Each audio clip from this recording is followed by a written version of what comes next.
Hueco Mundo, the dimension of the hollows. An endless desert of swirling white sands inhabited by creatures of death and destruction.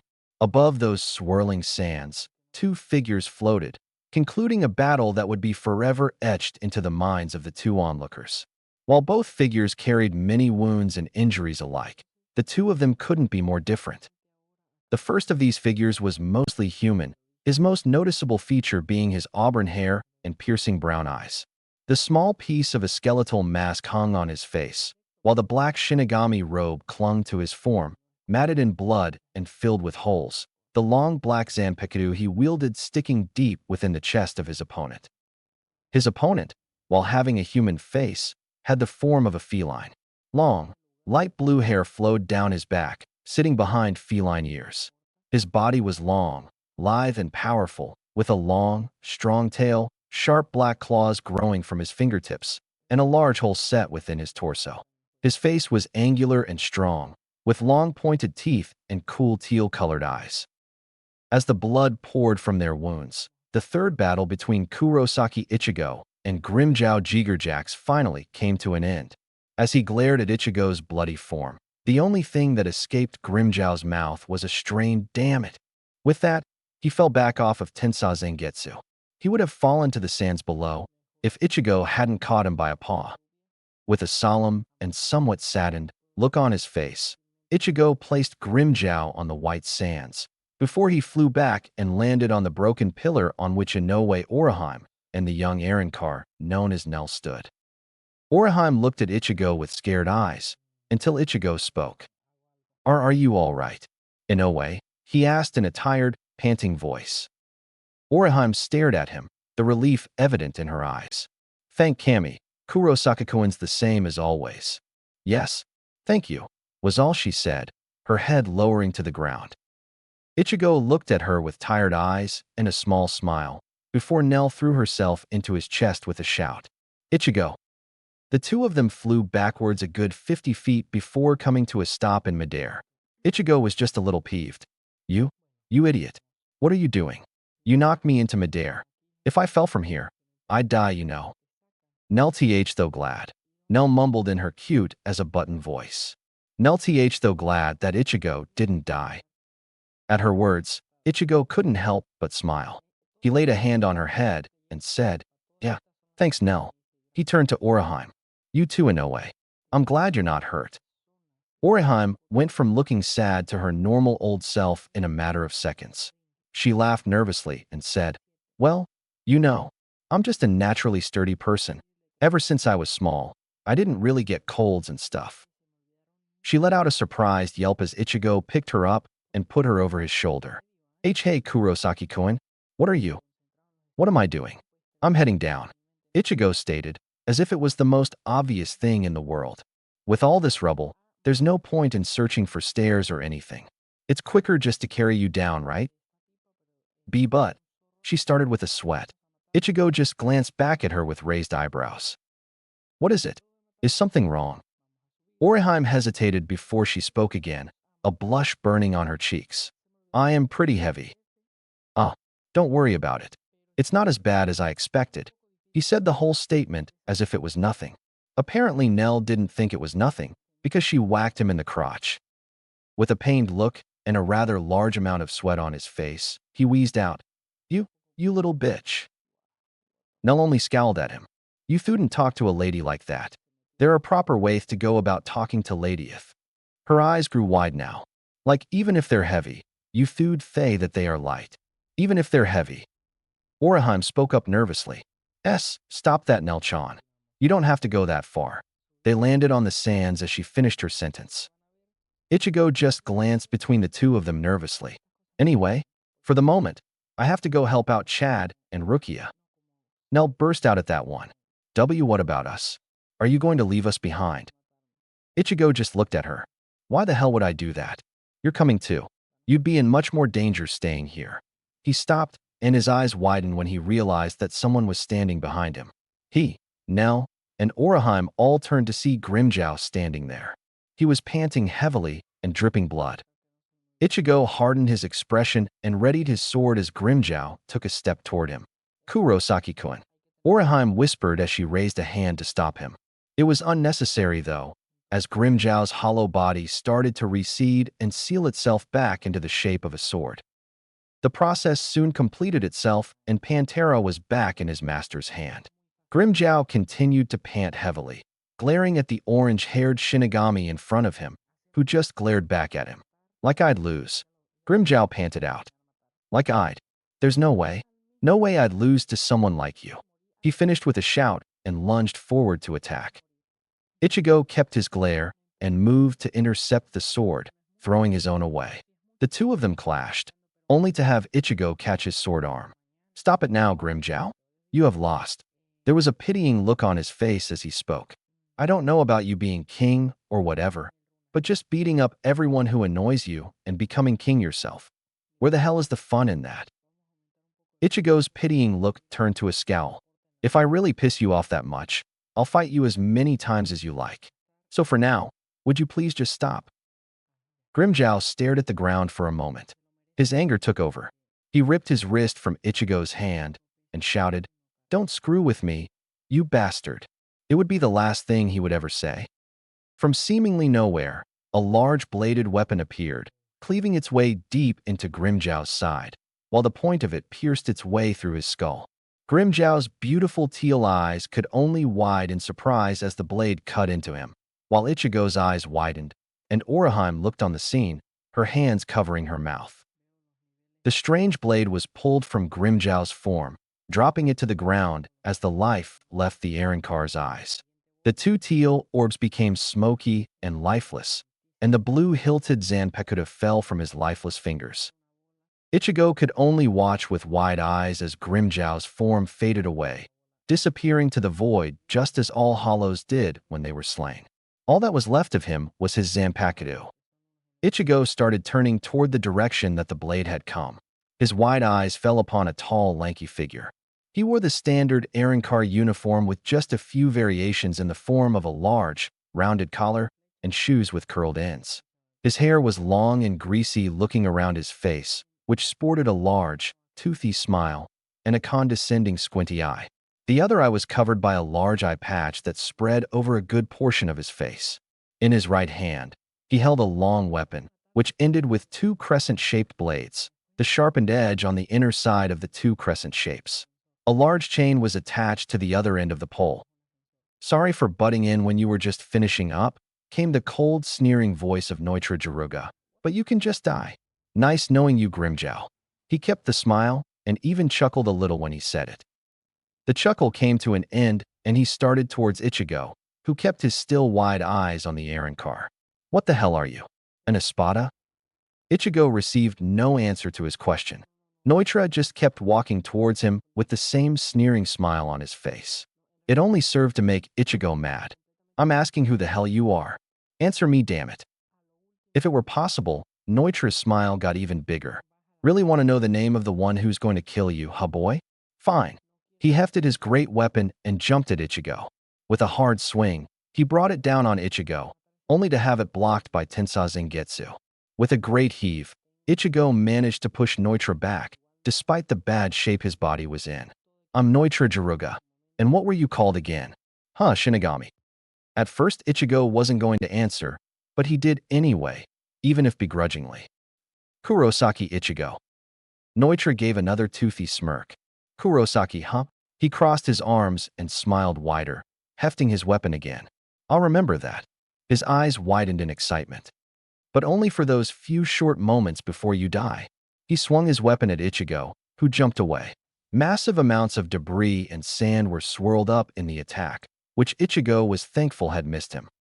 Ichigo thought he had been in the clear until his eyes widened in realization. He brought his sword up to his side just in time to block the follow-up swing Noitra threw at him, struggling to hold back the giant axe-like weapon. With a grunt he thought, "This guy, his body is so thin, but his brute strength is incredible." With a small push, Noitra managed to push Ichigo away, stirring up more sand. Ichigo skidded to a stop just in time to block another swing by Noitra as Oraheim moved to intervene. "Kurosaki-kun." Noitra wouldn't have it though. "Tesla." "Yes." A man appeared behind Oraheim. His emotionless face wore an eye patch over his right eye and had what looked to be a set of teeth over his forehead. He grabbed Orihime and threw her to the ground. "Inoue!" Ichigo shouted, turning away from his fight. A big mistake on his part. Neutra frowned. "Where'd you think you're looking?" He swung again and would have connected with the boy's head if Ichigo hadn't just managed to duck under the massive weapon. With an angry look on his face, he turned back to Neutra. "Get your hands off of Inoue." Neutra couldn't help but chuckle at that one, big smile forming across his face once again. "Ha, you're pretty funny. That is the sort of thing that you say when you're thinking, as long as the girl is okay, I can beat his bastard." He chuckled once again. "Let me tell you something." He stuck his tongue out to reveal a large, dark number 5 across its surface, shocking Ichigo to the core.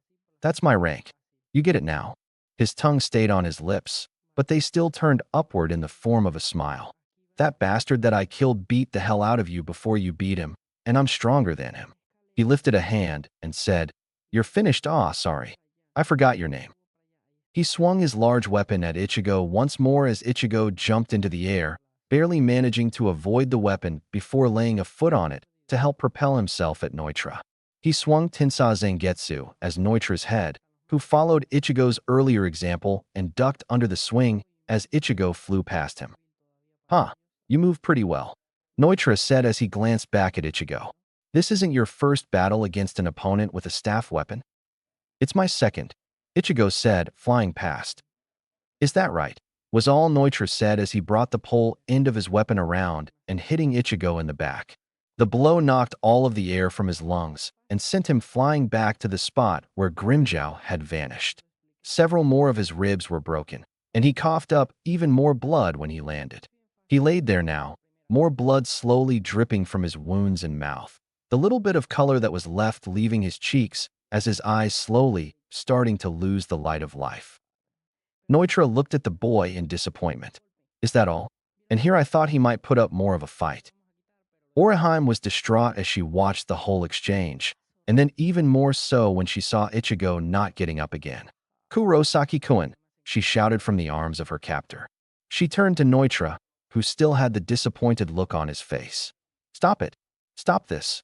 She started to cry, the tears spilling down her pale cheeks. "Kurosaki-kun is already injured. Please, don't kill him."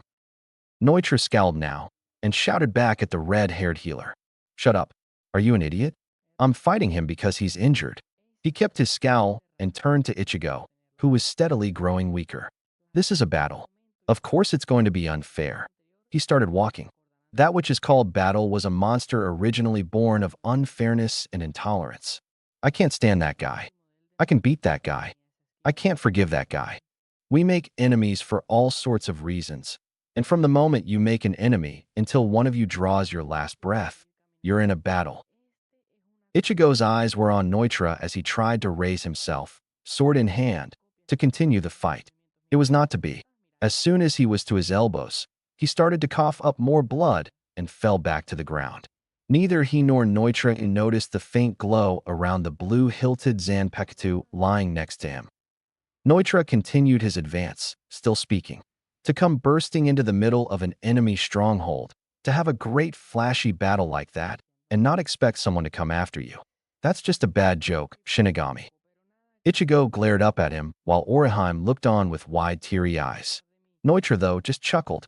"I was watching your fight with Grimmjow from the very start. I knew exactly what I was dealing with."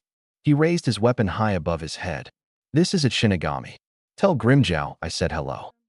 With that final statement, he swung down. Time seemed to slow for Ichigo. Orihime screamed, and tears ran from her eyes as Tesla held her in place. In Ichigo's mind, he couldn't believe it. "No, I have to save Orihime. I have to save my friends. Damn it, I want to win. I have to."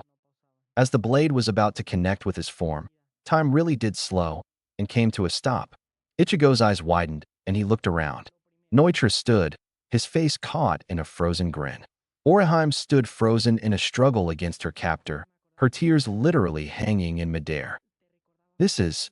Ichigo recalled his fight with Zaraki Kenpachi. It was just like that. He looked around, expecting to see old man Zangetsu. No such luck. He looked all around, but never saw the old man. He received a surprise and a massive amount of shock, though, when he faced forward to see his other half standing on the blade of Noitra's weapon. "Hey, King, long time no see." Ichigo couldn't help but scowl at his horse. "What the hell are you doing here?" "I beat you." Ichigo wagged a finger from side to side. "Ah, King. You may have beaten me, but I'm still part of you, you stupid prat. As to why I'm here, I told you already. I am as much a part of Zangetsu as I am of you. Don't always expect to see that, old man." "All right then, why the fuck are you here?" "Oh, Kingy language. Is that any way you thank me from saving your ass?" "No." Ichigo couldn't help but chuckle a little more, which just served to make Ichigo even madder. "Kidding. Damn your stupid King. But then again, I didn't save your ass." That one got Ichigo's attention. "What the hell are you talking about? Aren't you the one who did this?" He gestured to the frozen surroundings. "Nope. Not me, Kingy boy." Ichigo cackled. "I was about to take over when this happened." "Nope. The one who did this is right there." He pointed, only to make Ichigo raise an eyebrow. He was the one being pointed at. "Beside you, boy," came a deep, growling voice from his left. He turned his head only to have his eyes widen once again. It was a black panther sitting there on its haunches, its tail slowly swishing from side to side. "Who are you?" Ichigo asked, clearly confused. "You already know who I am, boy," the panther said, his golden yellow eyes turning to a glare. "As my master just died after his fight with you." Ichigo's eyes grew wider. "Grimmjow's Zanpakutō. Pantera. Why did you save me? What possible reason could you have to help me?" "Damn, you're ungrateful," Ichigo said with a sigh, which earned him a glare from Ichigo. "And rude. Let the cat fucking speak." Ichigo just glared and turned back to the panther. Pantera continued, sans interruptions from Ichigo or Hichigo. "As I was saying, boy, I was Grimmjow's Zanpakutō. However, now I am without an owner." He paused, before staring deep into Ichigo's eyes. "Tell me, boy, do you wish to save your friends?" Ichigo looked at the big cat like he was insane. "Of course I do. It's why I came here in the first place." The panther closed his eyes and nodded. It was an odd gesture for a cat to make. "Very well, boy." He stepped aside to reveal the blue-hilted blade that he represented. Ichigo only looked at him with a raised eyebrow. "You know my name already. Now grasp my hilt and call it out." Ichigo couldn't believe his ears. "Are you insane? You're an Arrancar's Zanpakutō. I can't use you." "Kami, I said it earlier, and I'll say it again. King, you are an idiot." Ichigo said, "A sword is a sword, no matter who the hell uses it." "That's bullshit, and you know it." Ichigo shouted to his other half. "You've seen the released state of an Arrancar's Zanpakutō. If I use that sword dash." "Will you shut up?" Ichigo shouted back. "You have the powers of a hollow already. What could a little more possibly do? For all I know, it'll turn me into a fucking hollow. If that happens, I'll end up killing everyone." "Boy, listen to me," Pantera said. "I know not what the consequences will be to you taking me as a weapon, but know this. You will not become a hollow." Ichigo looked at him with wide eyes. "That much I am certain of. However, once you release me, you will not be able to seal me again, just as it is with him." He indicated Ichigo, who was grinning like a fool. "Sounds like a good deal to me, King," he laughed. "So, you gonna accept or what?" Ichigo swallowed as he looked back at the elegant blue-hilted katana. He didn't want to do it. He didn't want to take the sword, but he wanted to save his friends. Gritting his teeth in frustration and pain, he reached out and grabbed the sword by the hilt. The panther nodded and faded away. Just before time resumed, Ichigo saw Ichigo fade as well, his face still marred by his normal, black-toothed, shit-eating grin. "Good choice, King." He was gone after that. As Noitra swung down, he couldn't help but be disappointed. The boy had been no challenge at all. Just as his weapon was to strike Ichigo, Tensei Zangetsu blocked the large blade, keeping it from slamming into his body. "Oh," Noitra expressed with a smile and a raised eyebrow. "So you still have some fight in you, huh, boy?" With a grit of his teeth and a great heave of strength, Ichigo pushed Noitra back. Sticking his black blade into the ground, he moved to stand, Grimmjow's Zanpakutō in his left hand. That fact didn't go unnoticed by Noitra. Letting out a chuckle, he smiled another toothy smile. "What do you think you're going to do with that thing?" "That's an Arrancar's Zanpakutō. It won't work in the hands of a Shinigami. Shut up, Ichigo shouted as rose to his feet again. He was panting heavily, but he was standing. I don't care what you have to say. I will save Inoue. I will save my friends. He gritted his teeth, knowing it was now or never. Holding out Grimmjow's Zanpakutō, he took a deep breath. Kishir, Pantera. Grind, Panther King. What happened next was completely unexpected by all parties present. A massive blast of Ryatsu came forth from both the blade and Ichigo, kicking up a massive swirling cloud of sand and dust that caused Neutra, Tesla, and Oriheim's eyes widen. The pressure was almost overwhelming to them. All around Hueco Mundo, despite some of the battles that continued raging, all felt this new burst of Ryatsu. Meanwhile, from within the cloud, Ichigo was screaming in pain. The sword had released for him, but its release had been accompanied by a burst of the most intense pain his body had ever received as it changed his form. Neutra's eye narrowed at the event after overcoming his initial shock. What is this? That was clearly Grimmjow's Zanpakutō. So then how was a stinking Shinigami able to use it? The Ryatsu coming from the cloud of sand began dying down, and Tesla relaxed a little while keeping his firm grip on Oriheim. Neutra grinned again. What the hell was that Shinigami? He called into the cloud. Looking to make your death a big show? Oriheim just looked at the cloud with wide eyes. Kurosaki-kun? There was silence. Nothing moved. Nothing made a sound. Neutra was about to shout into the cloud of sand again when something within let out the roar of a big cat. But this was no small roar, as it rang out all across Hueco Mundo with a blast of Ryatsu in its wake so powerful that even Aizen himself paused in confusion. What is this Ryatsu? He thought to himself from deep within Los Noches. It feels like an errand car, but it doesn't feel like any of mine. Who is this? Elsewhere within Los Noches, Ikamaru Jin was grinning. Now things are getting interesting. Within the special room created by Sailaporo Grands, the fighting between Ishida Yuryu, Aburai Renji, and their duplicate ceased as they all felt the Ryatsu given off by a now unknown source. What the hell is that Ryatsu? Renji thought. It's massive. Ishida was having similar thoughts, but he couldn't help but notice that the Ryatsu felt familiar somehow. Sail, though, was having different thoughts. My, what a strong Ryatsu. I'll have to study it after I get rid of these two. The ones that were seemingly the most affected by it, though, were Halibel and her fraction. Mila Rose, Apache, and Sunday through Sunday were all having trouble breathing under the immense pressure. They sank to their knees as sweat poured off of them, looks of fear present on all three of their faces. Though Halibel was still on her feet, even she was feeling this new Ryatsu. This Ryatsu, it feels like Grimmjow's, but I very clearly felt his disappear. There is no doubt that he is dead. But then, who is the one releasing Pantera? The roar died away, but at its source another small burst of Ryatsu released, causing the cloud to disperse. There, standing on the white sand, stood a figure glaring out at Neutra, Tesla, and Oriheim. A figure whose eyes glowed a fierce, fiery red.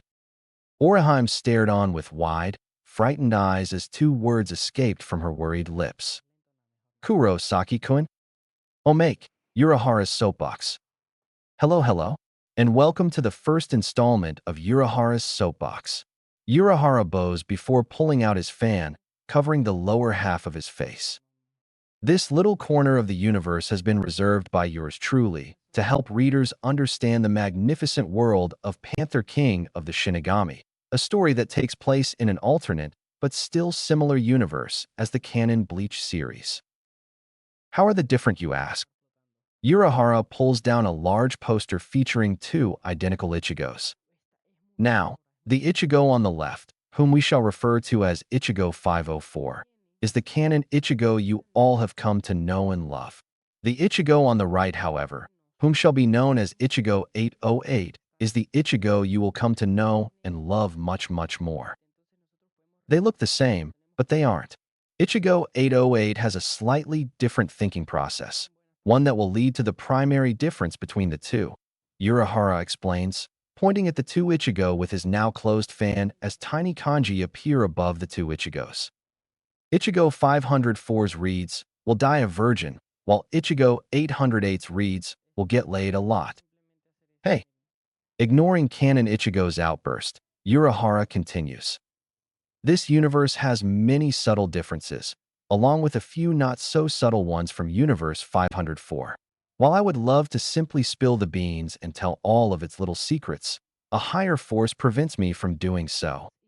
Towel-clad Yoruichi waves while Urahara gain a dopey grin. I will, however, explain a few of the more important differences to prevent confusion.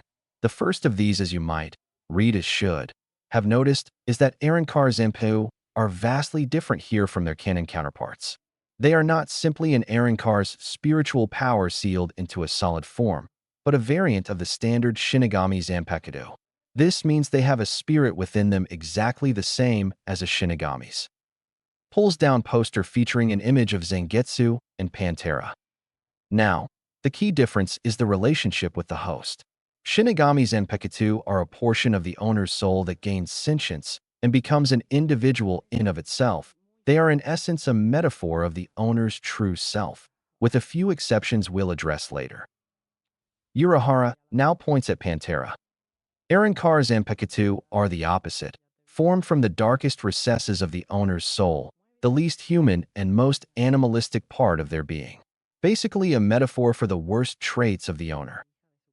Both posters roll up and disappear.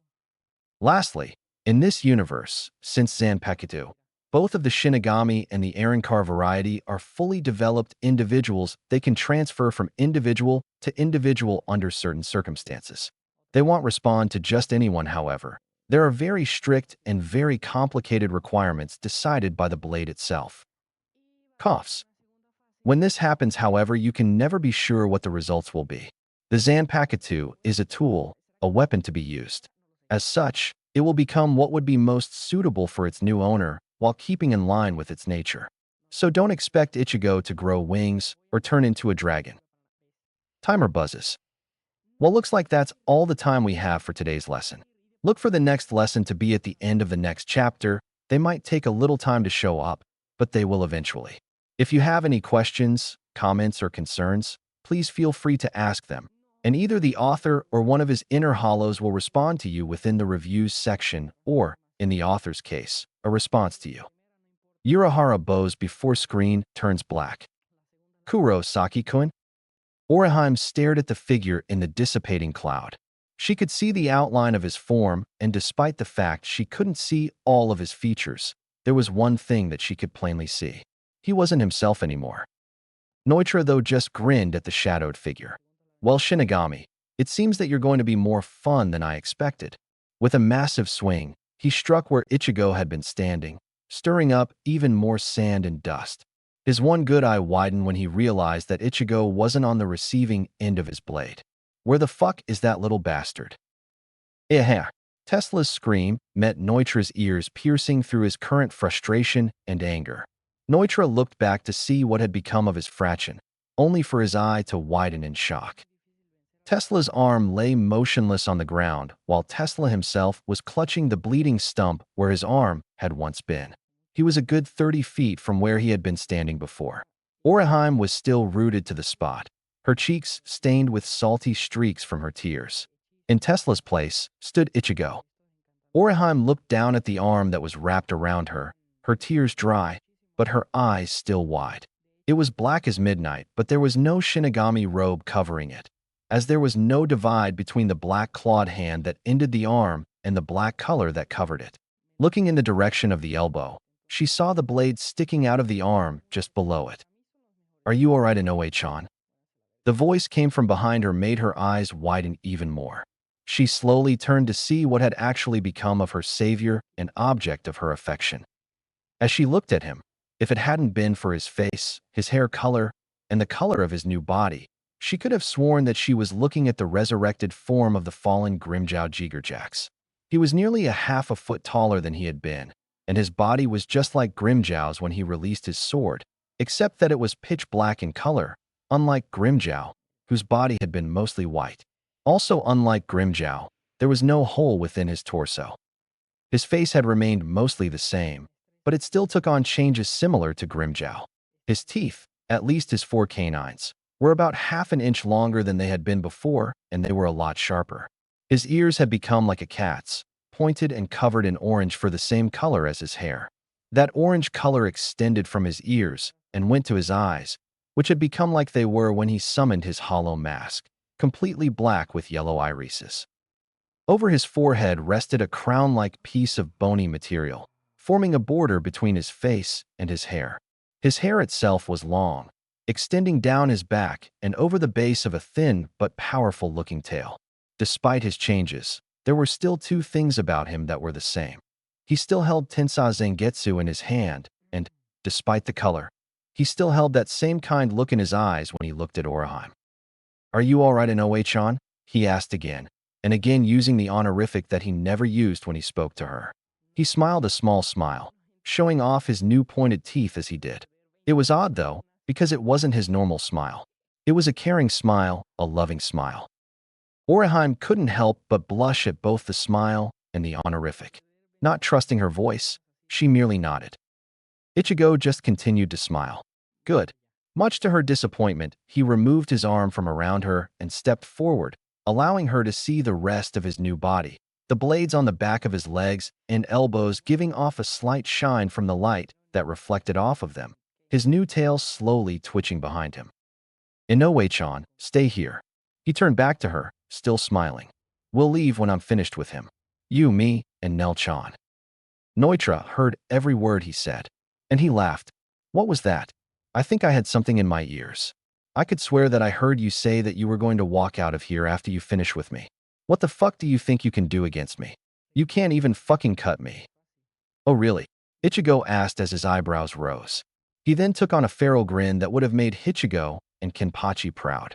"Well, we'll just have to see about that, won't we?" Ichigo moved so fast that Noitra almost lost his head.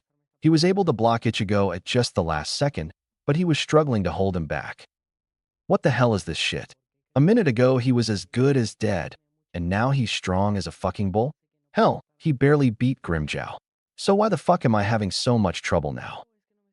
Noitra's thoughts were interrupted when Ichigo pushed him back, his sword digging a large crevice into the blade of Noitra's weapon, just like Hiyori had done to Zangetsu when Ichigo first fought her.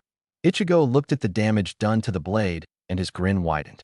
It was starting to look like that of his other half lacking only the black teeth. Actually, his thoughts were getting pretty close as well. Fucking yes. Why the fuck did I try to refuse this power? It's awesome. He glanced at his new clawed hands and feet. Now let's see what I can really do. Ichigo charged at Noitra again, moving so fast that he kicked up sand in his wake, and that Noitra never saw him. With his free hand, he took a swipe at Noitra's chest, taking away cloth, flesh, and a rather large amount of blood. The crimson liquid of life, or death in this case, sprayed forth from Noitra's wound, splashing over Ichigo's face and chest. And what did Ichigo do? He smiled. He smiled like the fucking Cheshire Cat, his black and yellow eyes filled with glee.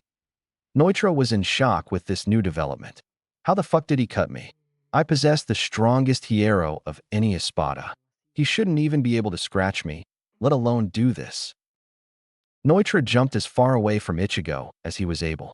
As he looked at the newly transformed Shinigami in front of him, something new crept into his eyes. Something that he hadn't felt for the longest of times. Fear. What the fuck is he? What the hell are you waiting for? Ichigo suddenly spoke up, his voice soaking with excitement. He looked at Noitra, his eyes as wide as his smile. Well, come on. You were so eager to kill me before. Why aren't you attacking me? This boy, Noitra thought, his eye widening. Well then, if you won't attack me, then I'll just come after you. He let out another feline roar before he charged again, once again moving fast enough to kick up a cloud of sand in his wake. And once again Noitra was barely able to block. After the initial strike, Ichigo started swinging his sword wildly, striking at Noitra like a madman. Between strikes of the sword, he swung his clawed hand. Noitra was slowly pushed back. Small nicks and cracks were forced into the blade of his weapon. All the while, Ichigo smiled at the thought of spilling more of the Arrancar's blood. Orihime watched the fight with fear. But it was not the fight that scared her, oh no. It was Ichigo and the way he was fighting. Kurosaki-kun, what's happening to you? Why are you doing this? She started to tear up as she continued to watch Ichigo's onslaught against Noitra. Please, Kurosakin. Please, go back to how you were. Tesla was having other ideas, though. Neutra-sama. He pulled his Zanpakutō from its sheath and ran to his better. Neutra, who was still on the defensive, saw his fraction's action and shouted out a warning. Tesla, you idiot, stay back. You can't do anything against him. Tesla didn't hear any of the words his master said. He kept running, and just before he was upon the two of them, he shouted out, Dajiki Dawn, Beluga, strike down, tusked armored warrior. Sand and Ryatsu swirled around him. A massive beast emerged from the cloud that was produced. The lower half of its body was that of an ox, with massively muscled legs and hooves, a short tail waving behind its body. The upper half was that of a man, with muscles looking like it had been carved from rock. Its head, though, was odd. It was covered in a bone mask that looked like the head of an ox, but instead of a pair of horns, a pair of long tusks jutted forth from under the mask, while a long mane of hair extended from the back of the mask down the beast's back.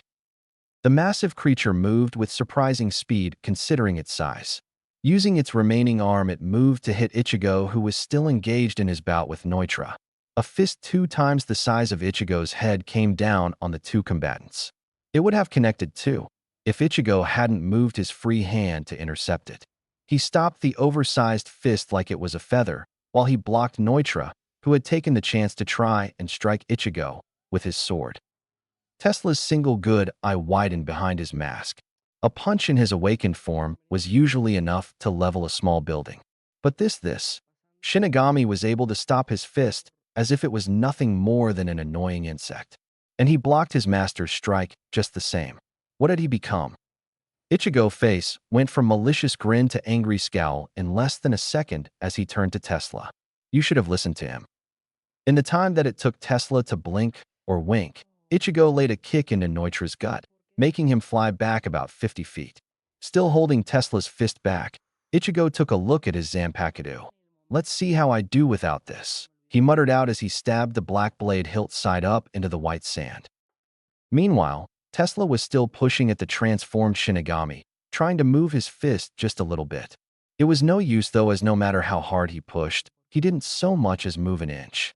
And what's more, Ichigo was pretty much ignoring him. Well, at least until he turned to face the one whose fist he was holding back, a dangerous, angry look in his eye and a frown on his face. You've interrupted my fun, he whispered out, his frown and scowl deepening as his Ryatsu started to build. I hoped you made peace with yourself. Ichigo let loose a blast of Ryatsu that made Tesla drop to his transformed knees. As soon as said knees hit the ground, Ichigo took an upward swipe with his now empty hands at the Aaron car, sending him flying back. While he was still in the air, Ichigo appeared above Tesla, spinning like a demented black and orange top before kicking Tesla to the ground. The sounds of flesh being struck and the breaking of bones sounded through the air with a sickening thud and then an even more nauseating crack. Tesla could only scream as the pain racked his body, his anguished hollow cry echoing over the land. Ichigo appeared next to him, his Ryatsu pulsing with anger. As Tesla looked at his attacker and felt the Ryatsu press down on his body, he realized something. Something that he should have realized when he watched the way this Shinigami fought his master. It was wild. It was brash. It was nothing compared to what he was feeling right now. He was toying with Neutra-sama. It was the last thought that he ever had as Ichigo stuck a clawed hand down through the beast's head. Tesla's body disintegrated just as Grimmjow's had done when Neutra killed him, leaving a scowling Ichigo to watch. Neutra looked at the scene in front of him, his fear gone. His face turned to a scowl as he watched the Shinigami stand and take Zangetsu in his hand once again. Ichigo turned back to the Aaron car, his grin set back into place. Now where were we? Once again, Ichigo charged his opponent. Neutra dodged at the last second, suffering a small cut to the face. His tongue whipped from his mouth, blood-red energy gathering at the tip. Neutra fired the Zero at point-blank range. Ichigo wasn't able to dodge the blast and ended up taking it full in the face, propelling him back into one of the many broken buildings that littered the desert with enough force to level it. Ichigo Kun! Orihime yelled, the previous fear that she had felt towards him forgotten. Neutra just laughed. Huh, how do you like that, Shinigami? There was no response. Of course, how could there be? He had taken a zero blast straight to the face and was currently buried in rubble. As Orihime looked on at what had happened to the Shinigami of her heart, tears welled up in her eyes once more. Please, don't be dead. Ichigo-kun, she thought, again not realizing that she was using his first name. Please, I don't care how you've changed, not anymore. Just please, don't leave me. Fucking Shinigami. And to think I was worried. Noitra thought, his whale grin once again upon his face. Noitra would have kept grinning too, if the rubble that was currently burying the changed Shinigami hadn't exploded into a plume of dust and rock. Noitra looked on, his eye widening once again, while Orihime merely watched, trying to quell the flow of her tears. The dust cleared, and there was Ichigo. He was dusting himself off like nothing had happened. Hell, there wasn't even a scratch upon his newly armored skin. What's more, there was no indication that a Zero had even connected with him, except that the blood that had been sprayed over his face and chest was gone. Not bad, Noitra, he yelled out to the shocked Espada. No fucking way, said Espada whispered out, still not believing it. The bastard had taken a Zero at point-blank range, and he was still moving. It wasn't fucking possible. Orihime still looked at Ichigo, her tears now dry, and her eyes filled with no small amount of relief. I gotta say, that blast was really something. It actually put a crick in my neck. He took a second to bend his neck, the bones letting off an audible crack before he wagged a finger at Noitra. Well, come on, let's see that one more time. Of course, Ichigo's taunt only helped to make Noitra angry. Don't get so fucking conceited, you bastard. With that, he fired off another Zero at Ichigo, who just stood there with Tensai Zangetsu resting on his shoulder lazily. Orihime was about to use her powers. She knew that it was probably pointless, but maybe she could at least give Ichigo a few seconds. The blast was too close though. She was going to try anyway, but before she could, Ichigo held up his empty hand. The Zero struck his palm and exploded outward, its energy dissipating while Ichigo didn't so much as lose an eyelash. Once again, Noitra was placed into a state of shock. Before, he had at least made the kid move. This time he didn't so much as twitch. Of course, his shock didn't make him miss the cocky grin that was on Ichigo's face. Why that smug little bastard? What the hell are you smiling about, boy? Because now it's my turn. The hand that he had used to block the Zero was still up, its clawed fingers bent in towards his palm. The black and red energy gathered into a ball the size of a baseball at first. Tendrils of power extending out of its form as it steadily increased in size to the size of Ichigo's torso. Orihime looked at the orb of power, her mind flying back to his earlier fight with Grimmjow. That's... oh fucking hell. Noitra thought. Grand Rei Zero. Grand King Zero. The ball of Ryatsu blasted forth from Ichigo's palm. Noitra had no time to move, but he tried anyway. Dodging right, he felt the blast dig into and disintegrate his left arm. From their perch overlooking the battlefield, Halibel and her fraction felt the shock waves of the blast. The traces of Ryatsu alone were enough to make the three weaker Arankar women shiver in terror. Of course, Halibel was shivering as well, but not from fear. The faint amounts of power rolled over her body sent chills through her spine and heat throughout her form, striking at her senses like a cobra strikes at its prey. Whatever this power was, whoever it was coming from, she wanted to know. She wanted to see it, she wanted to feel it, and she wanted to hold it close. Very few think that power is sexy, and if they are powerful themselves, it is very difficult to find one with power great enough for them to desire and pursue. Halibel herself was one of those few. In her eyes, power was the most alluring thing that she could find in any world. Until now, there was no one that she even considered powerful enough to have her. Of all the Espada, there was not a single male that would interest her. Aizen himself did not even interest her. Yes, he was powerful, but he was too reserved in using it. But this being, so powerful, so unrestrained with that power, so perfect. The perfect being. The one who she would serve as diligently and as loyally as she was able, so long as they wished it. Halibel shivered in anticipation as another shockwave rolled over her form. Apache saw her mistress shake just a little, but it was enough to warrant her concern. Halibel-sama, why are you shaking? Surely this Ryatsu is nothing compared to yours. Halibel merely eyed her fraction, her eyelid resting half open in its normal manner. It is not your concern, she stated simply in her normal serious tone. That ended the whole conversation before it even started. Apache, Mila Rose, and Sunday through Sunday all knew better than to aggravate their mistress. Halibel's thoughts came now in not the cool, calm manner that they always had, but in a needing, desiring manner. Please, whoever you are, enjoy your fight to your heart's content. And when you finish, come find your Halibel. Back on the battlefield, Noitra was out of breath, his body in no small amount of pain.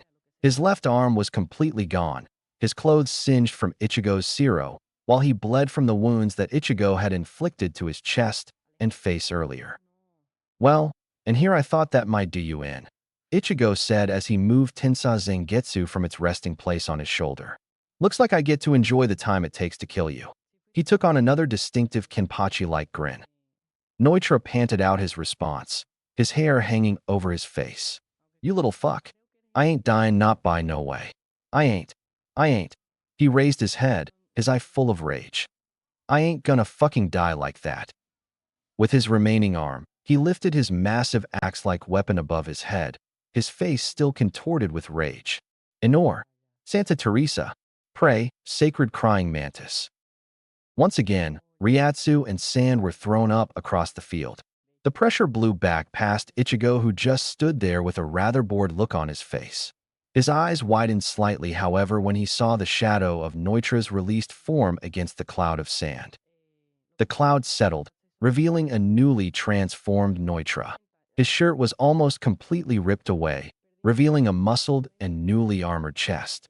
2 sets of arms replaced his missing left arm and his right arm. The 2 new sets armored and clawed, all 4 of them wielding an extremely large scythe. On his face, his eye patch had ripped away, revealing his hollow hole where his left eye should have been.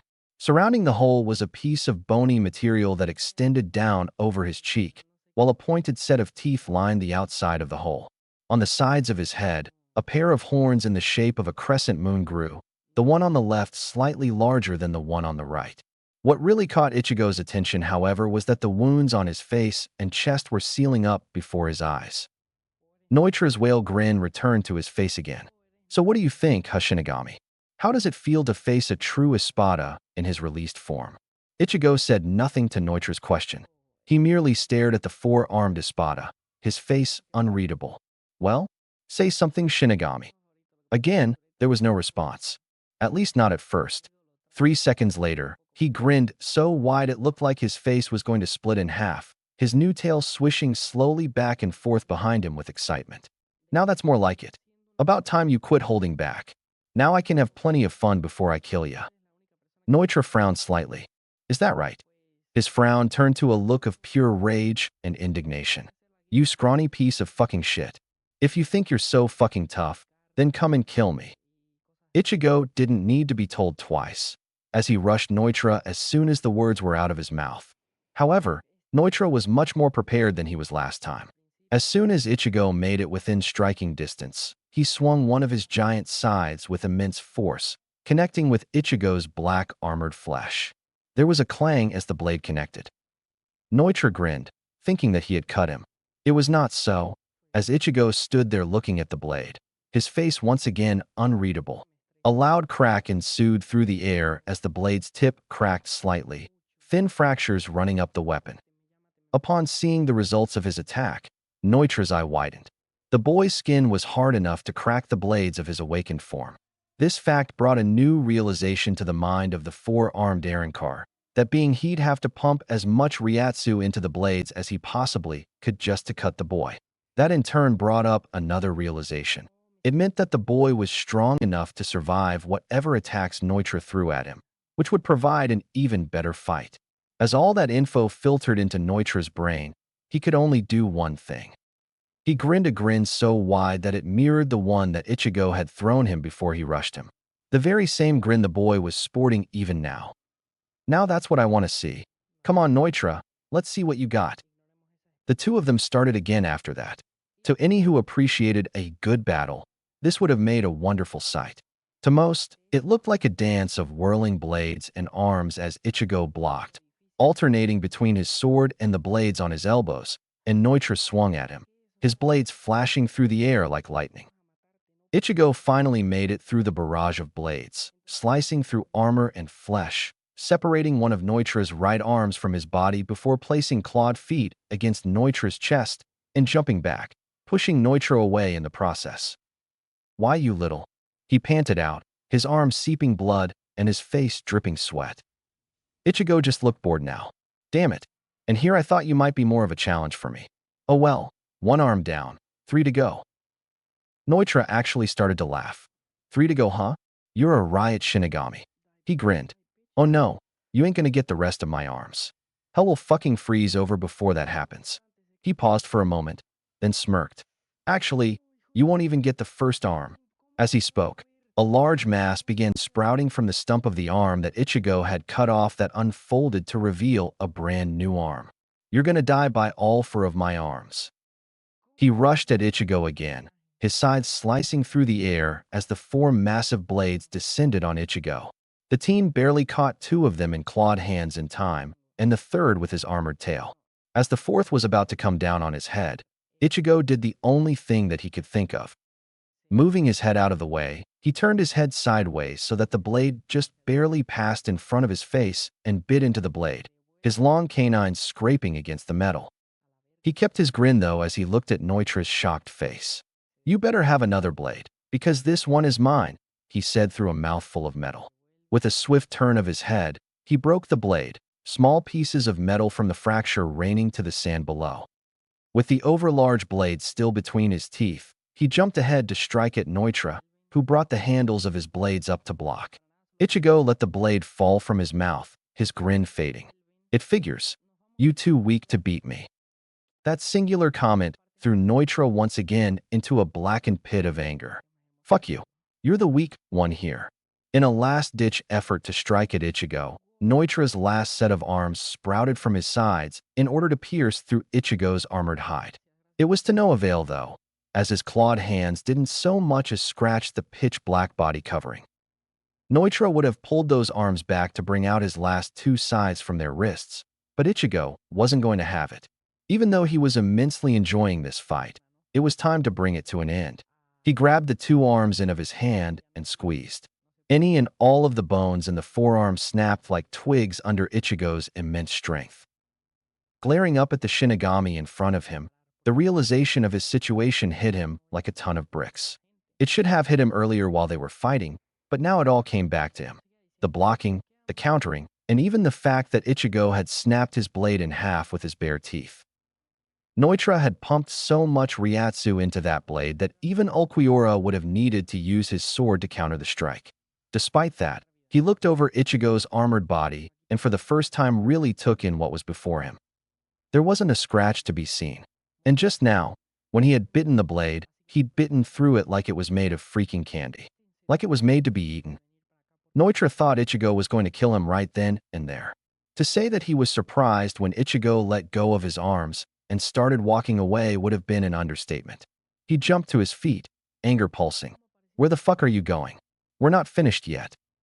Ichigo just turned to him, looking bored but still scowling. "There's no real point in killing you. I've had my fun, and I know that I can kill you, but I've got friends to save." He paused and lifted a clawed hand to look at it. He clenched the hand into a fist as he spoke out. "It's why I took this power in the first place." He resumed his walk back to where Orihime was standing, his tail swishing slowly. "Goodbye, Neutra Jiruga."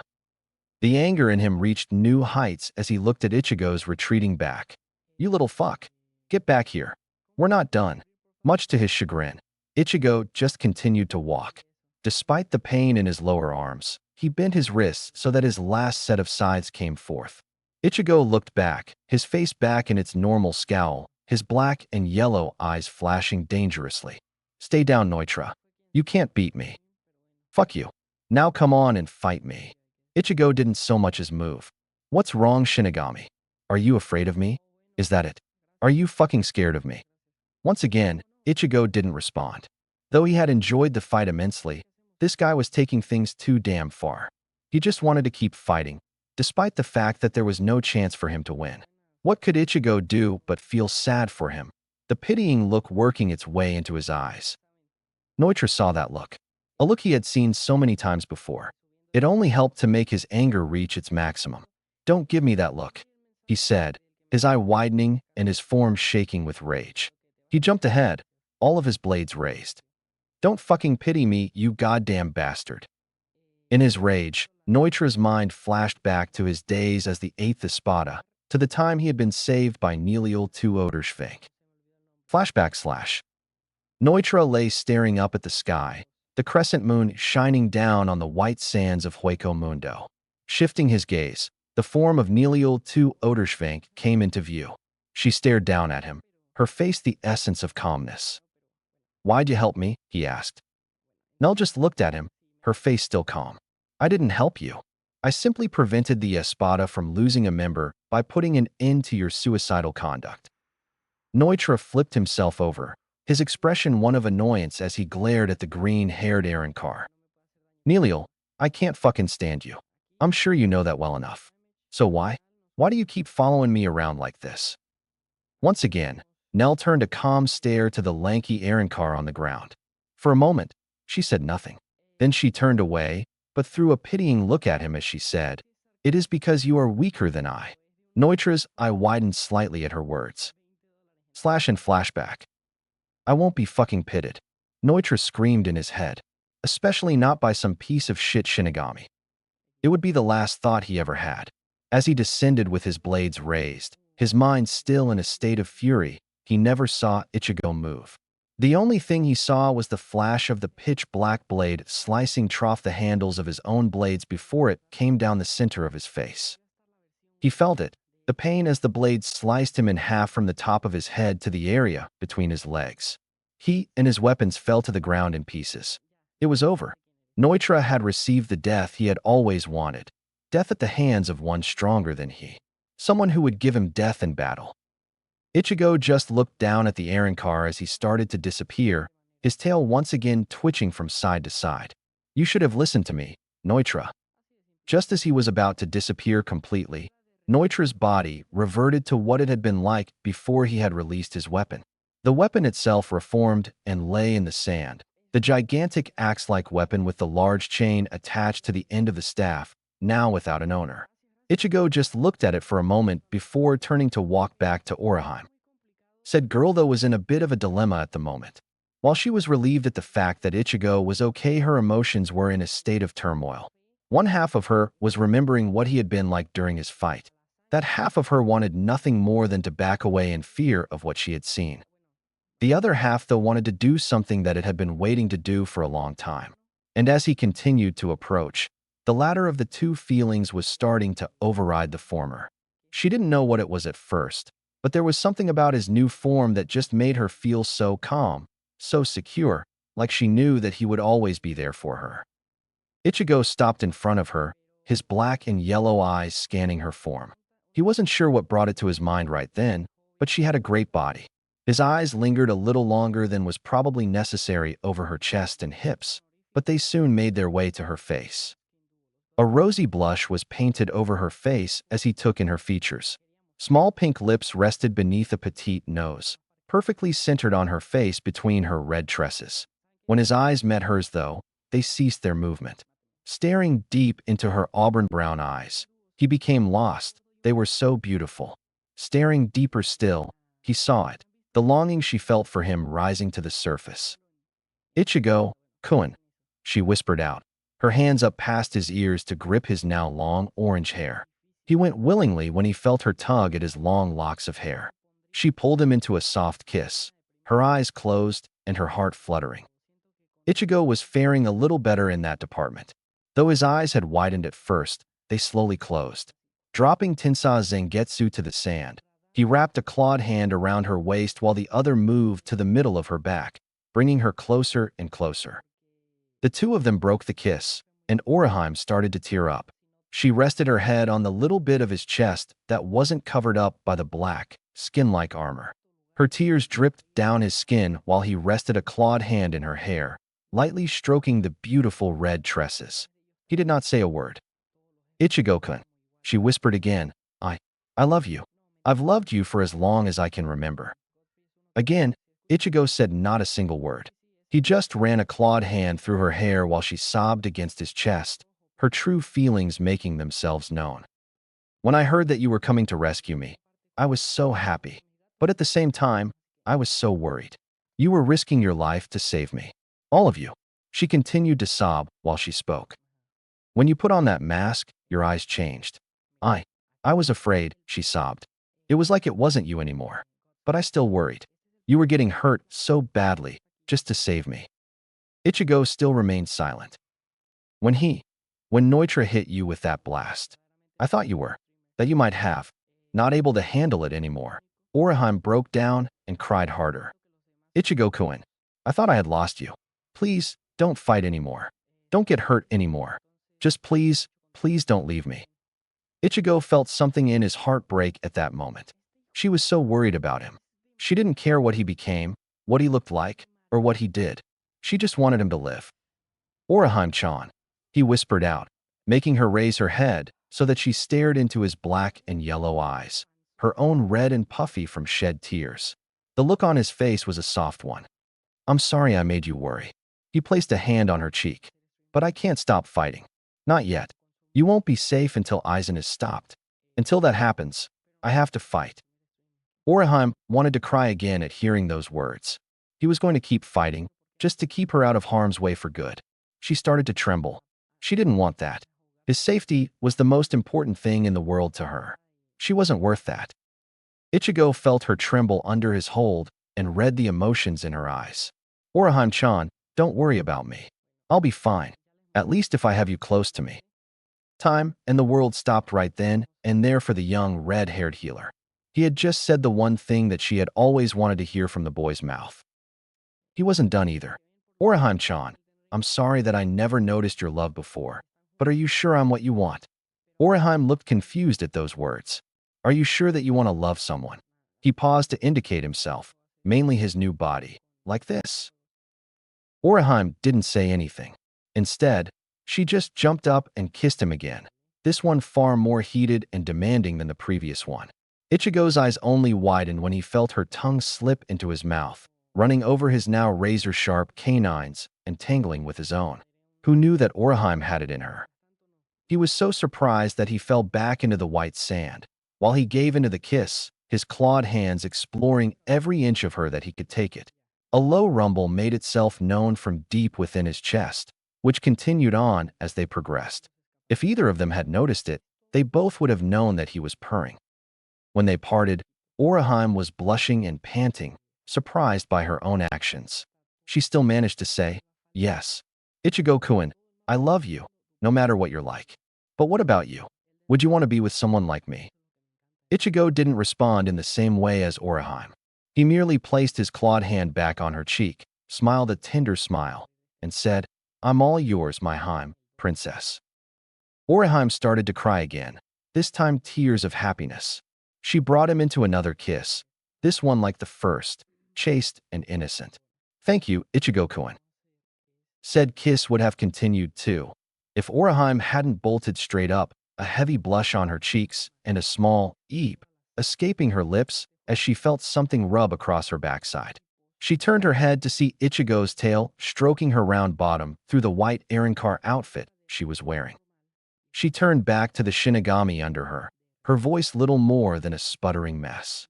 Aye, Ichigo-kun. What? He asked, just appreciating my cute little Hime-chan. Orihime felt his tail press against her just a little harder. Not bad at all. A smirk followed his words. As he stared at her, he couldn't help but wonder if there was a color as dark red as the one that her face was turning. Hell, her hair looked pretty pale in comparison. It was about to get a little darker though. Hime-chan, would you mind getting off of me? Chad and Rukia need help, and I can't do that with you straddling me. Orihime looked down to see that she was doing just that. The dark red color turned so dark enough to make a strawberry sick with envy as she jumped to her feet, careful not to step on him. I am sorry, Ichigo-kun. I didn't mean to. Oh. Her hands were on her cheeks, trying desperately to hide the blush adorning her face. Ichigo simply got up, his face set into a smile. Cammy, she's cute when she blushes. You got that right, King. But then again, I was paying more attention to that rack and that fine ass of hers. Ichigo couldn't help but scowl as he heard his other half speak up. What do you want? He could practically feel the smirk on his other's face. Well, I figured I'd give you a little info on this new body of yours. But if you're going to be rude about it there, Kingy, then I might as well keep it to myself. Ichigo sighed. His other had always been trouble before, and he figured that now would be no different. But then again, he was one of the two responsible for his little change, so he might as well hear him out. Like what? That's better. Now, the power from that oversized hairball combined with mine. So no more hollow mask, King. You get the body instead, but you keep the eyes. And the jump in Ryatsu makes it so you can't reseal it. Great, just what I want to hear. I'm stuck like this. The armor can come off, though. Come again. The armor comes off. What are you, King, fucking deaf? You tell me this now? How do I get it off? Calm the fuck down, Kingy. You just have to think that you want it off, and it basically retracts. It's actually easier for you to keep it on all the time. The ears, eyes, teeth, and hair are permanent, though. Also, I'd advise keeping it on right now. That one made Ichigo's eyebrow raise right then. Why? Well, if you don't, then that girl's gonna faint from blood loss when she sees your dick. Are you telling me I'm naked under this? Yep, your clothes shredded when you changed. Fucking great. Quit complaining, King, and just fucking enjoy your new body. Besides, your honey pie is waiting. Ichigo-kun. Ichigo snapped out of the state he had been in. He just smiled at her and asked, something wrong? Haim-chan, his conversation with his other half pushed from his mind. Orihime looked at him for a moment. In a minute's time, his face had gone through a number of expressions, ranging from annoyed to disbelieving. But as soon as he smiled and she heard his voice, she simply smiled back and said, "It's nothing." Good. Now where's Nel-chan? We have to go. They both looked around, realizing that neither of them had seen Nel since Neutra had arrived. Ichigo picked up faint sounds of movement from behind a large pile of rumble, however. Moving to look, he found Nel. She was passed out, her breathing labored and her green hair matted with sweat. Nel-chan, he whispered, shaking her a little in hopes of rousing her from her sleep. Nel-chan. The little Arrancar girl opened her eyes ever so much. Ichigo, you're okay. I'm though glad. She fell back into slumber, her breathing still very labored for some reason. He picked her up and walked back to Orihime, who was instantly concerned for the small child. Ichigo-kun, what's wrong with her? I don't know, he said, his voice a little downtrodden. But we don't have that much time to worry for her right now. He placed Nel in Orihime's arms. Haim-chan, hold on to her as tightly as you can. This is going to be a little rough. Before she could ask what he meant, she found herself on his back, his tail, and one of his hands holding her firmly in place. He picked up Tensai Zangetsu in his free hand, and they were off. They tore across the sand, their forms little more than a blur due to Ichigo's speed. While he ran, Orihime made not a sound. She was not afraid. She was just so glad that Ichigo was hers. She grasped him as tightly as she could, all the while holding the young Arrancar that was Nel close to herself. From atop their perch, Halibel and her fraction looked over the battlefield. The battle was over. They could no longer feel Neutra's Ryatsu. Neutra's dead? Sunday through Sunday whispered a little disbelievingly. The Arrancar with the self-proclaimed strongest hero was actually dead. Of course, the fact didn't bother all of them that much. Good riddance, Apache said with a snort. That bastard had it coming. He was too conceited for his own good. Yep, Mila Rose said. Hell froze over at that moment. The two of them had actually agreed on something.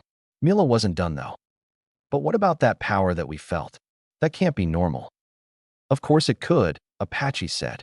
There could be a spiritual being that strong. No way, Mila Rose said back. There's no way something like that could exist. At least not naturally. In hell, Satan was welcoming back the warmth and scalding molten rock. Things were back to normal. Halibel stopped their arguing though. Quiet, you two. They immediately shut up, while she turned her gaze forward again, her eyes watching the sand. What's wrong, Halibel-sama? Sunday through Sunday asked. We have a guest coming our way. she responded back.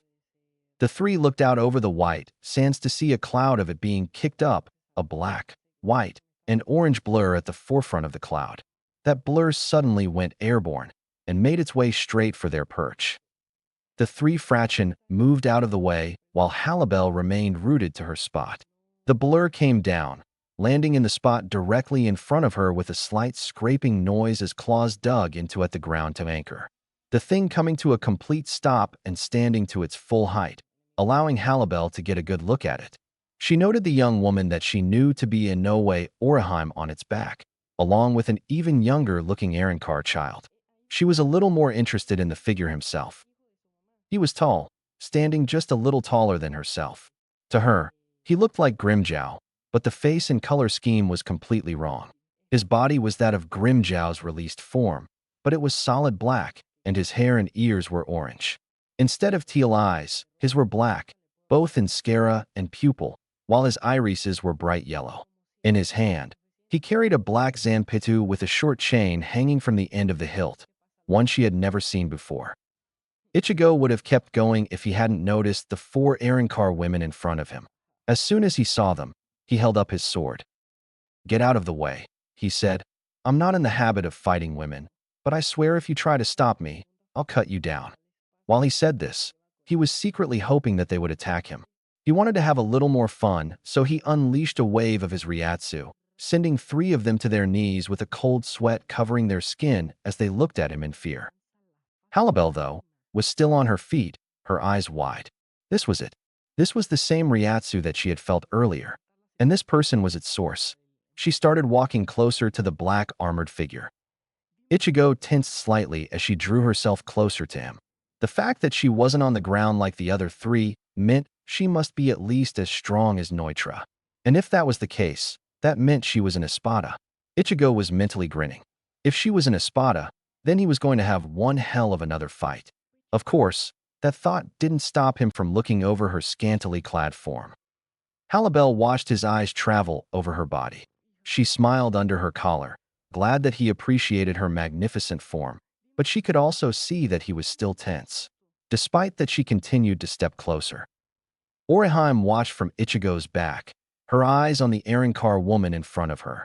She had seen her several times since her arrival at Las Noches, but never spoken to her. From what she could tell, the woman didn't speak much, and she always had a look on her face like she was bored with the goings-on around her. But now she had an interested look on what could be seen of her face, a look within her vibrant green eyes that Orihime recognized. Following the gaze of the dark-skinned woman, Orihime felt her breath hitch. She was staring at Ichigo, with the same look that she herself had given Ichigo so many times before. Halibel stopped less than a foot from Ichigo, her eyes still boring into his own. He was still very tense, but she still asked, "What is your name?" Ichigo was a little taken aback by the question. She made no move to attack him, or any other for that matter. She simply stood there, her arms crossed under her generous and half-exposed assets while she stared at him. It took him a minute to do it, but he finally answered, "Kurosaki Ichigo. Why do you want to know?" Her response was to pull her collar down, exposing her face to him, an act that she hadn't even done for Aizen himself. Her Frachen just looked on, all of them shocked. Even they had never seen what their mistress looked like under her collar, and they were always with her. Ichigo stared down at her beautiful face with something between fascination and shock. She looked a little like Yoruichi in his opinion, save for the color of her hair and eyes, as well as the fact that Yoruichi tied her hair in a single ponytail, while this woman left most of her hair undone and tied the rest into 3 smaller ponytails. Looking over her cheeks, he saw the thing that distinctly marked her as an Arrancar. On both of her cheeks was what appeared to be one half of the unhinged lower jaw of a snake. The 2 bones extended down from just below her eyes and the back half of her cheeks to where it ended just behind her chin, many thin, tiny teeth lining the 2 jawbones. At the base of her neck, her hollow hole was clearly visible. "I simply wish to know," she said, taking another step closer to him, until she was almost pressing against him. A beautiful smile adorned her face as she did. Orihime looked at Ichigo's face, horrified to see that he was blushing, even though he had just kissed her mere moments ago. Ichigo's blush gave way though, and he managed to find his voice. Fine, you know my name. Now what am I supposed to call you? Halibel's raised her eyebrows, and her dusky cocoa cheeks gained a rosy tint. It was a strange sight for Ichigo to see an embarrassed Arrancar. Though he was still somewhat tense at this point, his sword was slowly starting to lower. It was sitting just below his waist now, the tip of the blade pointed towards the ground. Halibel's Frachin watched their mistress like hawks. This was not the Halibel that they knew. She did not blush, at least as far as they knew. What's more, she did not speak like this. Hell, she barely spoke at all. Of all of them, though, Apache was the first to spot the look in their mistress' eyes. No, it's not possible. Mila Rose picked up on the whisperings of her horned rival. What the hell are you going on about? Look at Halibel-sama's eyes. Mila looked and then turned back to Apache. What about them? Are you blind? Look at the way she's looking at him. Mila turned back to her mistress, looking more closely now between the two figures, paying closer to how Halibel was looking at the being in front of her. And then it clicked. No way. No fucking way in hell. But just look at her. It has to be. It's not possible. Halibel-sama would never dash. Yes, she would. No, she wouldn't. Yes. No. Sunday through Sunday ignored the two of them. She merely looked at her mistress. Halibel-sama. Halibel's blush disappeared, another smile taking its place. Please forgive me. It is rude to ask one's name without first giving your own. She stepped as close as she could to him as she could, pressing herself against his form and sliding her hands up his chest, heading for his neck. My name is Halibel. As soon as the words were out of her mouth, Ichigo was tugged by his orange hair into a rather hot kiss. If the initial kiss hadn't surprised him, then the tongue that slid past his lips did. He barely moved at first, the only action his body made being the loosening of his clawed fingers around Tensa Zangetsu's hilt, making it fall to the ground with a small clang. The next action was one that he took without thought or restraint. It just felt right. The empty hand made its way to the back of Halibel's blonde head, and his own tongue made its way into the kiss, fighting against her own for dominance. Behind her back, two of her three Frachin had their jaws on the floor. The last of them merely stared at the scene with wide eyes and a hand covering her mouth. From Ichigo's back, Orihime just looked at the scene for a second, her face unreadable.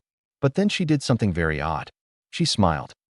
From inside Ichigo was watching, and he was pretty surprised. Whoa, go king. The need for air finally forced the two of them apart. Ichigo panted slightly, but he never took his eyes off the Arrancar woman. Halibel just continued to smile, her gaze still locked with his and her arms still around his neck. My name is Halibel, she said again, and I am at your service, Ichigo-sama. Omake, Urahara's soapbox. Urahara grins and waves. Hello and welcome back, fellow readers. We have a special Speecimer guest to help with today's lesson. Curtain drops to reveal a bound and gagged Ichigo Kurosaki. Now, in today's chapter you witnessed Ichigo's transformation. Last time we touched on the subject of Zanpakutō exchanging owners, but today we're going to go more in depth. Urahara explains as he shoos away a chainsaw-wielding Jinta before turning back to the audience. First, the armor. Yes, it's black, unlike Grimmjow's white armor. The reason for this is mainly creative licensing, and because the author thought it would look better. Thunder booms overhead. Another reason, however, is that tiny matter we touched on before, how the blade will become what is most suited for its new master. Urahara quickly adds with a nervous chuckle before pointing at the corpse of Grimmjow. You will notice that our recently departed friend here, like all Arrancar, and by extension hollows in general, have a white motif, while Shinigami for the most part go for the traditional black ensemble. This is because of their nature. White denotes absence, lack if you will, while black represents completeness. Since our friend Ichigo here is a plus, a whole soul, his armor is black. Scrunching his nose, Urahara motions for Yururu and Jinta to remove Grimmjow's corpse before the stench spreads to his store. Now, some of you might be wondering about Ichigo's new powers, which is understandable. While I can't give away exact details, I can tell you this. Gaining Pantera has granted Ichigo the powers of a hollow, but not exactly the powers of Grimmjow. Ichigo now has the physical capabilities of the former Espada, such as the claws, darts, Sonito, Siro, and Bala, but special unique attacks are just that, unique attacks. They are the creation of the individual formed by using their natural abilities and imagination. So Ichigo won't be using Descaron in this story, as that was something Grimmjow came up with on his own. Alarm buzzes. Sighing, Urahara frowns. I know today's lesson was short, but that's all I have time for. That, and there was little that needed explaining in this chapter. I'm a man of science, not a psychiatrist, so I have no idea what was going through Oraheim's mind when she smiled at Ichigo and Halibel. I look forward to our next meeting, but until then dash. Series of crashes. Boss, we have a problem. Room is quickly filled with mysterious blue smoke while everyone evacuates the building, leaving the tied and gagged Ichigo behind. My name is Halibel, she said again, and I am at your service, Ichigo-sama. A stunned silence settled over the group. Halibel's fraction all stared at their mistress, shocked by the words that they had heard. Ichigo himself was just coming out of the daze that her kiss had put him into when her words penetrated his clouded mind like a nail being driven into a piece of wood. It was at his point that he remembered Oraheim on his back. Oh crap. How was Oraheim going to take this? He'd just accepted her love mere minutes before, and now here was another woman, an Arrancar at that, pledging herself to him. What was he going to do? While Ichigo was wondering what he was going to do, Oraheim had gotten off of his back and was moving to speak with Halibel, Nell still in her arms. Good to see you again, Halibel-san. She said it with a smile. Oraheim-san, Halibel asked as she removed herself from Ichigo's front. What are you doing with Ichigo-sama? The redhead just blushed, her free hand rubbing the back of her head. With a small laugh, she said, well, Ichigo-kun is the one who's here to rescue me. Her face turned a rather nice shade of red. And he's such an interesting color, Halibel thought, as Oraheim's blush darkened to a color that would have been enough to make a black cherry look pale. She looked between Oraheim and Ichigo, noticing the look on the strawberry man's face like he was trying to figure out something, and the embarrassed look on Oraheim's reddening visage. After about 10 seconds, it clicked and a smile crossed over the woman's beautiful cocoa features. I see. She bent down, her emerald eyes meeting with Oraheim's. Well, Oraheim-san, I don't mind sharing him, as long as you don't. Before Oraheim could respond, Halibel laid a kiss onto her lips as quickly as she had to Ichigo's. Forget Oraheim's eyes widening. They popped out of her freaking head. That feeling passed after 2 seconds or so. She felt her eyelids grow heavy and her blush brightened. She stood stock still, her one arm at her side, and took the kiss. She was not sure as to the feeling she had at that moment, but she liked it. Maybe I should have given in to Honsho-san at least one of those times. Behind them, Mila, Rose, and Apache, whose jaws had been on the floor, now had them through the ground. Sunday through Sunday merely widened her eyes at the situation, but that didn't stop the small blush from painting her cheeks. Ichigo was a different story altogether at that moment. Surprise was one of the lowest gauges on his holy shit-o meter right at this moment. Actually, by this point, said meter was broken. Of course, he was pretty impressed that Oraheim seemed to be taking it so well. Ichigo was about the same. From within Ichigo, the pale man just looked out at the two kissing women. He was very aware, though, of the rather wide grin on his face. Never in his or Ichigo's lifetime had they thought they would ever see two girls kiss. The fact that it was happening in front of them right at this moment sent both of them into a state of not shock, but rather a piercing stare, with a small side trip to the gutter. While both were impressed with Oraheim, there was only one thing that the two could either think or say at this point, and they both voiced it at exactly the same time. Holy shit. Halibel heard his sentiment, a smile gracing her lips as she pulled away from a blushing Oraheim. I don't think Ichigo-sama would object to this arrangement, Oraheim-san. She glanced sideways at the one she had just sworn herself to. Am I correct, Ichigo-sama? Ichigo's mind was on hold at the moment. He was only broken out of said stupor when he heard Oraheim giggling. His eyes caught her, and he couldn't help but raise an eyebrow, even if it wasn't really visible behind the bone crown on his forehead. She's taking this really well. he thought, noticing the small blush on her cheeks as she laughed. Which part? Came the voice of a smirking Ichigo. The fact that you were kissed, or that she was? As soon as the question was asked, he remembered the dilemma that he had been facing before. He held his hands up in front of him, like he was trying to defend himself. Haim-chan, I know what it looks like, but she kissed me. Yeah, but you enjoyed it. I'm pretty sure that there was a little tongue action too. Ichigo could actually feel the smirk on his horse's face. Shut up. You're not helping. You kissed her back, Ichigo-kun, Orihime said, steadily drawing herself closer to the half-hollow Shinigami in front of her. Well, that's... Okay, so she had him there. The guilty look that made its way across his face was proof enough. At the same time, a sorrowful look made its way into his eyes. The look didn't go unnoticed by Orihime. She moved closer to him, her hand moving to his cheek and a small smile on her face. I'm not mad, Ichigo-kun, she said in a calm voice. Ichigo didn't say anything, but his face took on a somewhat relieved look. However, he didn't miss the small hint of sadness in her voice. Meanwhile, Halibel just watched as Orihime spoke again. I've been watching you for a long time, Ichigo-kun, she said, a sad smile on her face. All that time, I hoped for nothing more than to be with you. So when you kissed me and said you were mine, I was so happy. She started to tear up. And making it so unfair to you. Okay, that one stumped Ichigo to no end. How the hell is it unfair to him for her to accept feelings that he openly gave to her? Haim-chan, what are you talking about? Orihime wiped away her tears and smiled at him. I've seen it every time I'm with you, Ichigo-kun. Although you always wear a scowl and have a scary look on your face. Ichigo's eyebrow twitched as he tried to figure out whether or not he should feel insulted, but he quickly let it go. You always care for the people around you. Orihime continued.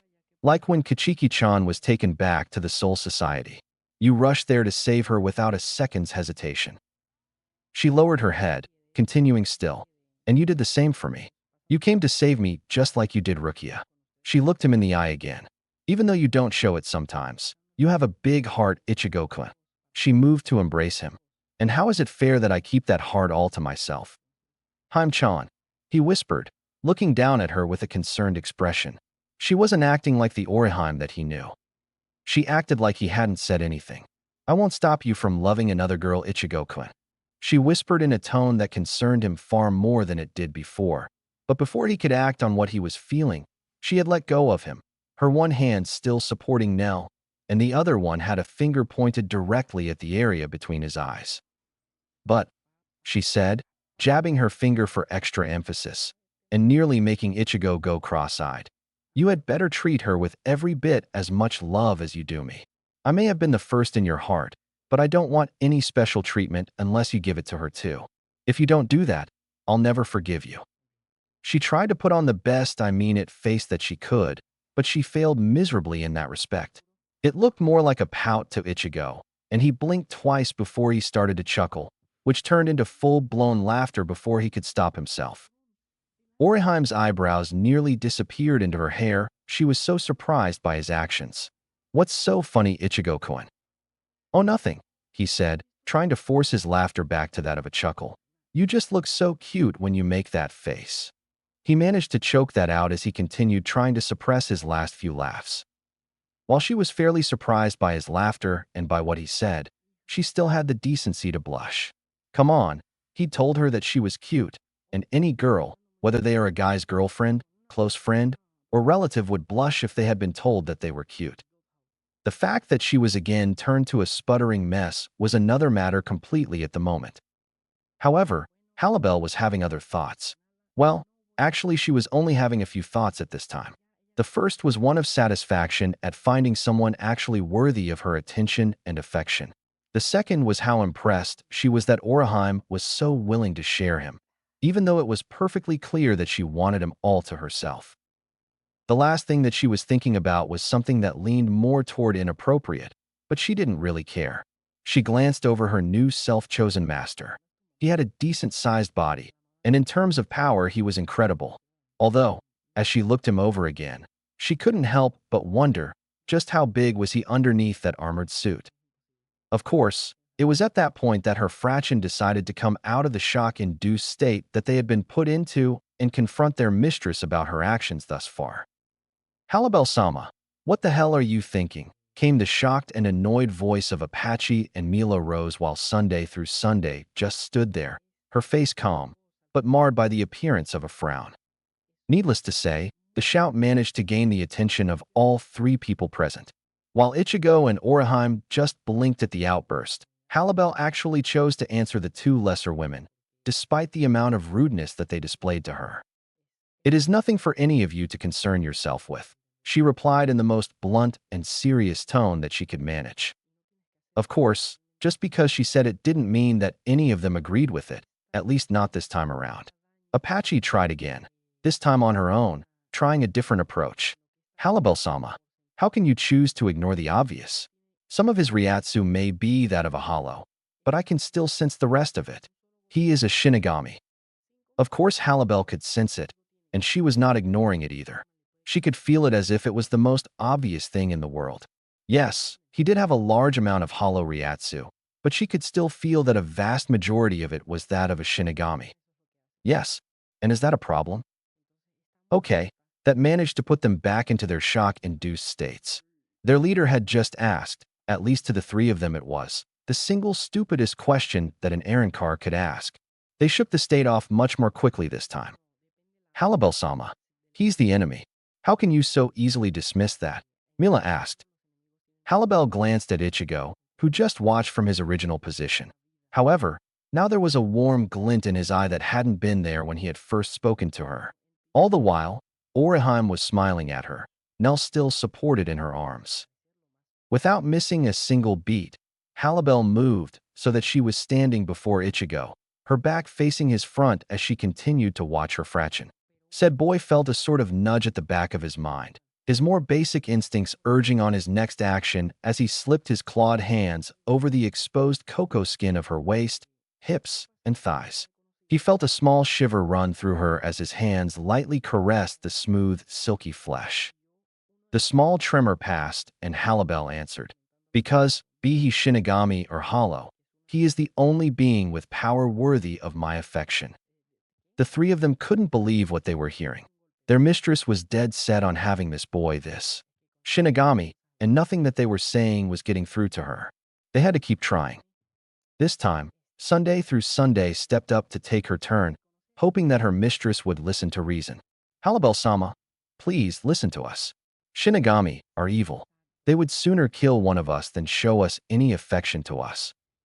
Before Halabel could respond to that, she felt Ichigo's hands leave her sides and saw him step in front of her, walking to the now silent women in front of them.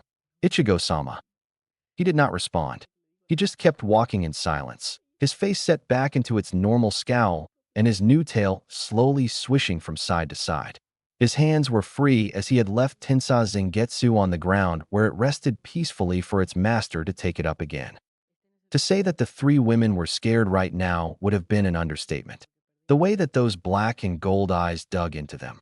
While the look was different, it was like looking into the eyes of Aizen, cool and piercing, like he was glancing into the depths of their souls, and at the same time white-hot with anger.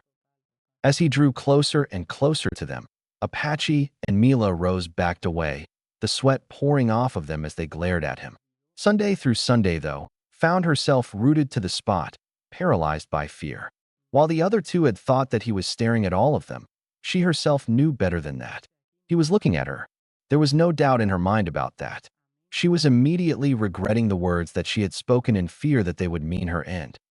He stopped when he reached her, his glare boring into her form. She refused to meet his eyes, her own orbs focused intently on the desert's white sands. She brought one of her hands to her mouth, the long billowing sleeve covering the lower half of her face, while her green tresses shadowed the rest of it as she trembled beneath his gaze. Now Sunday through Sunday was a girl that prided in the fact that she was mature. But under the powerful gaze and ryatsu of the person standing before her, she couldn't help but whimper like a frightened child, small tears leaking from the corners of her eyes. "Please, I don't want to die." She glanced behind Ichigo to look at her mistress. "Halabel-sama, please help me." Halabel saw the pleading look in her fraction's eyes, but she did not so much as twitch. It was up to Ichigo what happened to her now. Orihime saw it too, but she had known Ichigo for a long time. He wouldn't do anything to hurt her. He wouldn't, would he? The tears started to flow now as she saw her mistress remain motionless. Her trembling steadily grew worse as she turned her eyes back to the ground and tried to make herself as small as she possibly could, hoping she would disappear from his scrutinizing gaze. It was not to be so, as she caught his hand moving from his side, his black claws shining in the light of the sun. She eyed the hand like it was the symbol of death as it slowly crept towards her. She made not a sound out of fear that she would draw his attack, but she continued to tremble. Had she not been so scared, she would have seen the change in Ichigo's expression. His gaze had gone from one of anger to one of nothing more than pity. It was just like when he had met Nell. She'd said the exact same thing, that Shinigamis were the bad guys, they were the evil ones. But then, he couldn't blame her. Shinigami went after hollows all the time. She had every right to think that they were the bad guys. And Aizen probably only helped in reinforcing that fear with his cold disposition and power that he ruled over them with. He lightly touched Sun-Sun's cheek with his clawed hand. She shrunk away from the touch, hugging herself even tighter and trying desperately to make herself disappear. Once again, he couldn't blame her for how she reacted. It did not stop him, though, as his hand continued forward. His hand made contact with her cheek again, but this time she did not flinch away from his touch. He moved his hand so that his palm lay flat against her left cheek, carefully using a clawed thumb to wipe the tears away. He noticed her trembling start to lessen. Sunday through Sunday felt the hand against her cheek. It was warm to the touch, despite the armor around it. She felt the tears being wiped away. She felt herself begin to shake less. She was still alive. Swallowing the knot in her throat, she decided to look up at the one in front of her, the tears still coming, but much more slowly. The look she had seen on his face was gone, replaced by a softer, kinder look. Her eyes widened at this turn of events as she had expected him to kill her right then and there. To her surprise, he smiled at her. It was a sad smile, and he still had a pitying look in his eyes, but it was a smile nonetheless. "You know," he said as he continued to wipe away her slowly ebbing tears, "we're not as evil as you seem to think." His words didn't seem to have much effect on her, as she continued to stare at him like he was going to cut her down. It made no sense as to why she was so scared of him. Hell, even Nell hadn't been this scared, and she was just a little kid with her brothers. As she continued to look at him, a thought occurred to him. It was a bit of a long shot, but it was also the only reasonable explanation he could think of. He wiped away another tear and asked, "It's because of Aizen, isn't it?" The widening of her eyes was enough to tell him that he was right. What?" she asked, her voice as shaky as her form. "You think Shinigami are evil because of Aizen, right?" Ichigo said, leaning down to look in her eyes now, his hand still on her cheek. "Then tell me something. Do you think Shinigami are evil because Aizen told you that? Or is it because of the power that Aizen holds over you as a Shinigami?" Sun-Sun's eyes widened even further at the question. It hit her right at her core. Why did she and the others think Shinigami were evil? Hell, she couldn't even really remember when she had learned about the beings known as Shinigami. She hadn't really cared much either. All she knew was that as long as they had nothing to do with her, then who cared? It was years later that she had met Aizen Sasuke. She had been an incomplete Aaronkar at the time, almost nothing like what she was now. He had come to her with a deal, serve him, and he would make her powerful. She had accepted, and in turn, she had met Apache, Milo Rose, and of course, her mistress Halibel. Only recently had he helped make her and the others complete through the use of the Hogyoku, Orb of Distortion.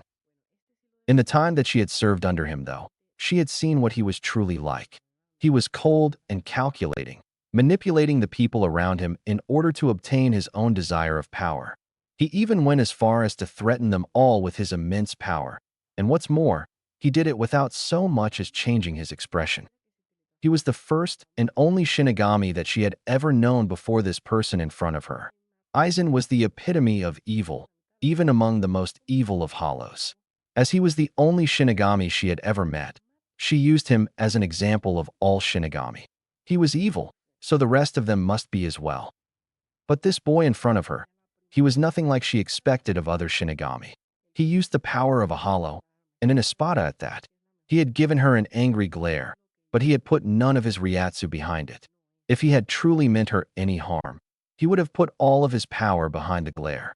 Yes, his power still coursed heavily in the air around her, but it must have been completely unintentional, as it was nothing like what she had felt come from him earlier. He had threatened her and the rest of them earlier as well, but he had said that he didn't want to harm them. Would a being that was evil really say something like that? No. If he was really evil, he would have cut them all down without so much as a second thought. And the way he looked at her now, it was as if he was truly feeling sorry for her. As she looked deep into those black and gold eyes, she couldn't hold herself anymore. Her emotions broke and the fear she felt toward him gave way. Before she even knew what she was doing, she threw herself at him, her sleeve-covered hands locking her around his torso, hot tears flowing fast from her eyes and onto his chest. If Ichigo was surprised, he did not show it. He merely let his hands rest on her head, using the other one to slowly stroke her hair. Halibel and Orihime smiled from their positions and slowly made their way toward the two. Apache and Mila though saw the scene in front of them as just a trick by a treacherous Shinigami. He was in the perfect position to rip their friend to pieces. That being so, they did the most logical thing that they could think of at the moment. "Don't you touch her," Apache yelled. "Get your fucking hands off of her, you piece of shit Shinigami," Mila added on. As soon as the shouts left their lips, they both charged him, hoping to at least make him let go of her. Okay, it may have been logical at that moment, but it was pretty much stupidity on both of their parts, especially since neither even had their Zanpakutō. Ichigo didn't so much as change his expression as they came at him. He just kept his eyes on the dark-haired head of the woman in his arms. His body was on high alert, though. As soon as they were within a foot of him, his tail lashed out, striking faster than an angered cobra. It hit them both hard enough that it sent them back several feet, the air forced from their lungs as they fell to their knees. "Beat, bastard," Apache wheezed out, still trying to regain her breath. "He wouldn't have struck you if you hadn't attacked him," Halibel said, approaching her fraction, her collar back in place and her arms crossed once again. "Or did you forget his warning when he first arrived?" "But," Mila wheezed out, coughing a couple of times, "but Sun is perfectly safe in Ichigo-sama's arms." The two women looked back at the armored figure and the third member of their little group. Sun's tears had stopped as her head rested on his chest with her eyes closed and a somewhat content smile on her face amongst the salty streaks of dried tears. Meanwhile, Ichigo just continued to stroke her hair. "It's true," the two of them heard a voice say. They both whipped their heads around to see Orihime standing beside Halibel. She smiled as she watched Ichigo with the Arrancar girl. Ichigo-kun isn't the type of person to needlessly harm anyone, no matter how much he changes. Meanwhile, with Ichigo, he placed a hand on Sun's shoulder to push her away from himself. He looked down at her, smile on his face as he spoke. "See, not all of us are as bad as Aizen." Sunday through Sunday found herself unable to speak for some reason, so she merely nodded. Ichigo's smile widened though. "That's what I like to see." He ruffled her hair a bit, much to her annoyance and small amount of embarrassment before turning to walk away. Sunday through Sunday followed after him, trailing behind like a little puppy, but her face now one of calm normalcy. As soon as she was within 3 feet of them, though, that calm face immediately turned to a deep frown and scowl of annoyance as Apache and Mila started looking and feeling over every inch of her. "Ano, what the hell are you two doing?" "Making sure you're okay," they both said, frantically searching. If Sunday through Sunday didn't know any better, she would have thought that they were looking for evidence to a crime. She let them go over her, though. They may fight all the time, but they were like sisters. They were just worrying about her. Of course, when they weren't able to find anything on the surface, they tried to get her out of her clothes. Upset wouldn't have been an understatement if there hadn't been a man merely a few feet away. "I'm fine. Get off of me," she shouted in another rare moment of childishness. She even waved her arms for emphasis. The two backed off, at least in the searching of her body. They did bombard her with questions, though, with Apache starting out. "What did he say to you? Why were you crying? You never cry. Did he threaten you?" Okay, this was really starting to get annoying. While she was glad to see them so concerned for her, they were being ridiculous. That and the fact that they were agreeing on something was really creepy to her. "Will you two knock it off?" she shouted at them, showing that she was as capable of being as childish as the two of them were sometimes. The two Aaronkar women looked like they had been hit. Mila put her hands on her hips, her face one of real anger. "Well, excuse us for being so worried about you." "Yeah, he could have killed you," Apache said. "And what do? You throw yourself at him. What the fuck were you thinking?" I. She wanted to answer that question. She really did. But the answer, it just wouldn't come to her. In truth, she didn't really know why she did it. It was just that his hand had been so warm, so comforting. And those eyes. She had never known that colors so dark could be so caring. I don't know. Meanwhile, with Ichigo, Halibel latched onto his front again, her head resting against his chest. "Forgive them, Ichigo-sama. They have never met any Shinigami that wasn't out to either kill or control them." At first, he said nothing in response. But then he asked, "And what about you, Halibel-san? Were you the same as them? Or did you serve Aizen of your own accord?" Halibel paused for a moment, considering her answer carefully. She knew that he was Aizen's enemy. There was no mistaking that, as he fit the description perfectly. While her fraction served more out of fear of the man, she herself had not. He had approached her just as he had all the others. She hadn't really cared about such a thing, but she went along with it anyway, merely as something to do. There had been no real need to control her, and even if he had tried, she was far too powerful for the ability of his Zanpakutō to work. Now, here she was pledging her loyalty to another man, a Shinigami, that she had just met for the first time moments ago. Of course he was going to be suspicious of her. For a moment, she thought about lying to him.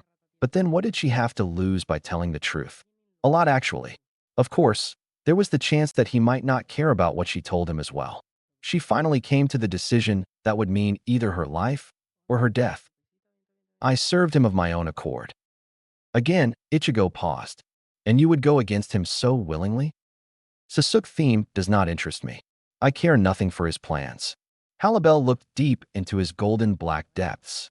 "The only thing that warrants anything of mine now is you, Ichigo-sama." As he stared deep into those emerald green pools, he saw nothing that would indicate a lie. His eyes then traveled from her to her fraction. He eyed the three arguing women for a moment and asked, "They serve you, don't they?" Her eyes followed his, also resting upon the three women. "Hi, Ichigo-sama." He placed a hand on the top of her head, bringing her attention back to him. "In that case," he started with a smile, "you better convince them to keep following you. Especially if you're going to follow me. I don't want to have to hurt them if I don't have to." Behind her high collar, Halibel smiled again. She pulled said collar down again and gave him another kiss. "Of course, Ichigo-sama." She left his front, her strong yet delicate fingers slowly dragging themselves across his chest as she moved in the direction of her fraction. Orihime was in front of him as soon as Halibel left him. He smiled down at her, and she returned it in full. He bent down to her slightly and kissed her deeply. He felt her shudder against his lips as his tongue came into play, her own meeting with it in a battle for dominance. When he finally pulled away from her, she had one of the most content looks that he had ever seen on her face. "Haim-chan, are you really okay with this?" The pleased look left her face, but the smile remained as her free hand made its way to his cheek. "It is okay, Ichigo-kun. As long as there is a place for me in your heart, it is fine with me." He smiled and kissed her again. It was more chaste than the previous one, but that was just fine with her. When he broke the kiss and looked down at Nell, though, he instantly became worried. While Nell didn't look much worse for wear, her breathing was much more ragged than it had been and her cheeks were flushed red. Placing a hand to her head, he could feel the fever burning, even through the armor-covering said appendage. He didn't know what was causing this, but he needed to figure out what it was, and quickly. Meanwhile, Halibel was on the receiving end of stares from her fraction. Halibel-sama," Apache said, "you can't be serious." "I am," she replied coolly. "I am going with Ichigo-sama, and giving you a choice. You can either continue to follow me and Ichigo-sama, or you can stay behind." Ichigo chose that moment to walk up behind her, Orihime and Nell on his back and Tensai Zangetsu in his hand. This did nothing to make her pause her words, though. "The choice is yours to make, so do so now." The three women looked at Ichigo, two of them openly glaring at him. Of course, the one that did not glare at him immediately came to a decision. I will go with you, Halabel-sama, Sunday through Sunday said, stepping forward to stand with her mistress. Sunday through Sunday, what are you thinking? Mila asked. He's still a Shinigami. And you're being childish. Both of you, she retorted. He's done nothing to harm any of us. He attacked us, Apache argued back. Because you attacked him first. Halabel cut in. The two women shut up when she said that. It was true. They had attacked him first out of concern for their friend, but they had still attacked him. That being true technically made it their fault that he'd whipped them with his tail. Seeing them look down at the ground in shame, Halabel asked, "What is your choice?" The two Aaronkar turned their attention back to Ichigo, looking him over with incredible scrutiny. He looked like a hollow, even had a hollow's power, but he was very clearly a Shinigami. While this was true, so far, he acted a lot better toward them than Aizen ever had. While said man never lashed out at them in what one would call anger, he still kept them under his thumb out of fear. The threats to them came in the form of quiet power untapped, biting at their very souls. This boy, though, was much more easy to be around, despite the fact that he was a Shinigami. And while this boy had power as terrible as Aizen's own, it was far closer to their own in terms of similarity. Knowing this, the two of them made up their minds. Although the choice was between two Shinigami, following the one that their mistress chose to follow was smarter and definitely the lesser of the two evils. We shall continue to follow you, Halabel-sama, Apache said, a somewhat down look in her mismatched eyes. Before she knew it, though, she found herself looking up into the black and gold eyes of Ichigo. Of course, unlike the glare that she was expecting, he was smiling. Maybe Sunday through Sunday was right. He couldn't be all bad. Of course, that didn't mean that she liked it when he mussed her hair with his free hand. It only served to make her angry. She did not like to be touched. Hey, hands off, you bastard. Of course, her words were followed through with action, namely a very hard kick to the area between his legs. The surrounding women all looked on the scene with wide eyes. She didn't have to go that far. Sure, his action was unnecessary, but it didn't warrant that type of punishment to his person. Halabel and Oraheim were especially distraught when they saw it. The first action for both of them was to look at Ichigo's face and see his reaction. Of course, imagine their surprise when they saw that he did so much as blink, especially considering that they had both heard that such an action was extremely painful for men. Apache, on the other hand, was in an extreme amount of pain as she clutched her toes and hobbled on one foot. What the fuck are you made of? She asked, still clutching her foot and glaring at him in hopes of killing him with it. Cammy, it's like kicking steel. That one only made Oraheim and Halabel wonder, was it all the armor that made that happen? Halabel smiled a sultry smile under her mask, and Oraheim blushed a nice tomato red.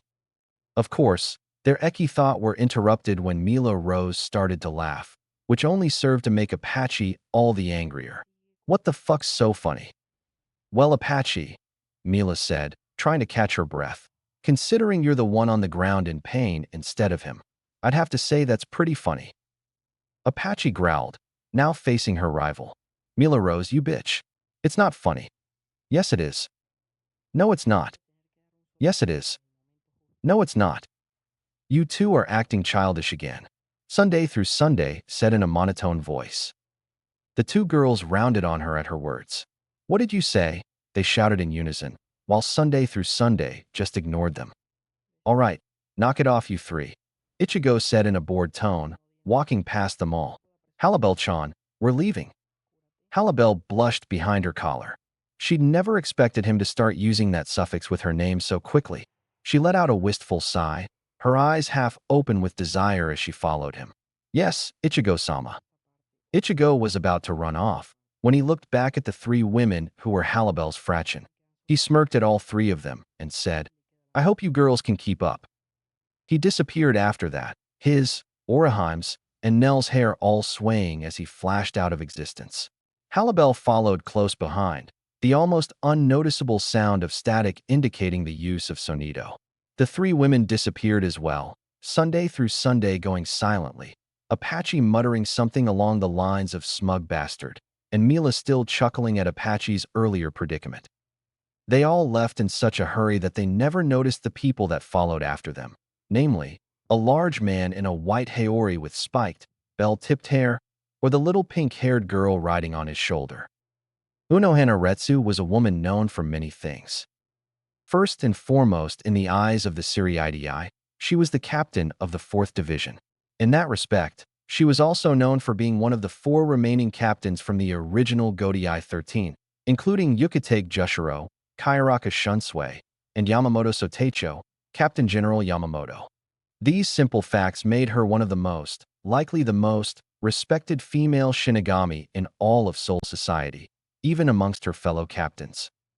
While those were the things that she was most well known for, and so well respected for, many saw her striking beauty and warm, gentle smile. However, there were the few people that had managed to annoy or anger her, namely the members of the 11th Division for how they acted towards the members of her own division. They were the ones who saw the look in her eyes when she was angry. It was cold and intimidating, and the fact that she could still smile when she gave that look made it even more terrifying. It was a look that the other captains, even Yamamoto, knew that they never wanted to see. Of course, to the people who did not know her as such, her beauty and gentle nature only served to do one thing, and it was make suitors come calling. And while she did appreciate the way they felt about her, she couldn't help but feel her heart break a little when she turned them down. While they were all very sweet in her mind, they were not what she wanted in a companion. While she was seen as a woman who was accepting to all, this was an area in which she was far more prejudiced. There were many things that she looked for in a man.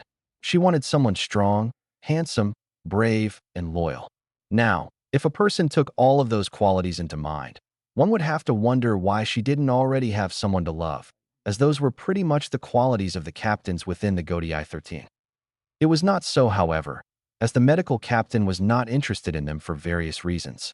The 3 traitors had been out of the running for a long time, even before abandoning Soul Society, as Tosin only lived to see justice done, Aizen only cared for his division and his plotting, and Ikamaru appeared not to be the type of person who would take any relationship seriously. Kuratsuchi was also an immediate no, as she found him to be just what everyone else did, creepy. Captain Kachiki, though calm and cool on the outside, had no desire to pursue a relationship since the death of his wife Hizana, a woman that Unohana had been a good friend to. Kamamura also felt no real desire in pursuing love, preferring a life of solitude. Unohana could respect their wishes in this aspect. Kairaku was also out of the running. She had known him for a very long time, meaning that she knew a lot about him. The calm, quiet exterior that he showed during the time she was around him, she knew to be a farce. She could still remember their days at the academy together. He was a womanizer through and through, and the fact that he liked his alcohol did not help his chances. She also had known Yukitake since that time, and she had nothing bad to say about the man. In all truth, he was one of the few people who would have been able to meet her expectations as a companion. However, by her own choice it was not to be.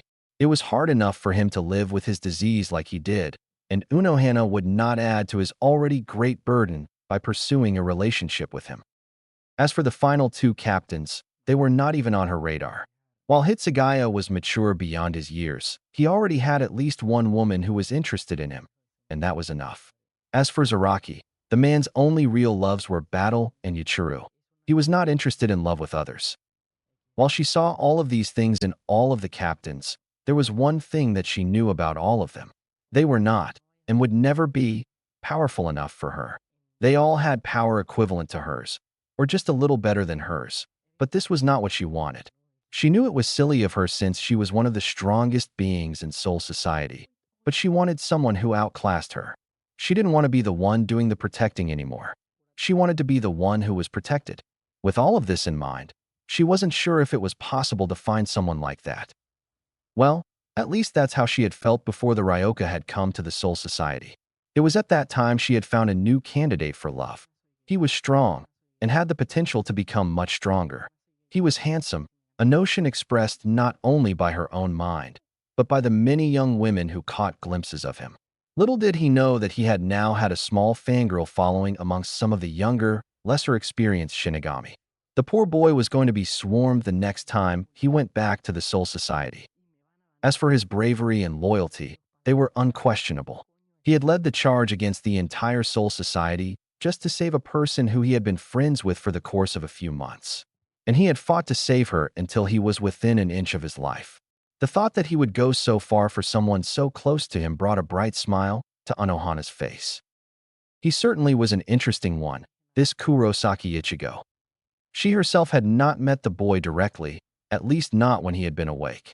Due to his injuries inflicted by both Byakuya and Aizen, and despite the best efforts of the young red-headed girl that had accompanied him, the boy still had to spend a few days in the 4th Division barracks recuperating.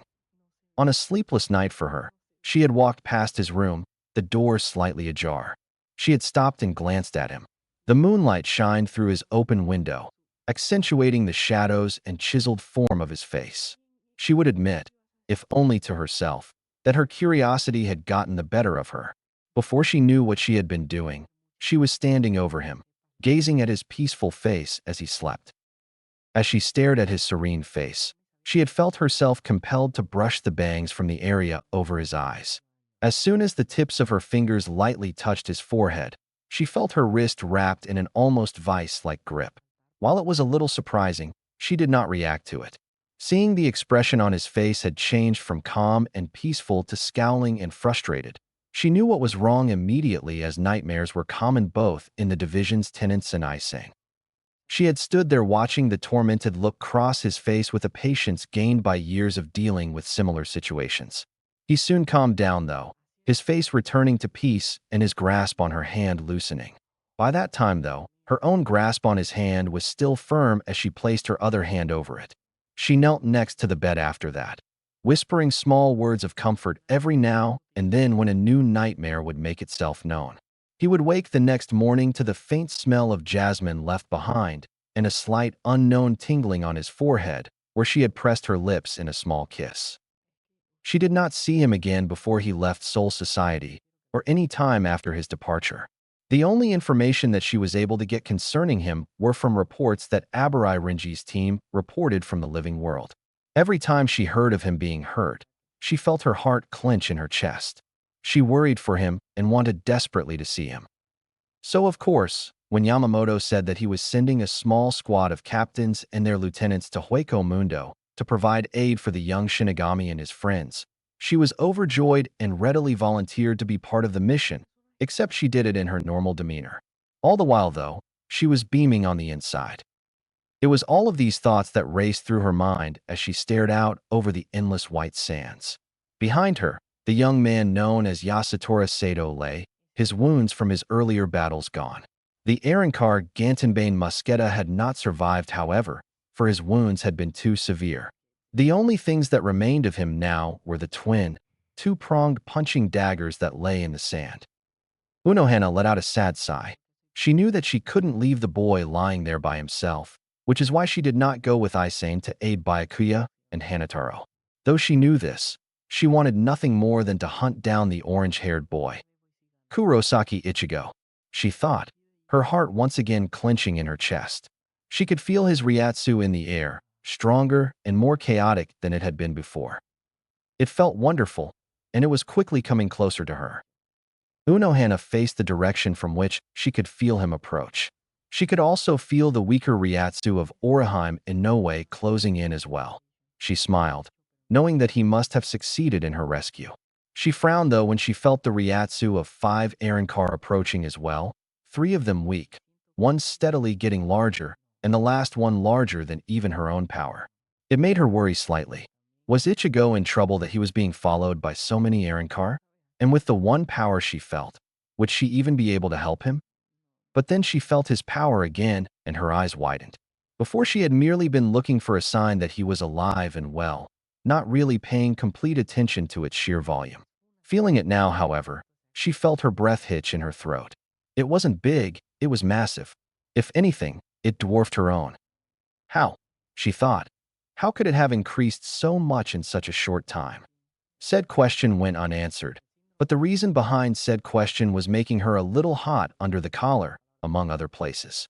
She felt the warmth spread deep within her body and her cheeks flush with color. Kurosaki-san. Imagine her surprise, though, when he suddenly appeared in front of her, his and Oraheim's hair swaying as they came to an abrupt stop. As she took in his form, though, she almost mistook him for a hollow, but she quickly realized that was not the case, as she could see no hole anywhere on his body. She was confused, though, as to the condition of his body, since it was clearly that of a hollow. Her mind flashed back to a century before, to the case involving Urahara Kisuke, Hirako Shinji, and the other former captains and lieutenants of the Soul Society. She had heard of the transformation of the ones involved. The thought made her even more confused, though, as she had heard that they had all developed into full hollows, bodies, hollow holes, and masks included. So why was this not the case with Ichigo? She did not have time to ponder her thought, though, as she heard four distinct bits of static. Behind Ichigo, four Arankar appeared, the most noticeable being the scantily dressed cocoa-skinned blonde leading them. They would have instantly registered as a threat in her mind if they had an Ichigo's. He turned to them, and never in Unohana's wildest dreams would she have imagined him speaking the words that he did. "Well, I guess you girls can keep up with us." He grinned, making Unohana notice his rather long canines.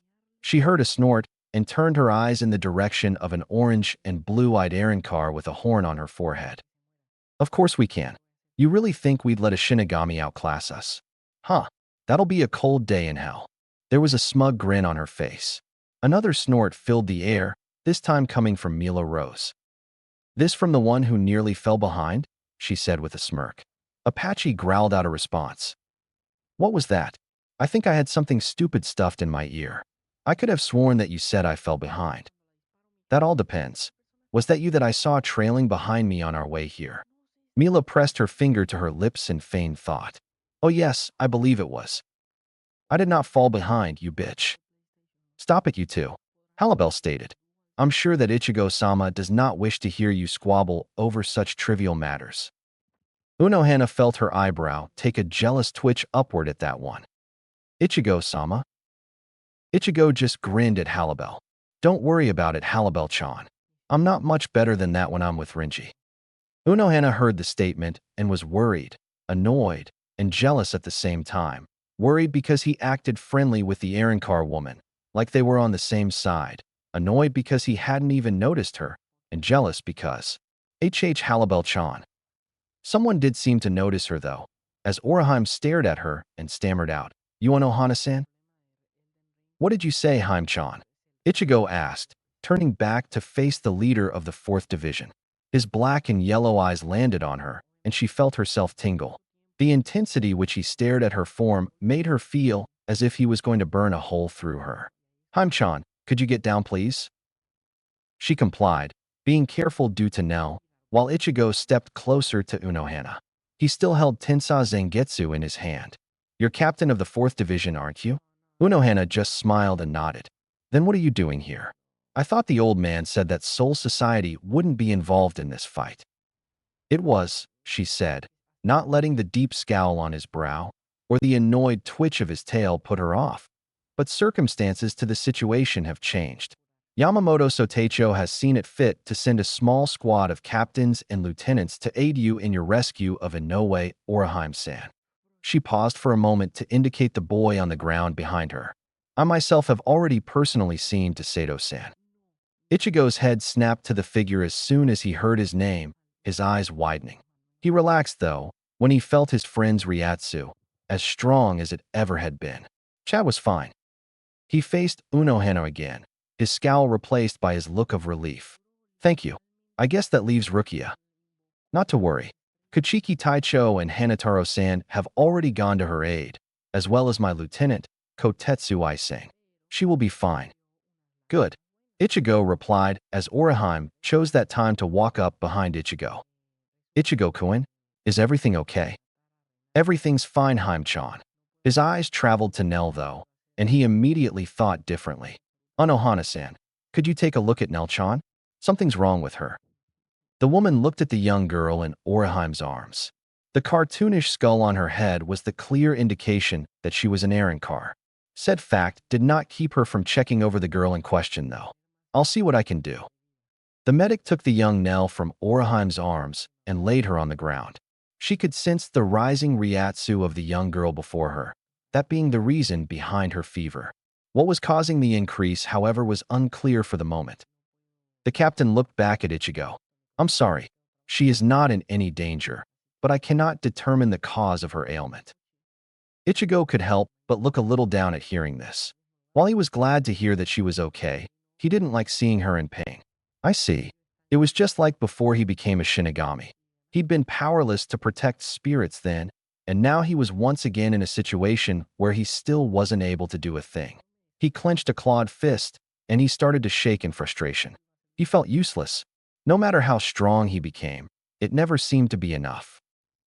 Lost in his thoughts, he almost didn't feel the two pairs of arms that enveloped his middle, or the bodies that pressed against his front and back. He looked down in front of him to have his vision filled with a field of blonde hair as Halibel pressed herself to him in what he supposed was a comforting gesture.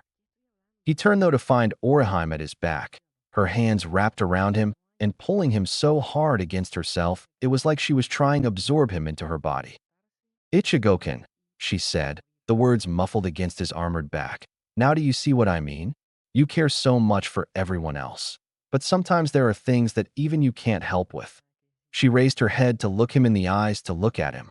You don't have to make yourself responsible for everything and everyone.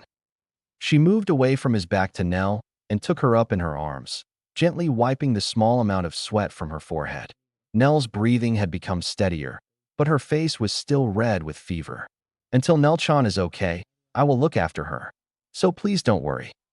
Listen to Orihime-san, Ichigo-sama. Halibel looked up at her master. She pressed herself harder against his chest, her breasts molding to his muscles and giving them the illusion that they were getting larger, not that they really needed to be. She smiled to herself when his eyes traveled over her form, and he licked his lips a little as she spun her fingers in little circles on his chest. Besides, isn't there anything else you would like to be doing right now? She pulled her collar down and leaned in close to his ear. Like me and Orihime-san, if it would so please you, Ichigo-sama, you can have my fraction as well. She nipped at his pointed ear a little as she finished. Ichigo's thought processes came to a complete stop. His body hadn't stopped, though. He took in a deep breath of Halibel's hair, the blonde strands tickling his nose. She smelled faintly of cinnamon and cherries, the scent intoxicating and drawing him in for more. And the feeling of her breasts pressed against his chest was only making the feeling stronger. He did not move, though, savoring the feeling that swept through him. Sweet fucking Cammy, what are you waiting for, King? Go for it, Ichigo shouted. There was no response. King? Hello? Earth to the stupid fucking prat. Again, nothing. Ichigo was starting to growl. King, I swear if you don't do something to that woman soon, I'm gonna dash. He didn't get to finish as Ichigo's lips latched onto Halibel's neck, his long canines scraping against silky cocoa perfection. That's my boy, Ichigo chuckled. Just make sure that she begs for you when the time comes, and you'll be golden. For the most part, Ichigo was ignoring his horse, although he did file away the make sure that she begs part for later use. And at hearing Halibel moan into his ear at the feel of his teeth nipping at her neck, he knew that it wouldn't be an issue. He stopped short, though, and glanced at Orihime, his lips never leaving Halibel's neck. He knew that she said it was okay, but he still wasn't convinced. Orihime saw the look in his eyes as they rested on her. He was questioning her, asking her for her permission to continue even though she had already given it. It was endearing to know that he was trying to be so loyal when he didn't have to be. Knowing this, she simply smiled and waved him on, knowing that she would get her chance soon enough. Seeing her give the go-ahead was all he needed. His tail wrapped around Halibel's waist faster than the eye could see and pulled her flush against his torso. His hands came into play as well, the left moving along the small of her back, sending small tremors through her system, while the right moved low to lightly grasp at her firm derriere. As she felt all of these things, Halibel couldn't help but feel a small sense of satisfaction. She had finally found him. A man that was powerful. A man that would not hold back on her. A man that would hold her, possess her, own her, love her, and make her feel everything she had been wanting for so long. She sighed deeply as she looped her hands around his head, dragging his lips away from her neck, over her collar, and to the area of her shirt that covered her bountiful breasts.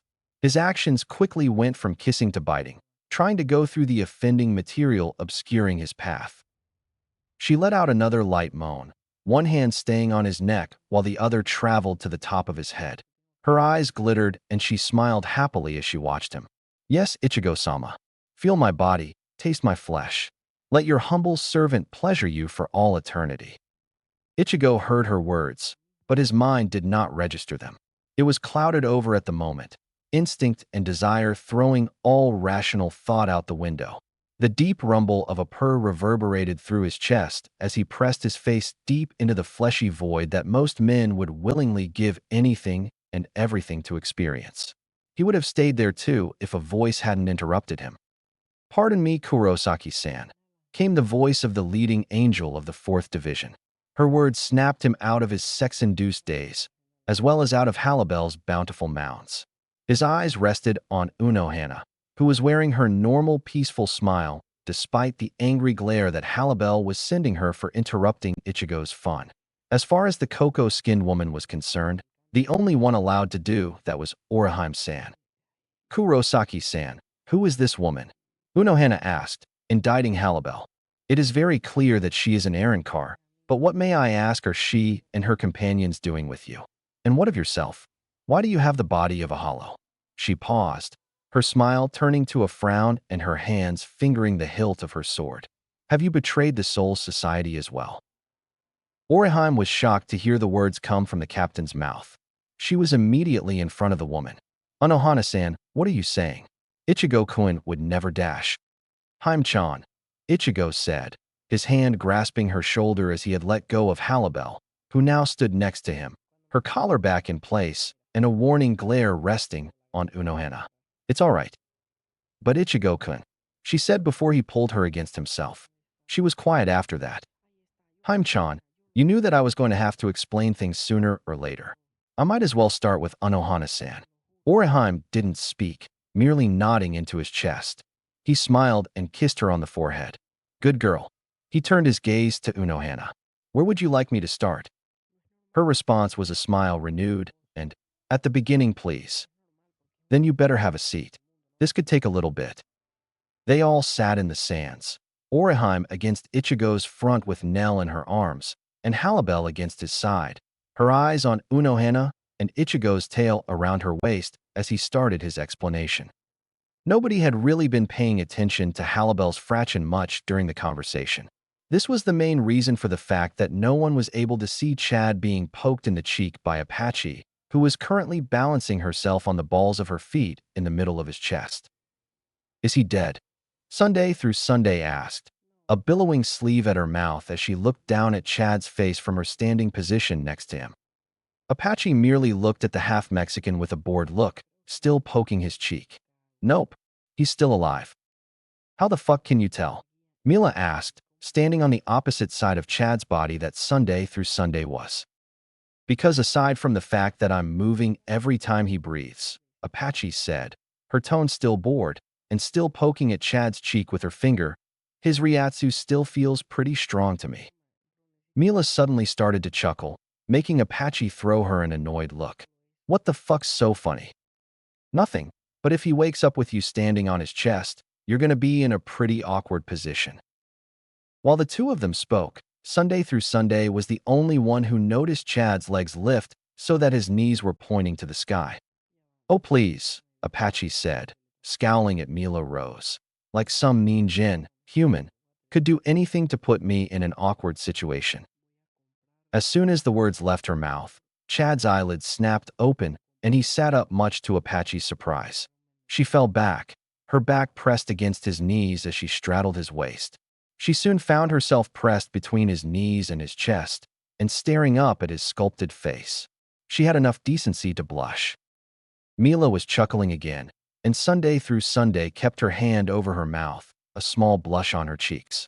"Oh my," she said, while Mila's chuckle was getting a little louder. Chad, being as big and as densely muscled as he was, hadn't really noticed the weight on his chest when he woke up. That led him to sit up as if nothing was there. Of course, he did notice the feeling of someone pressed against his chest and the single white horn in the center of his vision.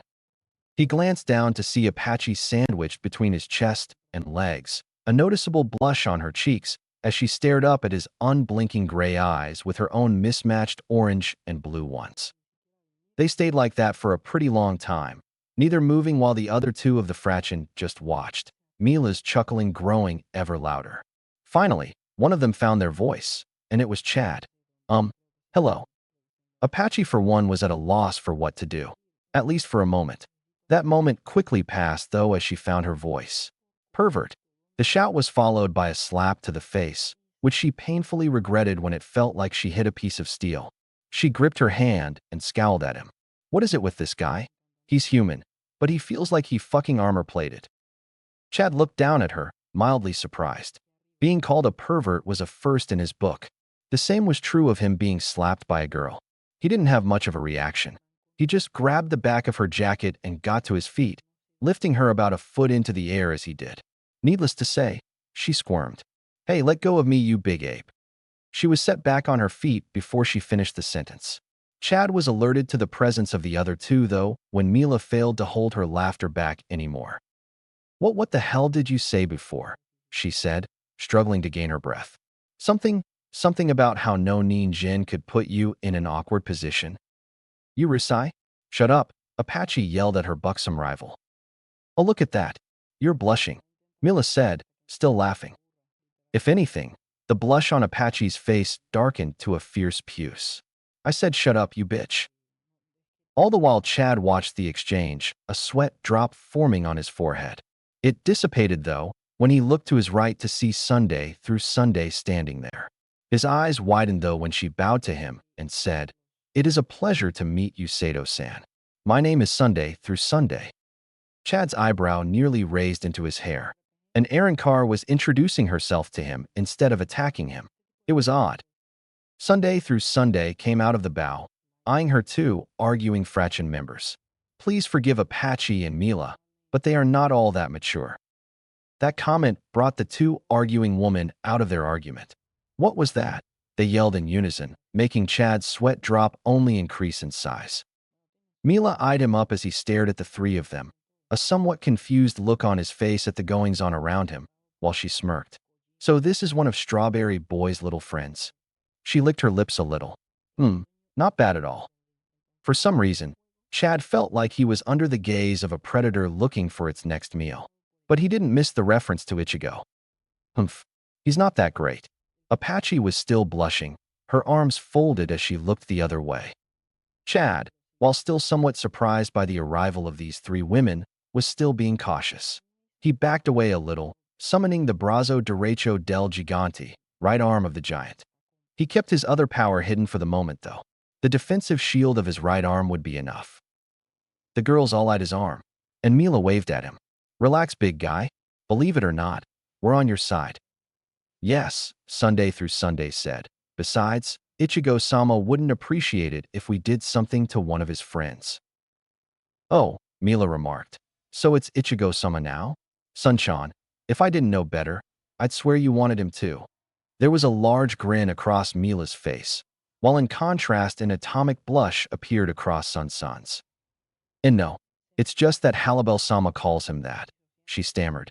So why shouldn't I? Good point. Apache was quiet for all of this, sending glares at the half-Mexican boy, and said boy was just confused. They were on his side, and they were calling Ichigo-sama? What had been happening after he had been knocked out? Confusion aside, though, Chad did deactivate the armor on his arm. You said something about Ichigo, he finally spoke. You wouldn't happen to know where he is, would you? Yeah, Apache said. She sounded pretty pissed off. He's sitting over there with that redhead, that Shinigami woman, and Halibel-sama. She pointed out said Strawberry, all the while muttering something about her leg, smug bastards, and giant perverts. Chad followed her finger to spot a large amount of orange-colored hair. A woman in white with blonde hair was sitting next to it, with what looked like a tail wrapped around her waist. He could also see the woman he knew as the captain of the 4th Division. He started towards them. Meanwhile, while she still had her normal look upon her face, Unohana was a little bit shocked from everything that Ichigo had explained to her.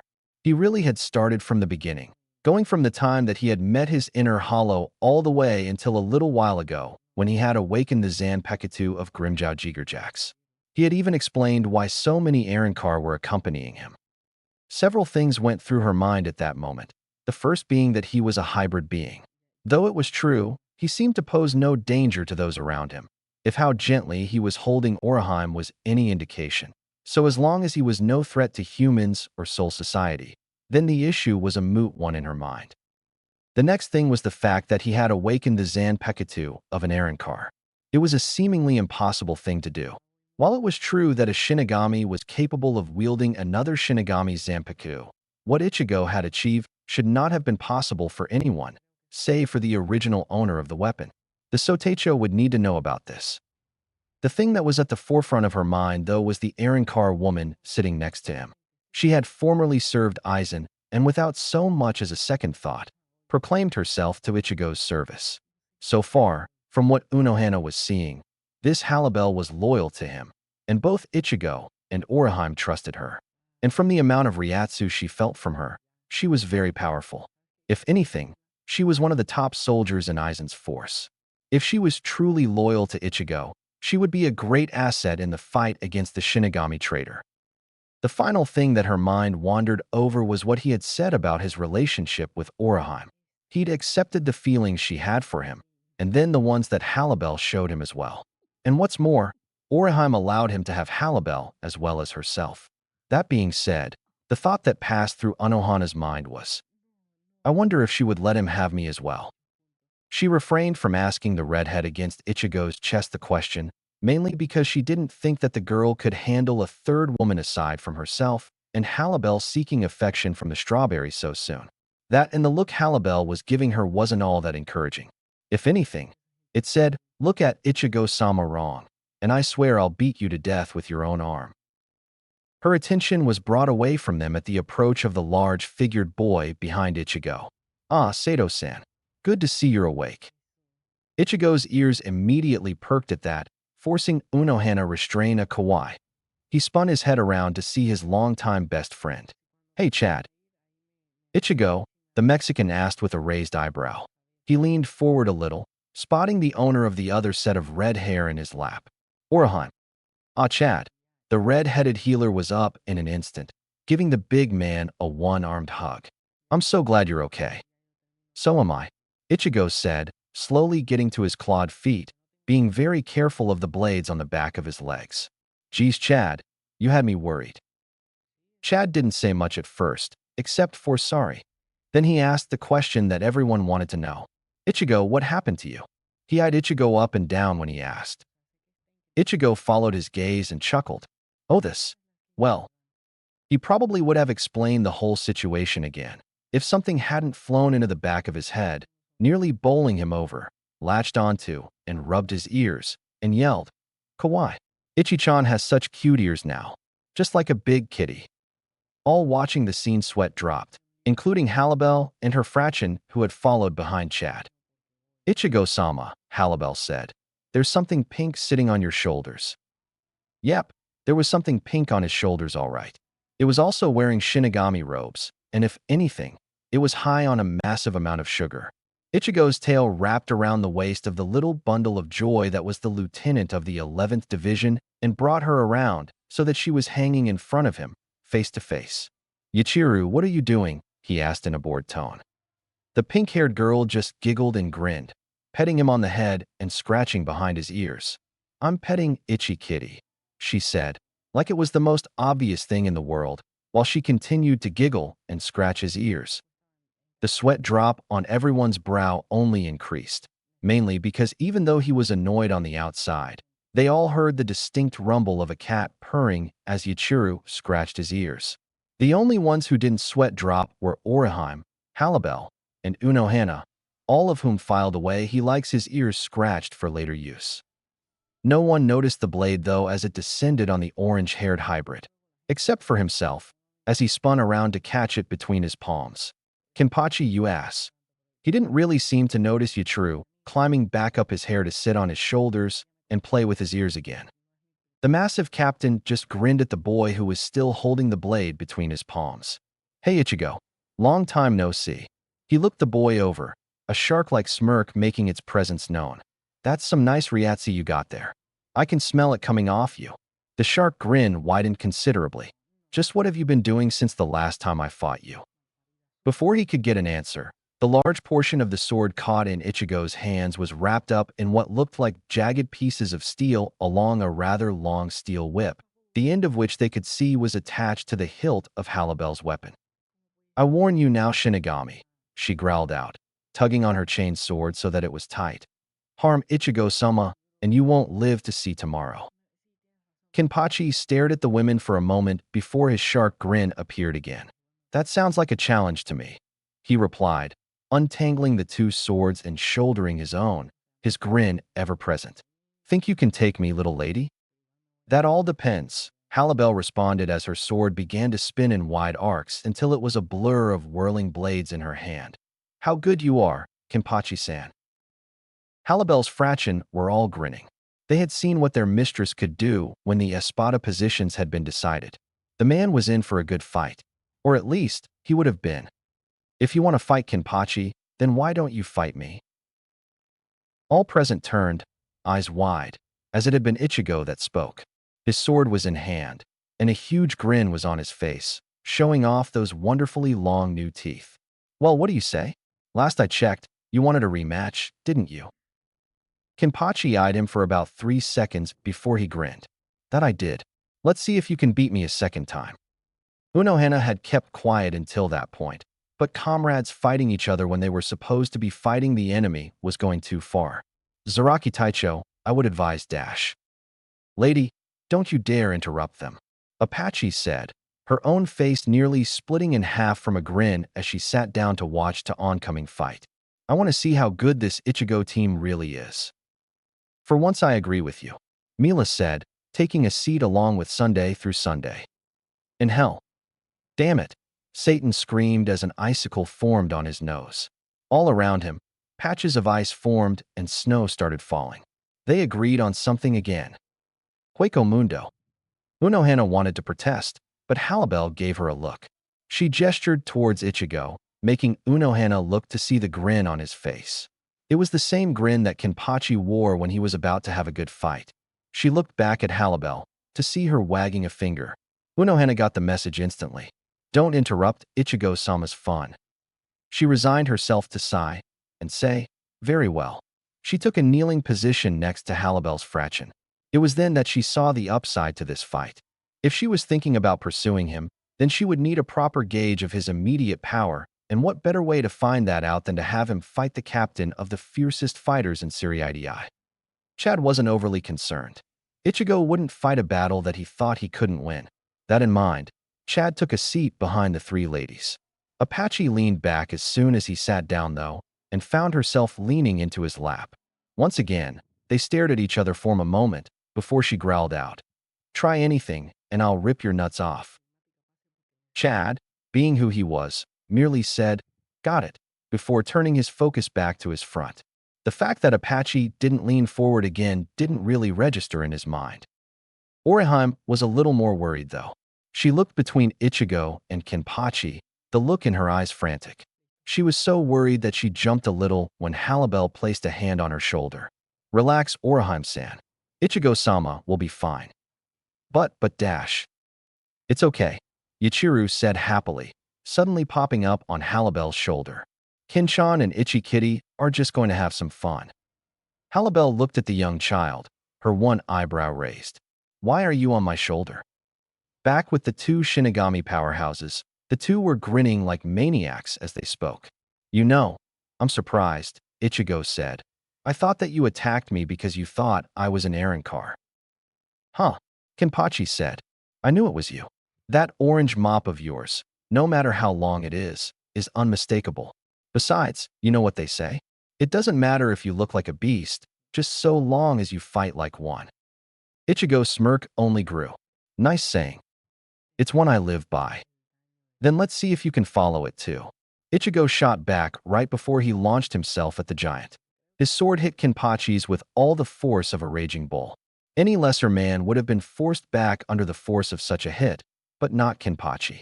He pushed against Ichigo, the sparks flying between the two swords as the edges ground against one another. Now that's more like it. Kenpachi laughed, his grin as wide as it could get. The two of them pulled back and struck at each other again, the sparks raining from where their blades met. That's how a true warrior should act, rushing into battle without fear of consequence, letting instinct push him in. Come on, Ichigo, let's see the warrior you've become. They pulled away from each other, each striking at the other another 3 times. The heavy clang of metal rang throughout the air, stinging at the ears of the spectators.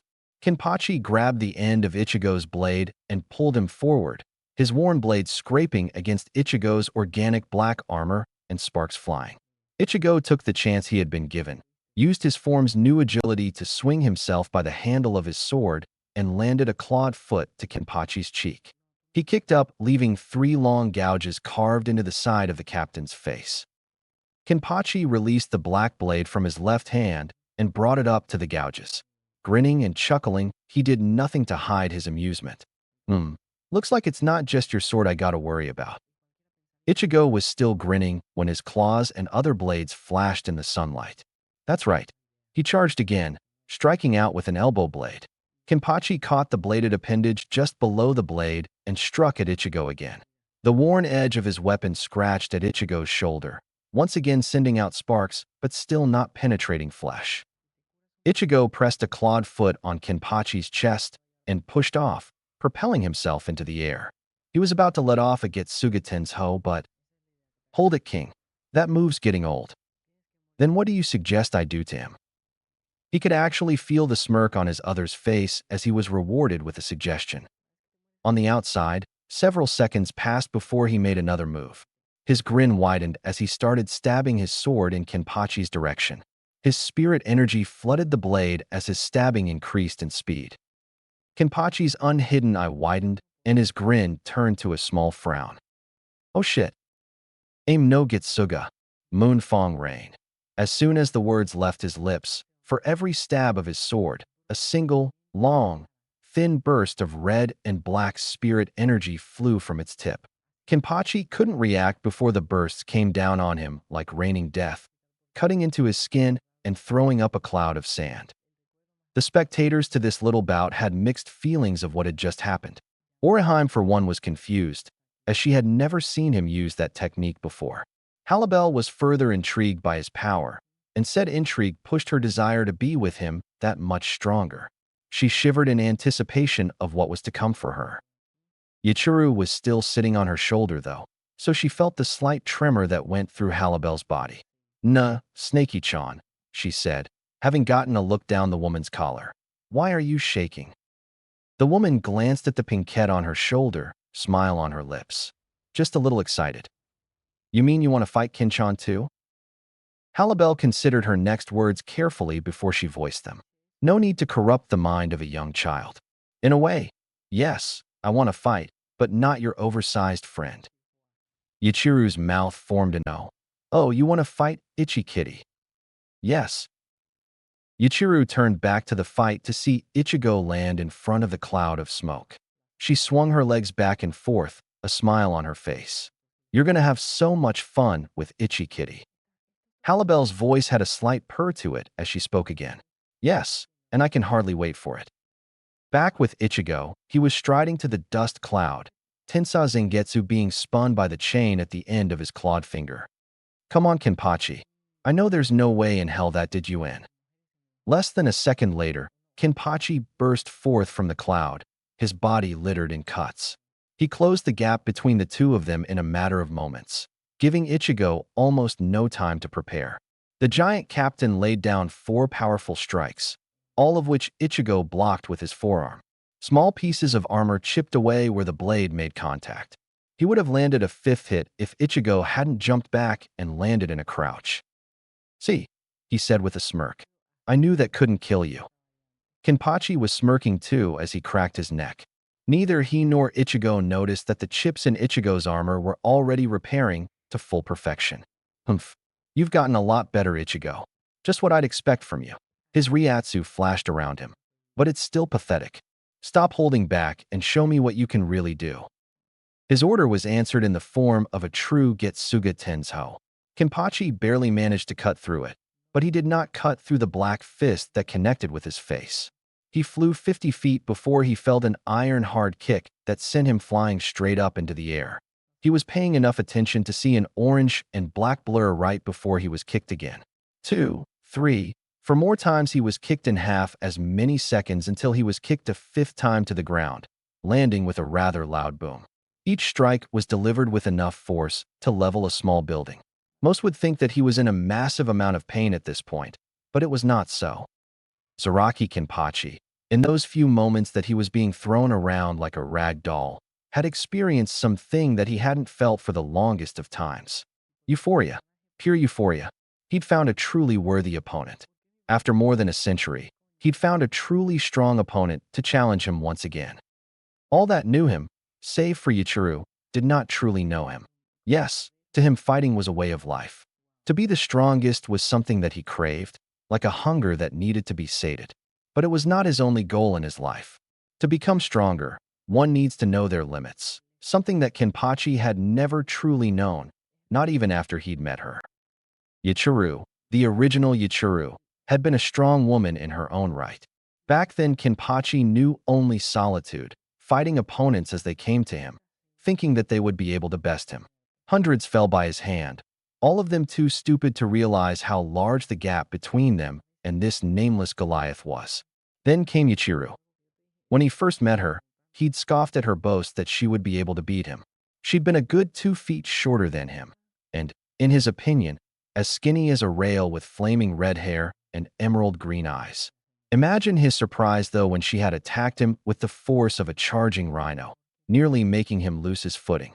He'd smirked, she'd smirked, and the battle raged. He'd won that battle, but just barely. He was still the strongest.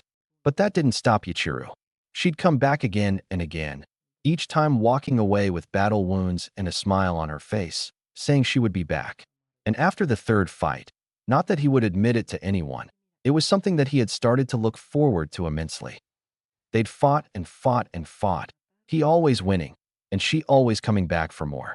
Her sheer tenacity earned her his respect and his heart. It was not to be. After a particularly tough fight between them, they were both physically drained. And when that's the case, it makes the fight against a hollow all the more difficult, especially when the hollow is an Ajuchi's class hollow. Those simple facts had been the factors that had brought what served as Kenpachi's world to an end. Ichigo was killed by the hollow's hand.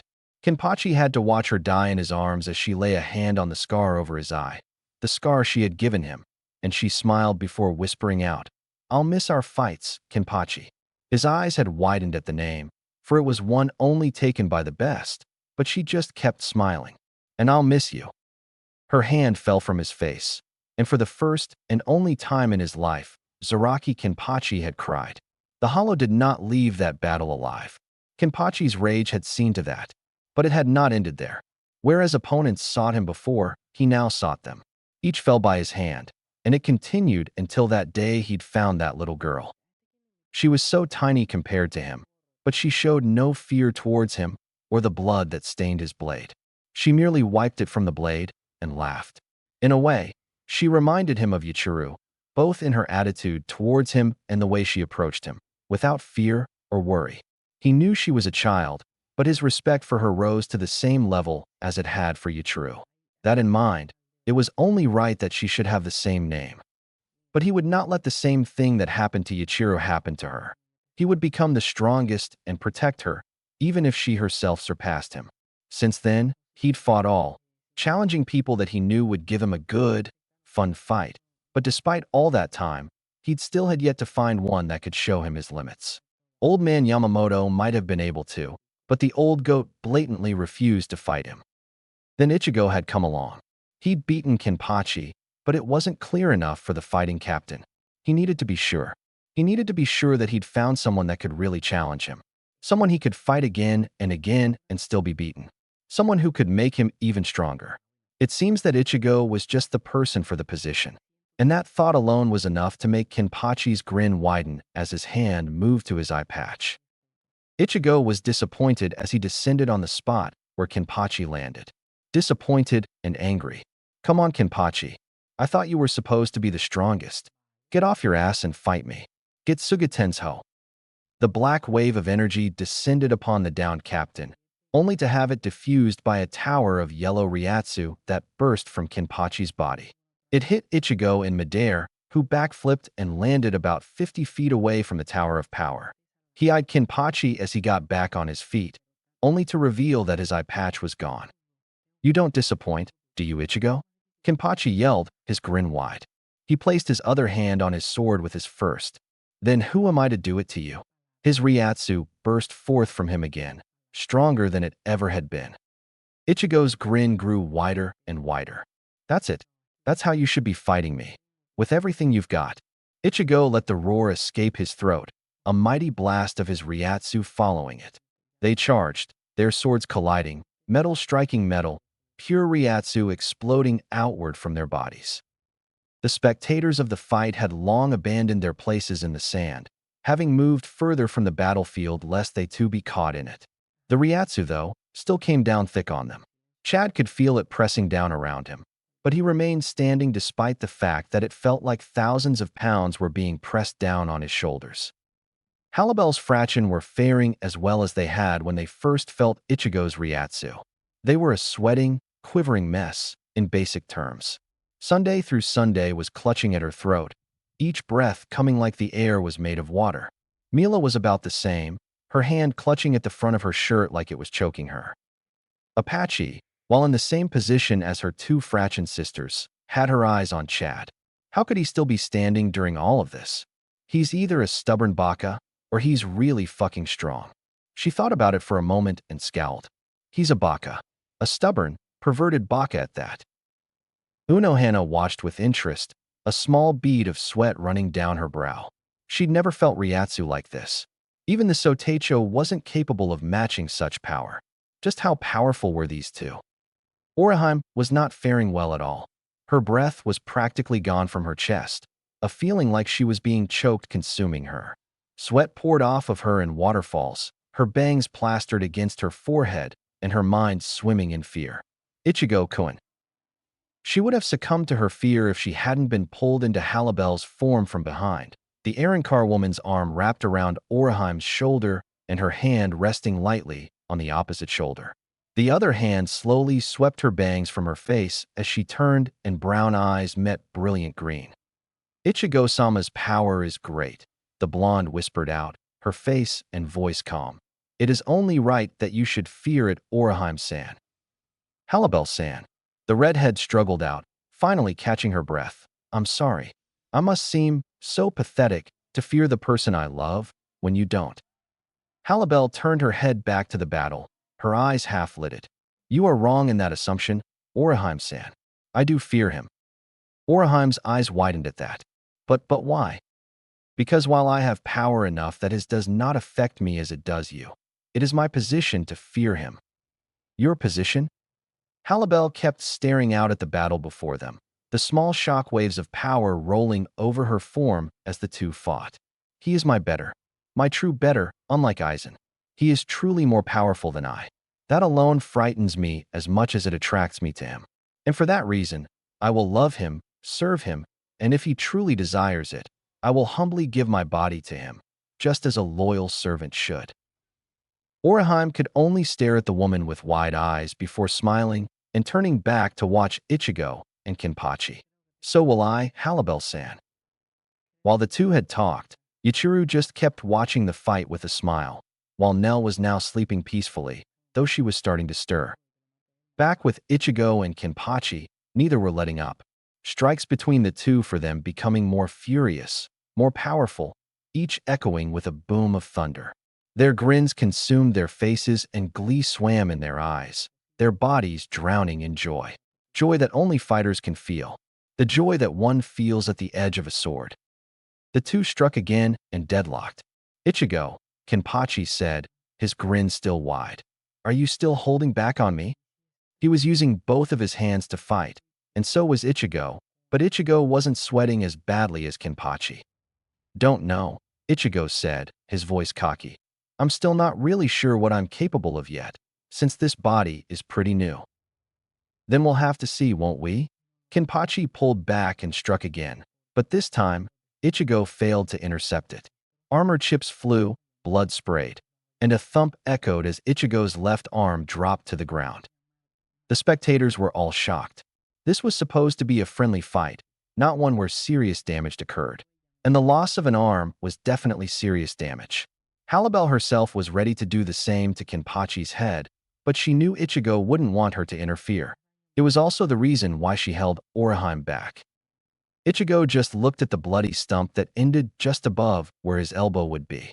Well, hadn't expected that to happen, he thought with a raised eyebrow. Yeah, just give it a few seconds there, King. Kenpachi was still grinning as he lay his sword on his shoulder. Sorry about that, Ichigo. I got a little carried away. Nah, it's all right, Ichigo said with a grin. As soon as he finished the sentence, a normal human arm burst forth from the stump. As soon as the arm finished growing, the black armor followed, moving like a living creature until arm and armor were like new again. Ichigo flexed his new fingers and claws as he grinned at Kenpachi. Because I've got a new one. Now where were we? Before an answer could come, they were at it again.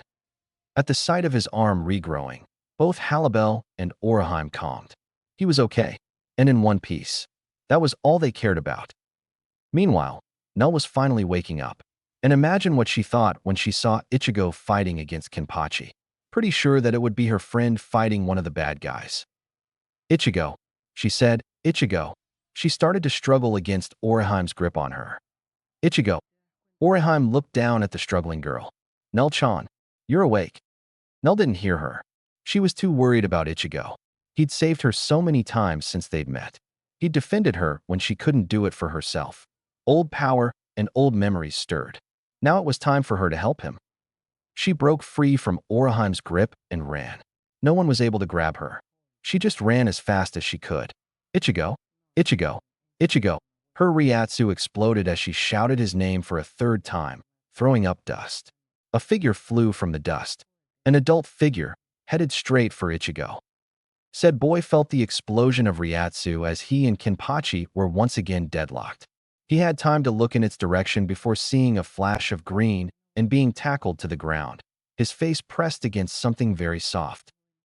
Kenpachi only managed to blink right after he saw something green slam into Ichigo before and it flew about 25 feet to the left.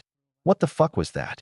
He turned to find a pair of angry gray eyes staring back at him from a face with a jagged scar and a red marking across it on a head topped with green hair and a horned skull. Orihime, Halibel, and the rest were all moving to the position where Ichigo was.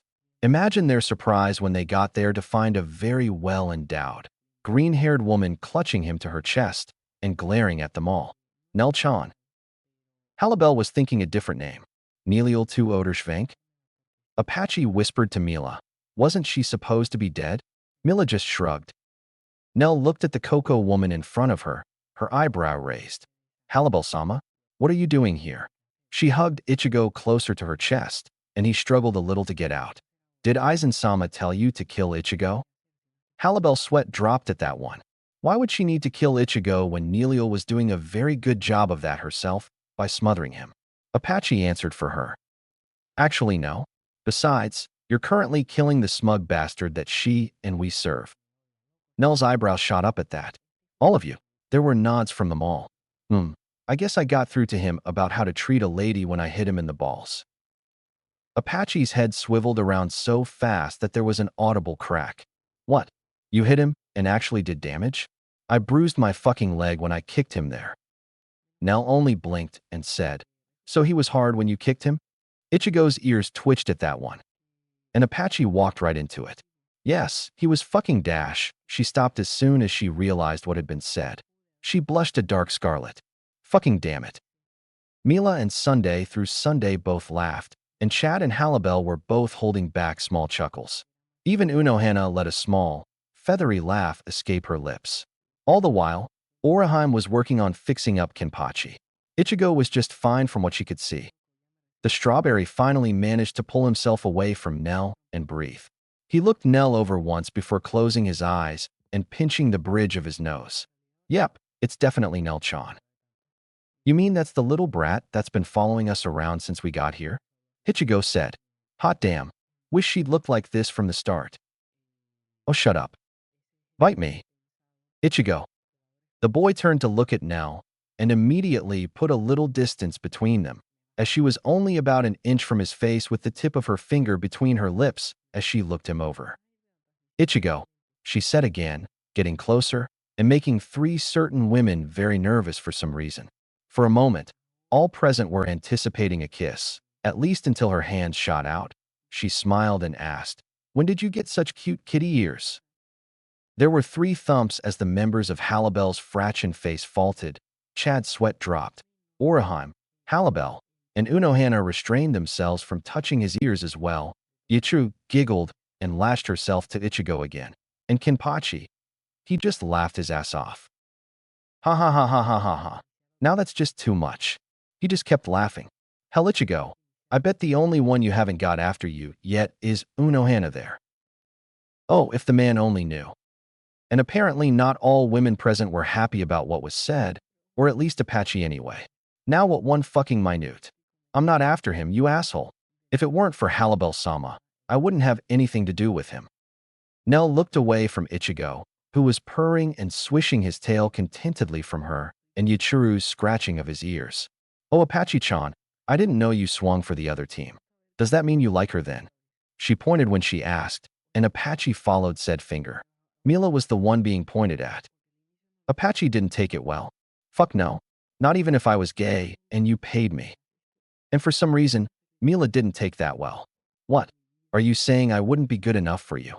But then again, maybe she was just looking for a reason to argue with her rival. What? Mila, are you even listening to yourself? Oh, shut up already. Ichigo managed to get himself off the ground and out of the reach of Nell's hands. Yichiru was still on his shoulders though, but Kenpachi was kind enough to pick her off. Oh, but I'm not done petting Itchy Kitty. Ichigo just kept his gaze on Nell, taking note of the Zanpakutō that was at her waist. He figured it must be hers, obviously. Nell, what is going on? What do you mean? I mean, why do you look so much older?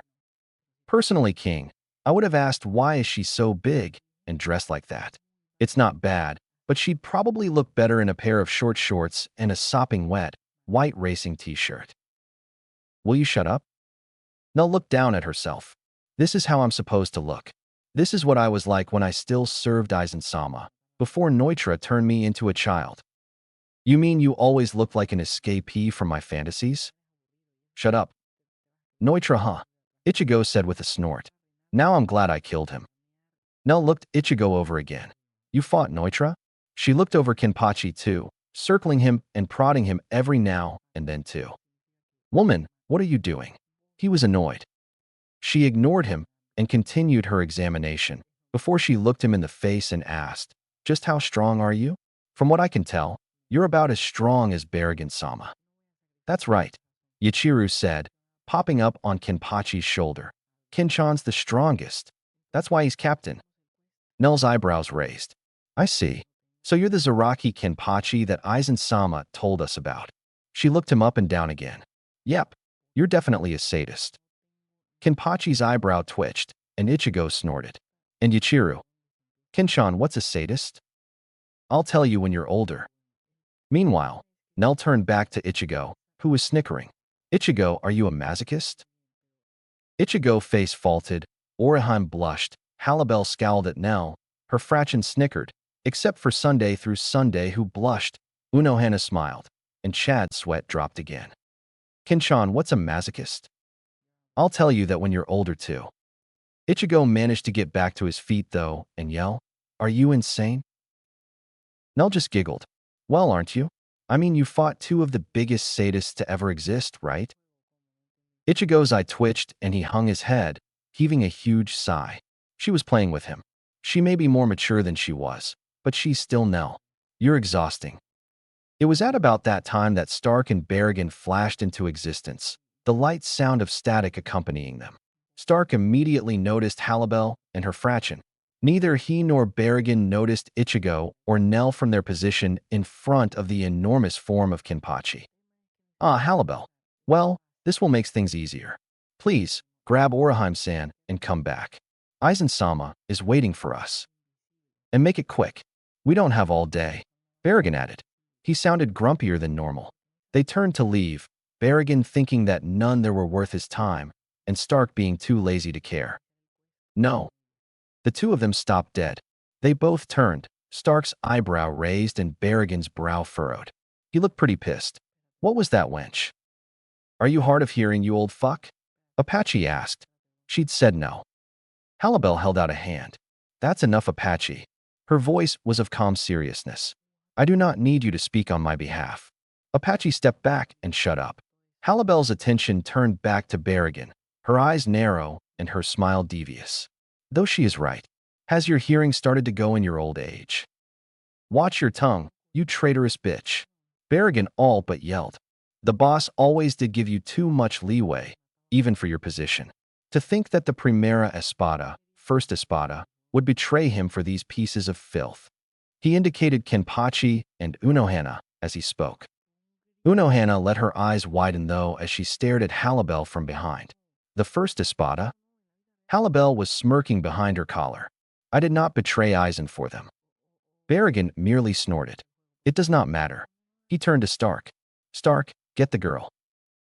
Stark merely rolled his eyes before he disappeared from his spot and reappeared in front of a startled Orihime. He would have grabbed her too, if he hadn't been picked up by his throat and thrown back to Berrigan. Imagine his surprise when he looked back to see who had thrown him, his eyes wider than they had been or ever would be. Nilil-chan. The green-haired woman was standing in front of Orihime, her left hand fingering the green hilt of her sword. There was a small smile on her face when she said, Long time no see, Stark-kun. He was on his feet immediately.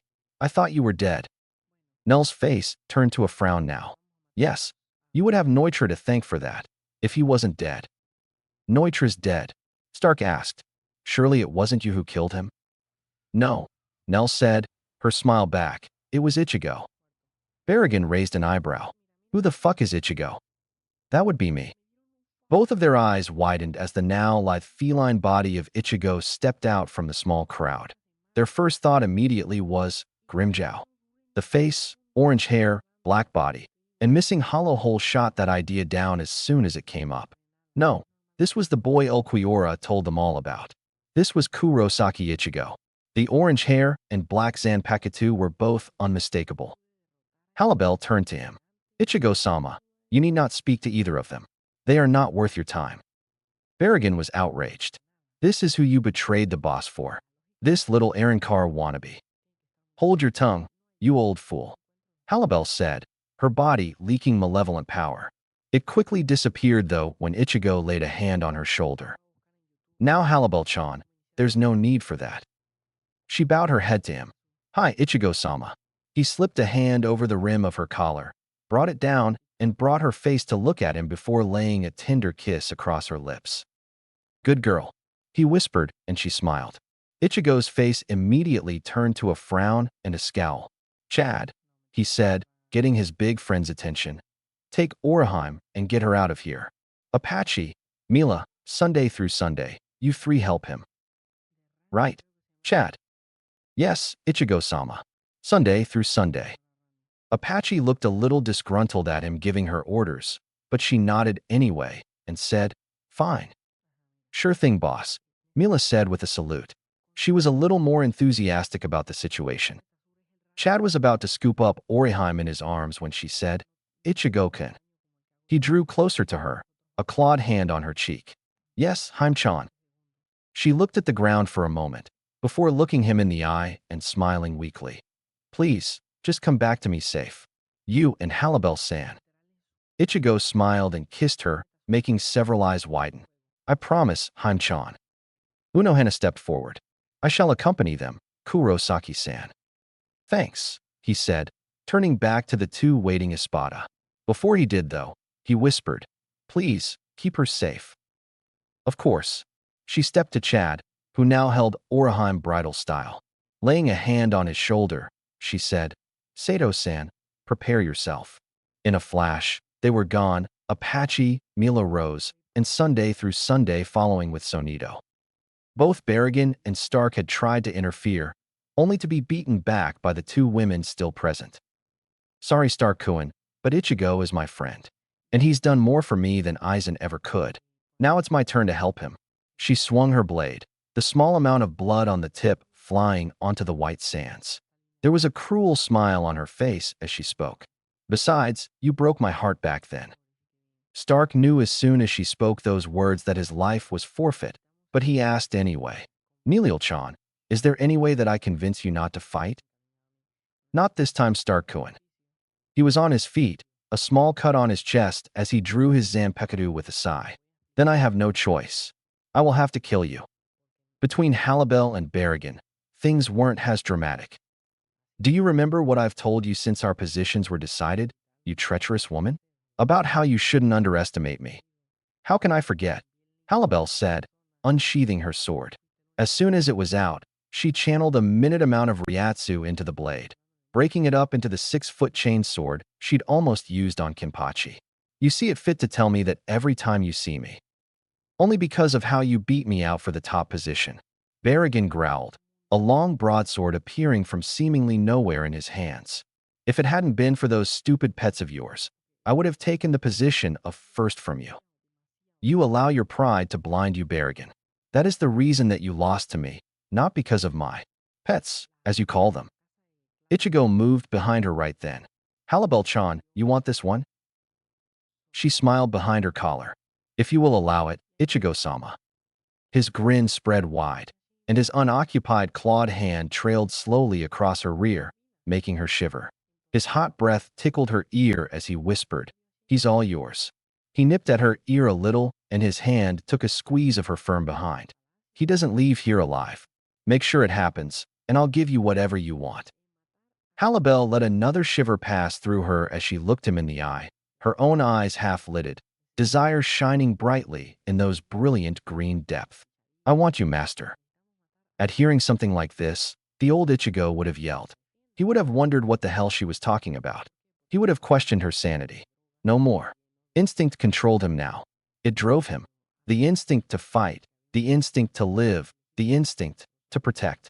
To protect everyone, to protect his friends and family, to protect Oraheim and Halibel, even if they didn't need it. He would do anything and everything for them. It was his reason for the response he growled out. Then kill him. Yes, master. Good girl.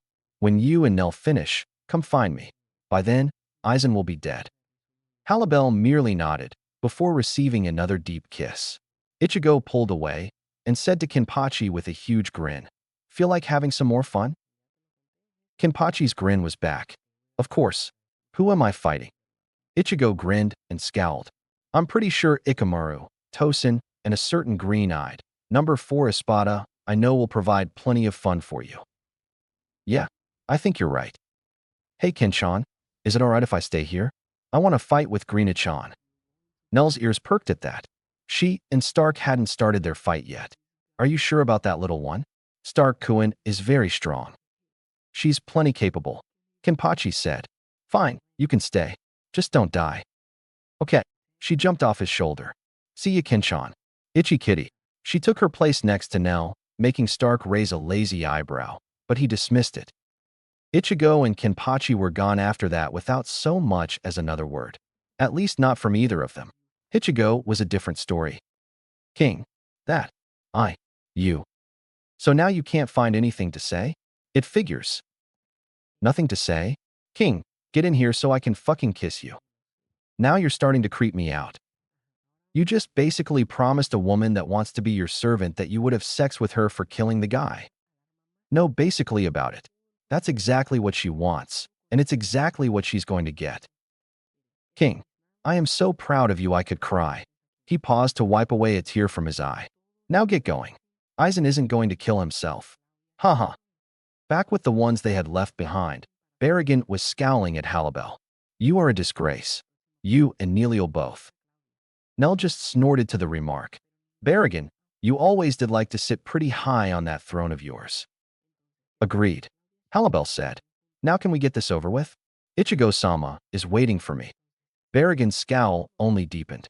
Fine. Then we will fight as Espada should. With our true power. He held up his sword and said, Tosatsu, Dragon del Verdugo. Slaughter, Executioner Dragon. While he was awakening his sword, Stark was not far behind. Remember Neliel-chan, you forced my hand. He held his sword straight, the back edge resting against his forehead. Hatch, Gafuki-eye. Snap, tornado whip. Two explosions of Ryatsu and a lot of sand later, two new figures stood. Stark didn't look too much different. His jawbone necklace was back on his jaw, while the rest of his mask was reformed to the bottom of his eyes. Bony, spiky armor wrapped around his arms and legs. For vent-like openings present on each of his limbs, a total of 16 vents in all. Berrigan was a different story, though. He'd grown at least a foot. His clothing had ripped away and his body had been covered in bony, dragon-like armor, including a tail and wings on his back. In his hands, a long black scythe shined. Over his face, the rest of his mask had formed, giving him the pointed face of a dragon with red eyes and a lot of sharp teeth. Nell looked at Stark's awakened form, her face grim. So Stark is actually serious for once. She turned to Ichigo and said, "If you can awaken your Shurkai, little one, then I suggest you do it now." Ichigo was all smiles and giggles. "Okay." She pulled her sword from its sheath. "Ready to have some fun, Stripey-chan?" A large white tiger appeared by her side. "Haven't I told you to stop calling me that?" It growled in a female voice. "Yep, but you know you love it. So ready to have some fun?" Against him, the tiger growled, eyeing the transformed Stark. "Definitely." "Then let's go." Ichigo yelled to the cat. She giggled, swinging her sword around before she called out its command. "Itsuru, Yukitora." "Freeze, Snow Tiger."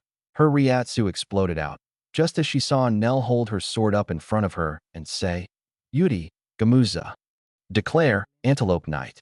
Her Ryatsu exploded outward as well.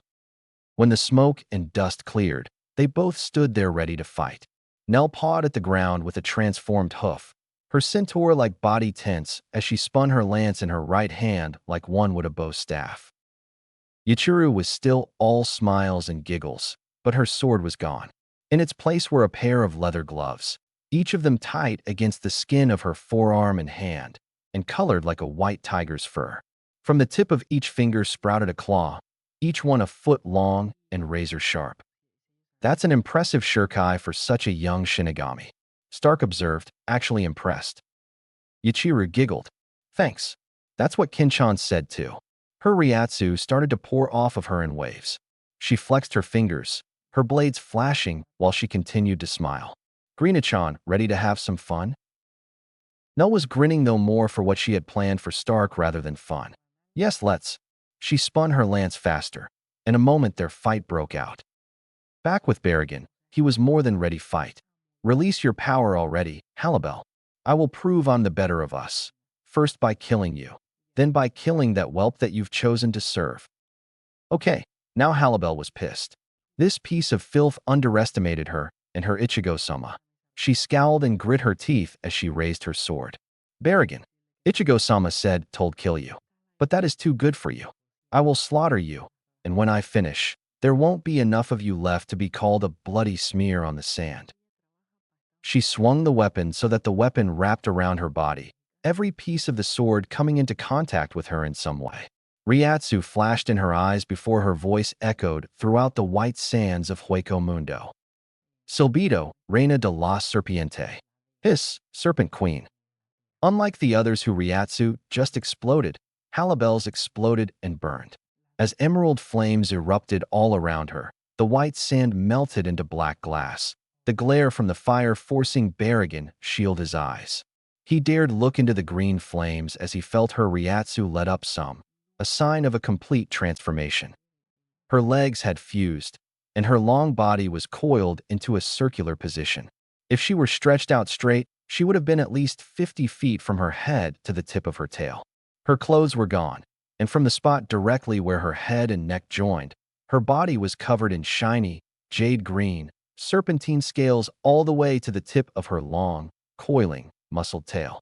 From the base of her neck on her back, a long, rough diamond pattern made up of lighter, emerald green scales extended along her body's spine.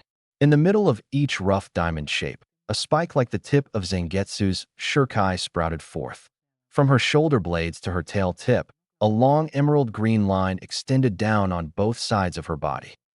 Her arms were just like the rest of her, scaled with a lighter scaled diamond pattern running from her shoulders to the back of her palms. However, there were no spikes on her arms. The tips of her fingers ended in inch-long claws. Her face was still the same, right down to her cocoa skin. The most that changed was that her mask fragments were gone, and her eyes were no longer emerald green. Now her eyes, both sclera and iris, were a lighter acid green, the pupil a needle-thin slit. The final, most noticeable change that could be seen was her hair. It was no longer hair. From her scalp, many long, jade-green snakes sprouted, each of them about 3 feet long, all hissing and facing Berrigan just as Halibel herself was. "You are far too arrogant for your own good, Berrigan," she hissed, fawn-like canines flashing and a thin forked tongue flicking across her lips. "And it's time to put an end to it. For Ichigo-sama." All of the snakes on her head hissed louder, as if in agreement. With lightning speed, her Lamien-like body surged toward Berrigan, and the battle was on. Viewer is greeted by the familiar and welcome sight of Ranjaku Matsumoto's massive cleavage. "Hello? Welcome to Hey Hey Kid. Up here short stuff. Stop staring at my boobs." "Not my fault. It's like those things have their own gravity or something," Jinta defended as he accidentally hit the zoom feature. The camera shakes before raising up to reveal Ranjaku's now clearly irritated face. "Sorry about that. He's usually not this bad," Tessa explains half-honestly. Realizing that the camera is now focused on her face, Ranjika blinks as if she forgot something. "Oh, that's right." Cough. "Hello and welcome to Urahara's soapbox. Unfortunately, due to a small incident involving a chemical burn covering over 80% of his body, Urahara won't be able to handle today's lesson. I was supposed to be the guest speaker, but have kindly taken over until our host is able to return." Camera turns to show a man almost completely covered in bandages lying on a makeshift futon as a nurse uniform-clad Yoruchi approaches with a small pan of water and a sponge. "I think he'll pull though, Matsumoto-san," Tessa replies, ignoring the thumbs up his friend gives before returning the camera's focus to Ranjaku. Sweat dropping, the lieutenant scratches the back of her head. "Right. Well, moving on. Today's lesson is a rather special one as it is directed to our faithful viewers," the busted lieutenant explains before stepping to the side, revealing several large sacks full of what appear to be letters. "Now, we've been getting quite a few complaints regarding the positions of the top 3 Espada, and even more regarding their, well, actually, just Halibel's resurrection." Her graceful smile now replaced with a fearsome scowl, the strawberry blonde pulls a bottle of sake from her ample bosom, as well as a butane lighter. Here is our official response. Downing the entire bottle with a single swallow, the now clearly pissed woman flicks open the lighter and spews forth a massive fireball, reducing the pile of letters to a pile of ash. "Seriously, what part of alternate universe do you little brats not understand? We've had so many people complaining about our obvious mistake that we began to question ourselves. That is until we compared notes and signed dates, and remembered that when this story first began, the fake Karakura arc hadn't even started yet. You know, the arc that's lasted for over a year and a half. The author came up with his own ideas and had to guess at the ranks of the top Espada based on the information he had on hand at the time." Closing her eyes and taking a deep breath, the now calm woman continued. "I can assure you that the creator and his associates are taking new information into account, but they will not be going back and rewriting old chapters. Besides, if the only complaint is that Halibel-san has a far less attractive resurrection form, try to keep one thing in mind. This is a harem story, meaning there will be lemons." Ranjaku's expression changed to a purely predatory smirk. "So ask yourself, which would you rather have? Hairball with her bone skirt and bikini top, or Halibel, the full package grinding into that cute little strawberry and his precious princess in an all-night-long steaming hot marathon of mindless dash?" Ahem. Shaking her head to clear out the images, Ranjaku had the decency to blush before continuing. "As I was saying, it's really not that big of a deal. So what? She has a different tattoo on her boob and looks different when fighting. Does that really make things so bad? Is it really such a terrible crime that the author used his creative powers to give her a different Zanpakutō?" Everything goes black for several seconds until a single spotlight shines on Ranjaku. Remember, when you complain about creativity, you're complaining about the life's blood of fan fiction, the very thing we are all here to see. It's not just stupid on your part for failing to read the summary, the publishing date, and the entire premise of the story. It's rude, careless, and painful. It hurts the creative process and slows down future updates of this wonderful story. So I ask of you, no, beg of you, please, let the matter go. It's been addressed over and over to the point it's just plain annoying. Lights cut back one as the shop staff applauds before the screen goes black. Kichiki Byakuya was a man that many would deem to be a very serious person, and they would be correct in their assumptions. However, if they thought there was no reason for his behavior, they would be wrong. As he looked out over the white sands of Hueco Mundo, his face impassive as a gentle breeze brushed his silken bangs over the sides of his face. He glanced over at his adopted younger sister, her body almost fully healed as Isane and Hanataro worked on her. He quickly focused his eyes back out on the sand, old memories making themselves known. He hadn't always been the cold, calculating man that all knew him to be at present. In fact, in his youth his attitude was very close in type to the young man Kurosaki Ichigo. He had been devoted to his teachings, but other times he was a brash person and anger came easily to him, at least when Yoruchi was around. She'd been a constant tease to him. But though that was true, and despite the gap in their respective ages, the goddess of Flash was a good friend to him. It was at that time that his serious attitude had first come to the surface. The time that Yoruchi had fled with Urahara. He'd lost a friend when she'd left, and it hit him hard. He showed nothing. No anger, no sorrow, no sadness. He'd felt as hollow as the creatures that he was training to defeat. At first, many of his family tried to return him to what they considered to be his normal self, until his grandfather and former captain of the 6th Division had put a stop to it. He just let his grandson be. And to him, he honestly thought that it was an improvement as he had been hoping for a long time that Byakuya would gain better control of his emotions. If this is what it took for such a thing to happen, then so be it. That was how it was for so many years. He did not smile, he did not cry. He was a hollow shell that only lived to see the rules obeyed. Then he'd met Hizana. It had been by pure chance that he'd met her. Recently promoted to the position of captain of his division, Kichiki Byakuya was merely on patrol of one of the lesser districts of the Rakongai. He'd saved her from a weak hollow, and she in her gratitude had asked if there was any way to repay him for what he'd done. He deemed it not necessary, stating that he merely was doing his duty. Hizana was stubborn though. Actually, that would have been an understatement, as she had followed him everywhere that day to find out what he wanted from her. He finally used Shuinpa to take him as far away from her as he possibly could. He had sighed in relief knowing that she wouldn't be catching up to him, at least not anytime soon. That thought alone was enough to make himself wonder something. Why the hell did he go and find her again? And why the hell was he keeping such a close eye on the raven-haired woman? Unknown to himself, however, she had known that he was there. Always there, always watching, always protecting. That's when she knew what it was that he wanted, and what she wanted as well. He had looked away from her for merely a moment of time, but it was long enough for her to disappear from his sight. And since she had so little spiritual energy, he never noticed her sneak up behind him and wrap her arms around him. "Kichiki-sama," she said, recognizing him as the leader of one of the 4 families. "If that was what you wanted, you should have just asked." His eyes had widened slightly as he turned to her.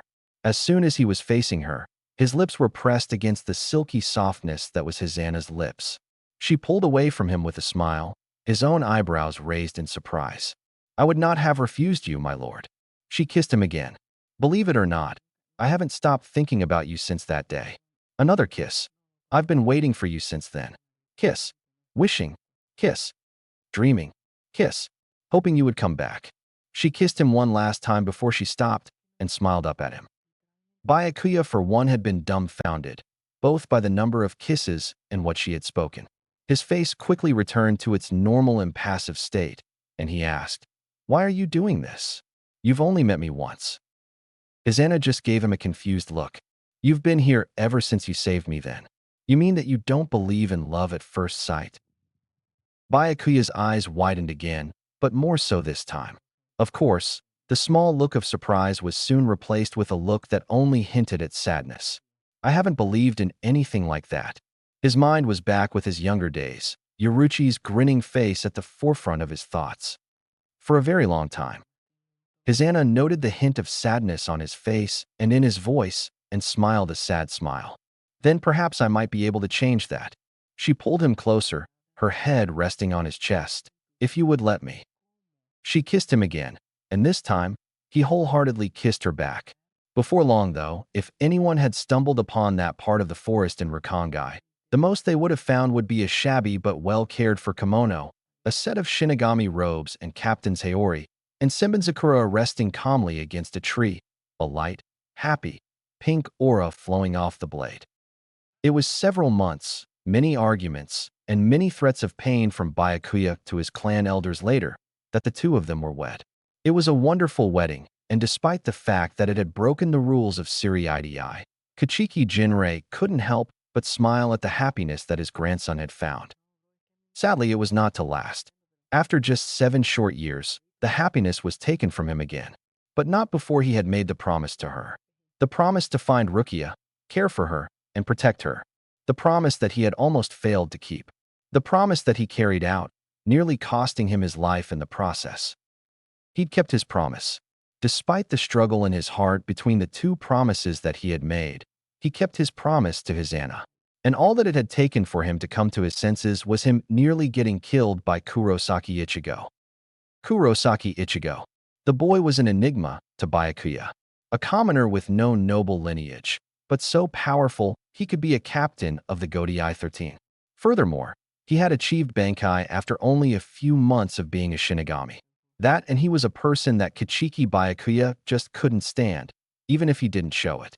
At first he had thought it was because of the boy's attitude. But no, he was fooling himself. That wasn't the reason. The reason he disliked the boy was because of how Rukia practically lit up at the mere mention of his name. Even without the thought of his promise to his late wife, he was still very protective of his adoptive younger sister. That was the whole reason that he had volunteered to be one of the ones for this rescue mission. And even the consideration of Rukia having feelings for the orange-haired teen was enough for that protectiveness to go into overdrive. If the boy so much as looked at her wrong. His thoughts were broken by the sound of Isane speaking. Thank Kami, you've finally come to. Rukia sat up, clutching at her chest. Kotetsu Fukatecho? Hanataro? Where, when, why, how? Isane merely held out a hand to the young woman. Calm down, and please remain still. I'm still in the process of treating your wounds. Rukia didn't seem to hear the orders that the lieutenant had to give as she continued to look around until the form of her brother came into view. Byakuya and Sama. While he did not turn to face her, he did respond to her. Lower your voice. Kotetsu Fukatecho was crystal clear in her instructions to you. Try and remain still until she has finished treating your wounds. Rukia did not lie back down, however, spotting her brother's ruined Haori on the ground. Nisama, your Haori. It is of no concern to you, he said, still not facing her. The blood dripped down from his wrist where he had cut himself during his fight with Samari Leru. Your arm, it's bleeding. This time, he did glance back at her as he spoke. Again, do not concern yourself with such trivial matters. He turned his eyes back to the sandy white desert. Now's not the time to lose your composure. You should be focused on renewing your strength. What awaits us down the road will test every fiber of our being. The universe heard every word as they left his lips. And he was right. What was coming would test everything about them and what they believed in. That was why the universe was about to test the man and see if he could follow his own advice. That was the reason that Unohana Shuinpayed into existence behind the man, Chad with Oraheim in his arms, and Apache, Mila Rose, and Sunday through Sunday appearing less than a second later. And Byakuya failed the test that the universe gave him when he placed his hand on the hilt of his sword. Isane was about to do the same, and Rukia was reaching for her own, until Unohana held up a hand. Relax, Kachiki Taicho. They are not here to harm anyone. Byakuya relaxed all right by about a fraction of an inch.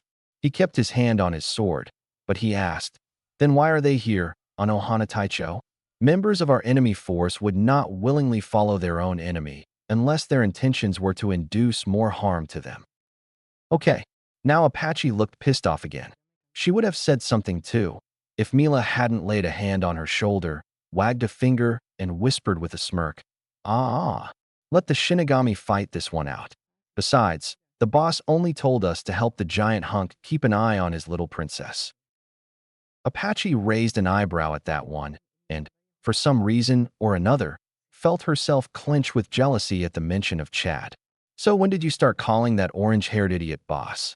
A little bit ago, you wanted nothing to do with him, just like me. Why shouldn't I? He's stronger than us. Hell, he's stronger than Halibel-sama. So I might as well call him that. There was a smirk on her face. Besides, if serving him means that I get to hang around Mr. Tall, Dark, and Handsome over there, she said, gesturing towards Chad, then why the hell would I complain? Again, there was a jealous squeeze in her chest when Mila referred to the half-Mexican boy. But instead of retaliation, she just huffed and said, whatever. All throughout the conversation, Sunday through Sunday remained quiet, and the other conversation continued around them. They are here under orders of their commander, Kachiki Taicho, Unohana stated calmly. Just as you are now.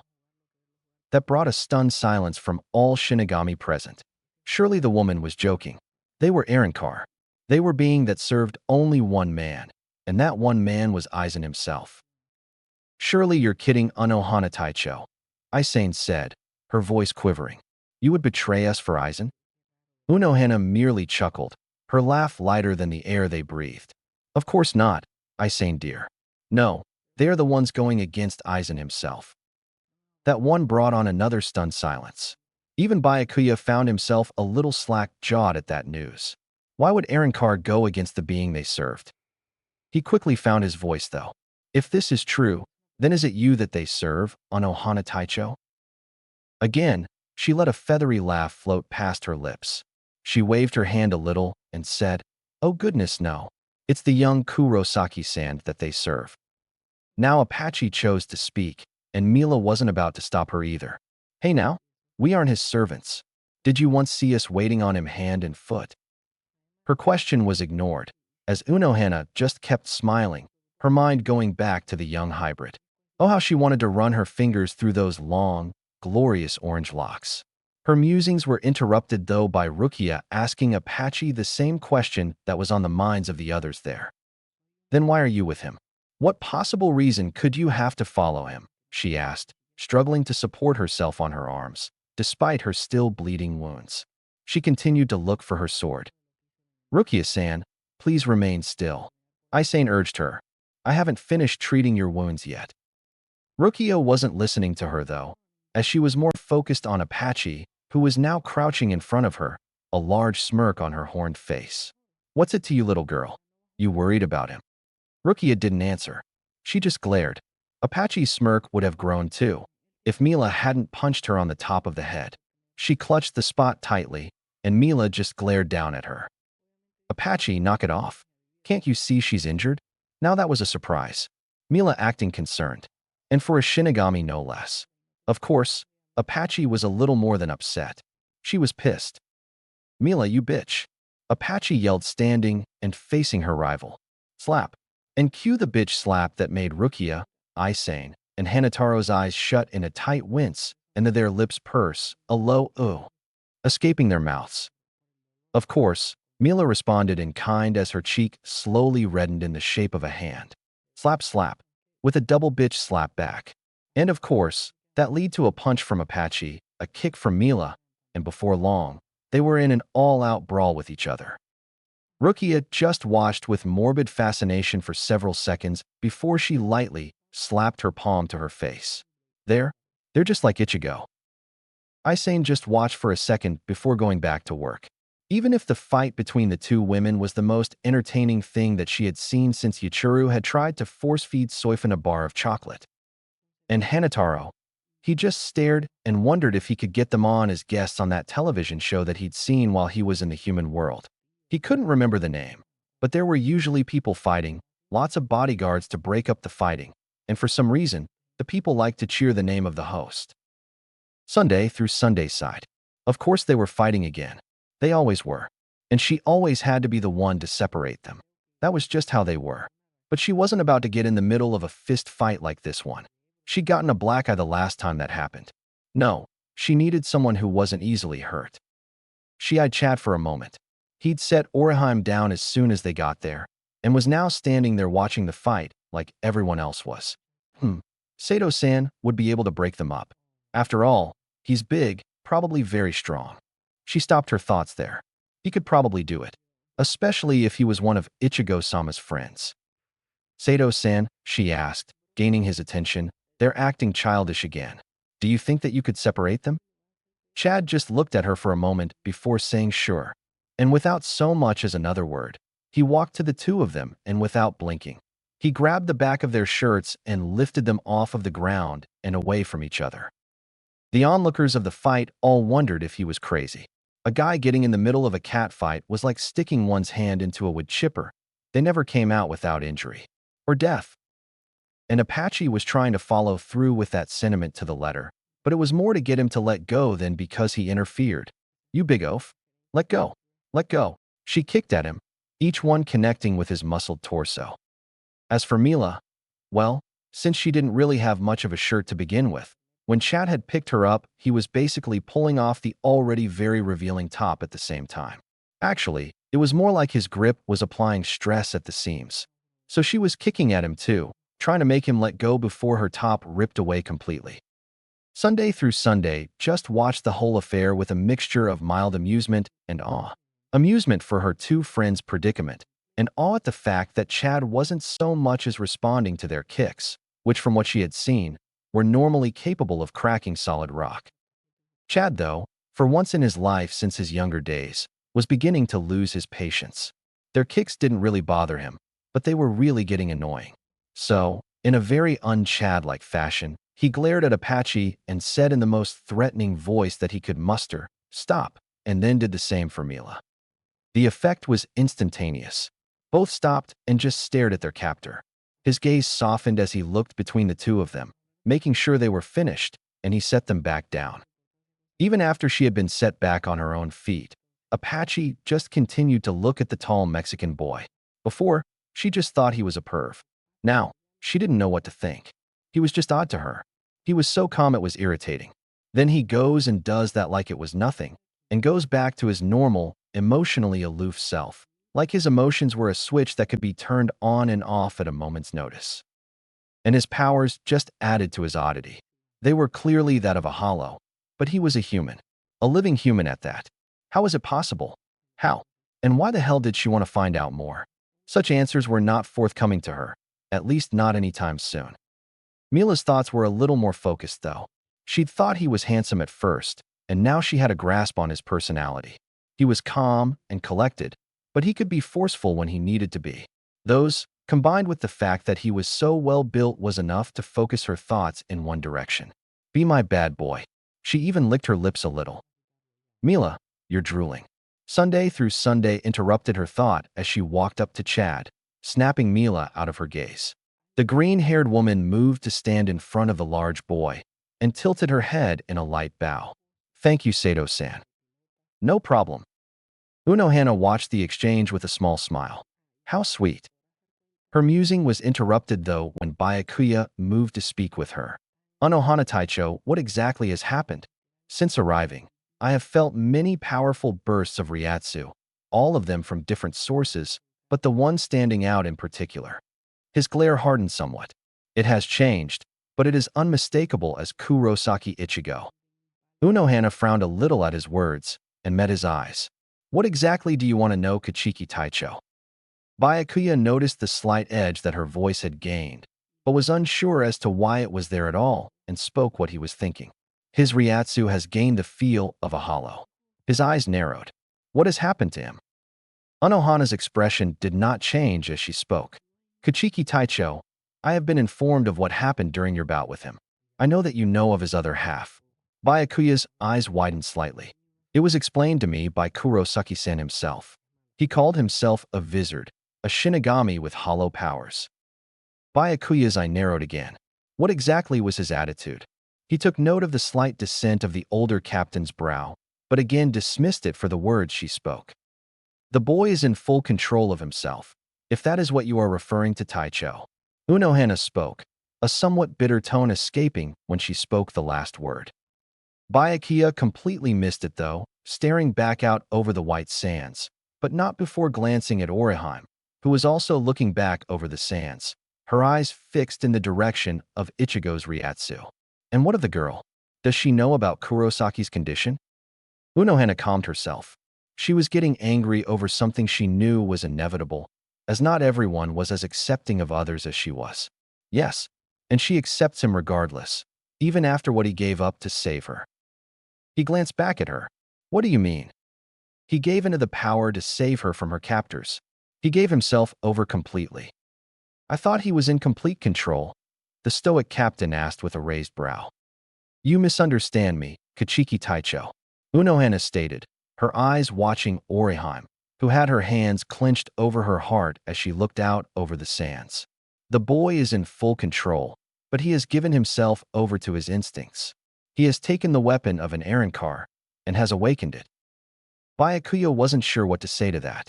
Hell, he was shocked beyond belief, even if his face didn't show it. The enigma that was Kurosaki Ichigo was continuing to grow. If what she said was indeed the truth, then he had done what should not be possible. It defied every known idea of what could be done by a Shinigami or a hollow. He kept a stoic expression as he turned back to the others. More specifically, he was keeping his eyes on the 3 Arrancar women around Chad. He wasn't about to trust them, but so long as Unohana vouched for them and they did not attack anyone, he would simply be cautious. Yamamoto Soteicho will need to be informed of this new development. Unohana merely nodded and said, Hi. She turned her attention back to Orihime, who was still looking out over the white sands. The medic sighed and frowned, both for her and Ichigo. Things were not going to be easy for either of them. Orihime's thoughts, though, were on Ichigo. She felt her heart clench with worry for her love. She knew that he was strong, and now, thanks to what he'd done, he was even stronger, but she was still worried. Would it be enough? Would he come back to her safely? The questions flooded her mind, and the worry only increased. Her one hand reached for her neck, only to remember that the source of comfort she was looking for was not there. Halibel. The redhead felt her heart clench again. The blonde woman held such faith in Ichigo's strength, despite the small amount of time that she had known him for. She wouldn't worry for him, at least not about him coming back to her. No, she would worry less about his strength and more for his needs, his bodily needs. Orihime blushed at the implications of her thoughts. It was true. Ichigo was very much a man, and men had needs. Before now, she'd never given it that much thought, but his recent changes hadn't brought it to the forefront of her mind. The strawberry was far more forward than he had even been before. He kissed her so easily. There was no hesitation from him, no restraint, just pure passion and feeling for her that came in the form of one of the oldest known expressions of love. And he was no different with Halibel, just as she had told him to be. But between herself and Halibel, the Arrancar woman was the more expressive of the two of them. Halibel was not shy about what her intentions were. She wanted Ichigo. She'd let him do anything he wanted to her, even if it would have a negative effect on her image as a person. She wouldn't care, so long as she could be of service to him. And with his newfound forwardness, it would only be a matter of time before that would happen. And for a third time, the red-headed healer felt her heart clench in her chest. She knew it was true. Halibel would give herself over to Ichigo before she herself would. Orihime loved him dearly, and she too would do anything for him, but her fear of disappointing him weighed heavily on her shoulders. What if she wasn't good enough? What if she did something wrong? Halibel, though, was much more confident in herself. She probably had experience in such things as well since she'd been around longer. She could satisfy him better than she could. Orihime knew it. Orihime's musings were interrupted by the voices of 2 new women, both of them voices that Orihime knew well. No, let go of me, damn it. Let go. I don't want anything to do with that monster. I'd rather be dead. Orihime, along with the rest of the group, all turned to the direction of the voice to see a rather gruesome sight, to say the least. 2 Arrancar had appeared, both of them in bad shape, but the one far worse than the other. Orihime could only gasp as she recognized them both as her torturers, Loli and Minoli. Although They were a lot worse off than they were the last time she had seen them. They looked like they'd been put through a blender. Minoli wasn't all that bad, considering. Her body was littered with cuts and bruises, her mask fragments cracked and a little broken, and her hair had small amounts of blood in it. However, compared to Loli, her condition was perfect. Loli was in such bad shape, it was surprising that she wasn't dead already from blood loss alone. Her left arm and leg were gone. Just gone. Severed at the thigh and bicep, bloody stumps were all that remained, Minoli being the only thing really supporting her. Deep gashes covered the rest of her, all bleeding profusely, while the areas around them were bruised a deep, dark shade of purple. Her hair was matted in blood and her mask fragments were completely gone, leaving her other dark pink eye exposed. Loli, for once in your life, shut the fuck up, Minoli said, her breathing labored from lugging her crippled sister. You're my sister and I love you, but you need her help. Besides, we owe her. This is the least we can do. You mean the least that you can do? Loli yelled. I can believe you'd betray Aizen-sama for that red-haired monster. All present heard those words, and all of them let their jaws drop, some only slightly. However, none were more surprised than Orihime. Why her, she wondered. And apparently, the two had yet to notice her presence, because Minoli, despite her sister's injuries, hit her over the head and yelled, Don't insult Orihime-sama like that. Oh no. Minoli and Loli looked to see Orihime standing in front of them. And almost instantly, Minoli was down on a single knee, Loli still supported under her arm. Orihime-sama, please forgive my sister. She's in pain. She doesn't know what she's saying. Like hell I don't, the injured Aaroncar's voice roared in response. Orihime just laughed a nervous little laugh. Who could blame her? This was one of the weirdest situations that she had ever been in. One of them. By far, though, this wasn't the weirdest. No, that title belonged to her kiss with Halibel. That oh-so-sweet kiss that was second only to Ichigo's. That kiss that made her want to. Orihime-sama. Orihime snapped out of her thought, again laughing nervously, a small blush included. Gomen. She needed to get her mind away from that. Chizuru seemed to be having more of an effect on her than she had ever thought. Anno, what's going on? Why are you two here? While she spoke to them, she went to work on their wounds. Minoli kept her position and supported her sister as well, even as Orihime healed the two of them. Forgive me, Orihime-sama. I should have explained it to you sooner. Minoli, shut your mouth. That monster doesn't deserve your praise. Loli was being less than appreciative at the moment, despite the fact that Orihime was using her precious power to help her, and Minoli wasn't appreciating her attitude. Shut up, Loli, she growled. You don't have the right to look down on her in any way. Not after what she's done for you. She let go of her sister as her limbs reformed.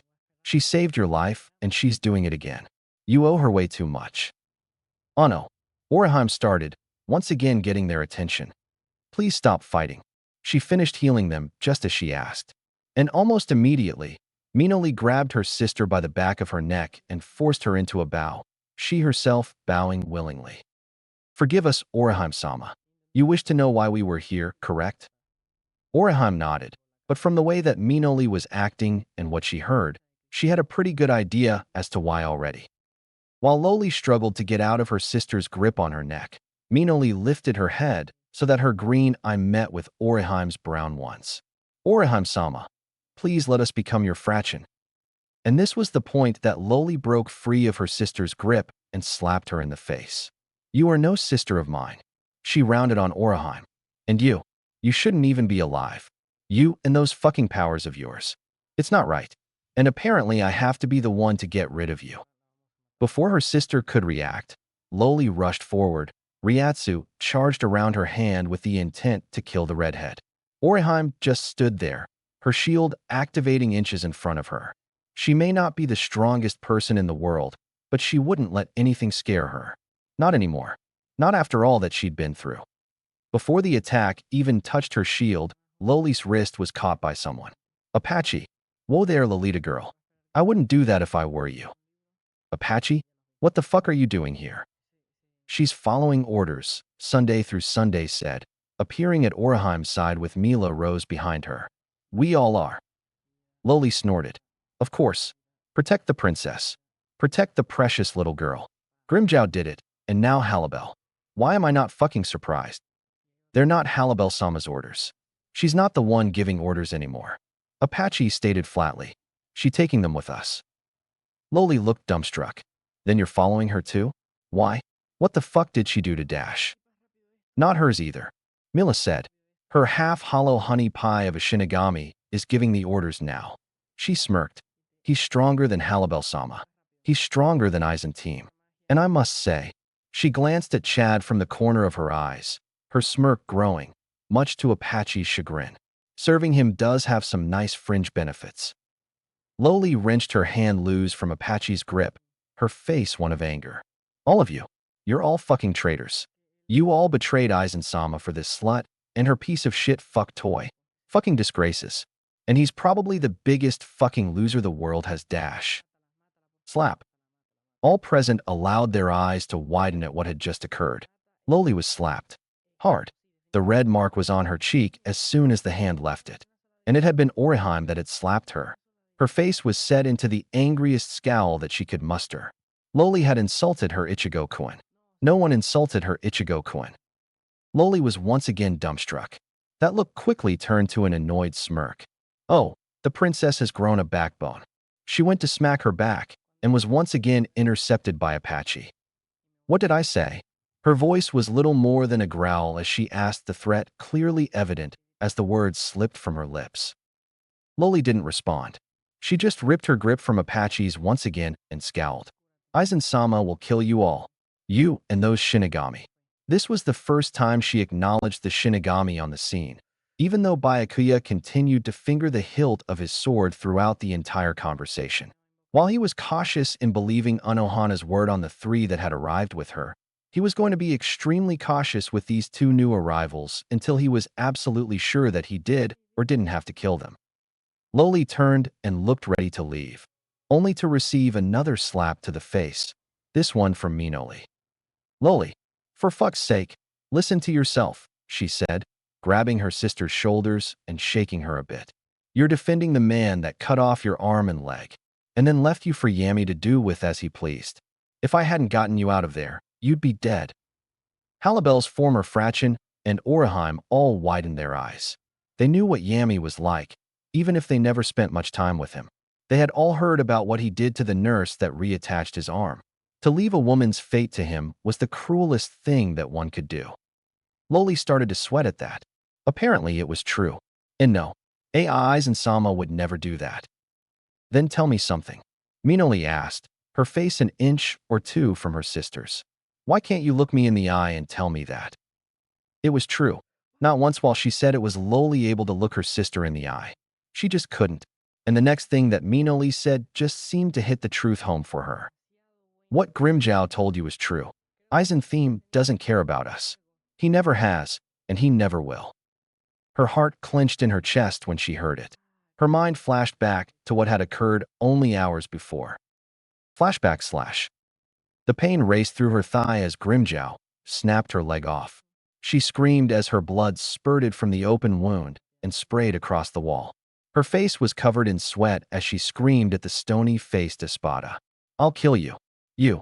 The likes of you should be killed by Aizen-sama. Her words were silenced as Grimmjow kicked her again. Are you an idiot? Aizen will never lift a finger for you weaklings. // flashback/. Both Loli and Minoli stood shaking as Ulquiorra stepped through the broken door of Orihime's room. Very clearly and calmly, he asked, what exactly happened here? The two continued to sweat as he looked about the room. Neither of them took their eyes off of him as he moved to inspect a rather large crater in the wall. Who did this? Loli, despite the fact that she was afraid of being found out, stuttered out, Gee. Grimmjow. Ulquiorra's eyes widened for a moment. He turned to look at her, staring at her for several seconds before speaking, I see. He walked out the door after that, leaving Loli to let out a relieved sigh. She'd thought that she'd dodged the bullet there. // flashback/. Loli faced Aizen. She'd gotten over the shock of what Orihime had done, but the thoughts still lingered in her mind. Her leg was there, as it always had been. She shuddered, tremors running deep through her form. That power was not natural. It defied everything, and it scared her to no end. "Loli," Aizen said, snapping her out of her troubled thoughts. "I understand that you were playing with Orihime-san earlier." Loli felt her eyes widen. How had he found out? Had Ulquiorra figured her out? Hi. Aizen stood and walked until he was standing in front of her, that cold, emotionless smile gracing his lips. "I see." His eyes narrowed. "Well, I hope that it was worth it." She shook for the entirety of his words, and before she even knew what was happening, she could no longer feel her left arm or leg. She fell on her side, the blood spurting across the floor as she screamed in pain. She looked up at Aizen, her eyes fearful and the sweat pouring off of her face. Aizen was no longer wearing that cold, cruel smile, his face set into a frown, his eyes narrow. As she watched him, he turned and she heard him say, "She's yours to do with as you please, Yami." The low chuckle that followed his words made Loli's blood run cold. She turned to see Yami, and judging by the grin on his face, he was ready to kill. "Of course, Aizen-sama," he said, chuckling again as he drew his sword. He didn't like to use his weapon outside of battle, but if it was to torture this pretty little thing, then an exception could be made for once. It was by this point that he lifted Loli off the floor and lifted his sword with her. His grin widened and his eyes flashed cruelty. "Ready for some fun?" Flashback end. Loli shivered as her sister gripped her shoulder. She sank to her knees in the sand when she felt the tears spilling down her pale cheeks. She couldn't help it. When she truly stopped to look at the facts, no matter how badly she tried to deny it, Aizen was truly the coldest, most hateful bastard that the universe had to offer. He cared nothing for anything or anyone, except his own selfish gains. She'd been his pawn, and she was too stupid to realize it. That's why the tears flowed so hot down her cheeks. He'd used her, and she'd been stupid enough to care for him. He'd been everything to her, and he threw her away like a piece of trash. The stinging pain she felt in her heart was the least that she deserved for being so stupid. She never saw her, never heard her. She didn't know that she'd moved until she was pulled forward into an embrace, so warm she thought she would be burned. She almost pulled away but froze when she noticed the red tresses of the person that was hugging her. She felt the knot appear in her throat almost immediately. Orihime. She was trying to comfort her now, even after all the things that she'd said and done to the young healer. She'd even gone as far as to heal her wounds and bring Minoli back to life after they had tortured her. Loli knew she didn't deserve it. Not after all that she'd done. That was why she asked what she asked. Why? It was choked and pleading, desperate for a response. To any other person, such a simple question would have been too vague. To Orihime, though, it was clearer than crystal. Why was she doing this? Why was she so forgiving? Why was she trying to help her? There was only one fit answer. With a smile on her face and forgiving look in her eyes that Loli couldn't see, she whispered, "Because no one deserves that." She gripped Loli tighter. "No matter what they've done, there isn't anyone that doesn't deserve forgiveness." Loli felt her visible eye widen again. She should have known. This was what Orihime was like. This was how treated both her and her sister. This was how she treated her friends. This was how she treated everyone, because she cared. She actually cared for them. She actually cared for her sister. She actually cared for her. Even after all that they had done, she still cared. The thought made the tears flow harder and harder. She tried to make them stop, but they just kept coming. She wrapped her arms around Orihime and pulled her in tighter. The tears pooled and soaked into Orihime's shoulder. "I'm sorry," Loli blurted out, a sob choking her words as she spoke. "Cammy, I'm so sorry. Please forgive me. I know I don't deserve it, but please forgive me, Orihime-sama." The dam broke. Emotions flowed like a wave, and she couldn't hold herself back. She broke down, buried her face in Orihime's shoulder, her restored mask fragment being the only thing causing any obstruction, and she cried her eyes out. And Orihime responded just like one would expect of her.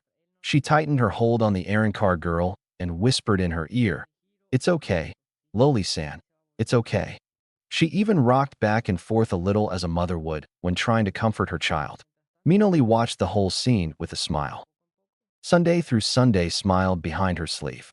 "Looks like Ichigo-sama isn't the only one with servants now." Apache snorted. "You know, if you call him that, or say it to his face, it's gonna inflate his ego. And Mila snorted at that. Oh, knock it off already. He's not that bad. Besides, Halibel-sama likes him, and that's really all that matters. Apache chose not to respond. She just growled a little, crossed her arms, and looked away. Byakuya removed his hand from his sword as he turned his attention back to his sister and her healers and spoke. The Sotecho will need to know of this as well. Unohana did not respond. She knew it was true, and Ichigo was just going to face a harder time because of it. Berrigan should have been cursing himself at the very moment that the fight between himself and Halibel had started. He had gone up against her once previously and forgotten the lesson that she had beaten into him when their positions had been decided. He always said that he should never be underestimated. But every time that he said it, he forgot the one thing that everyone knew above all things. Hell hath no fury like a woman scorned or angered, and he was on the receiving end of that as soon as the first strike came. He should have truly feared for his life as soon as the first strike of her tail missed him. He should have feared for what she had become with her awakening. Berrigan jumped back, flapping his wings a little to gain more speed as Halibel used her momentum and swung her long, scaly tail down on the man. Had he not dodged, he would have been impaled on the spikes that lined her spine. And when he dodged back, Halibel followed, her now acid green eyes filled with rage. Berrigan Luzenbarn, don't you run from me. Her voice was a hissing roar as she screamed at him, her tongue tasting the air as her fangs flashed. You wanted this fight. Now stand and fight me. The snakes on her head hissed, and she let out a hiss along with them as she threw an arm forward. When the arm reached the limit to its length, the entire limb began to stretch.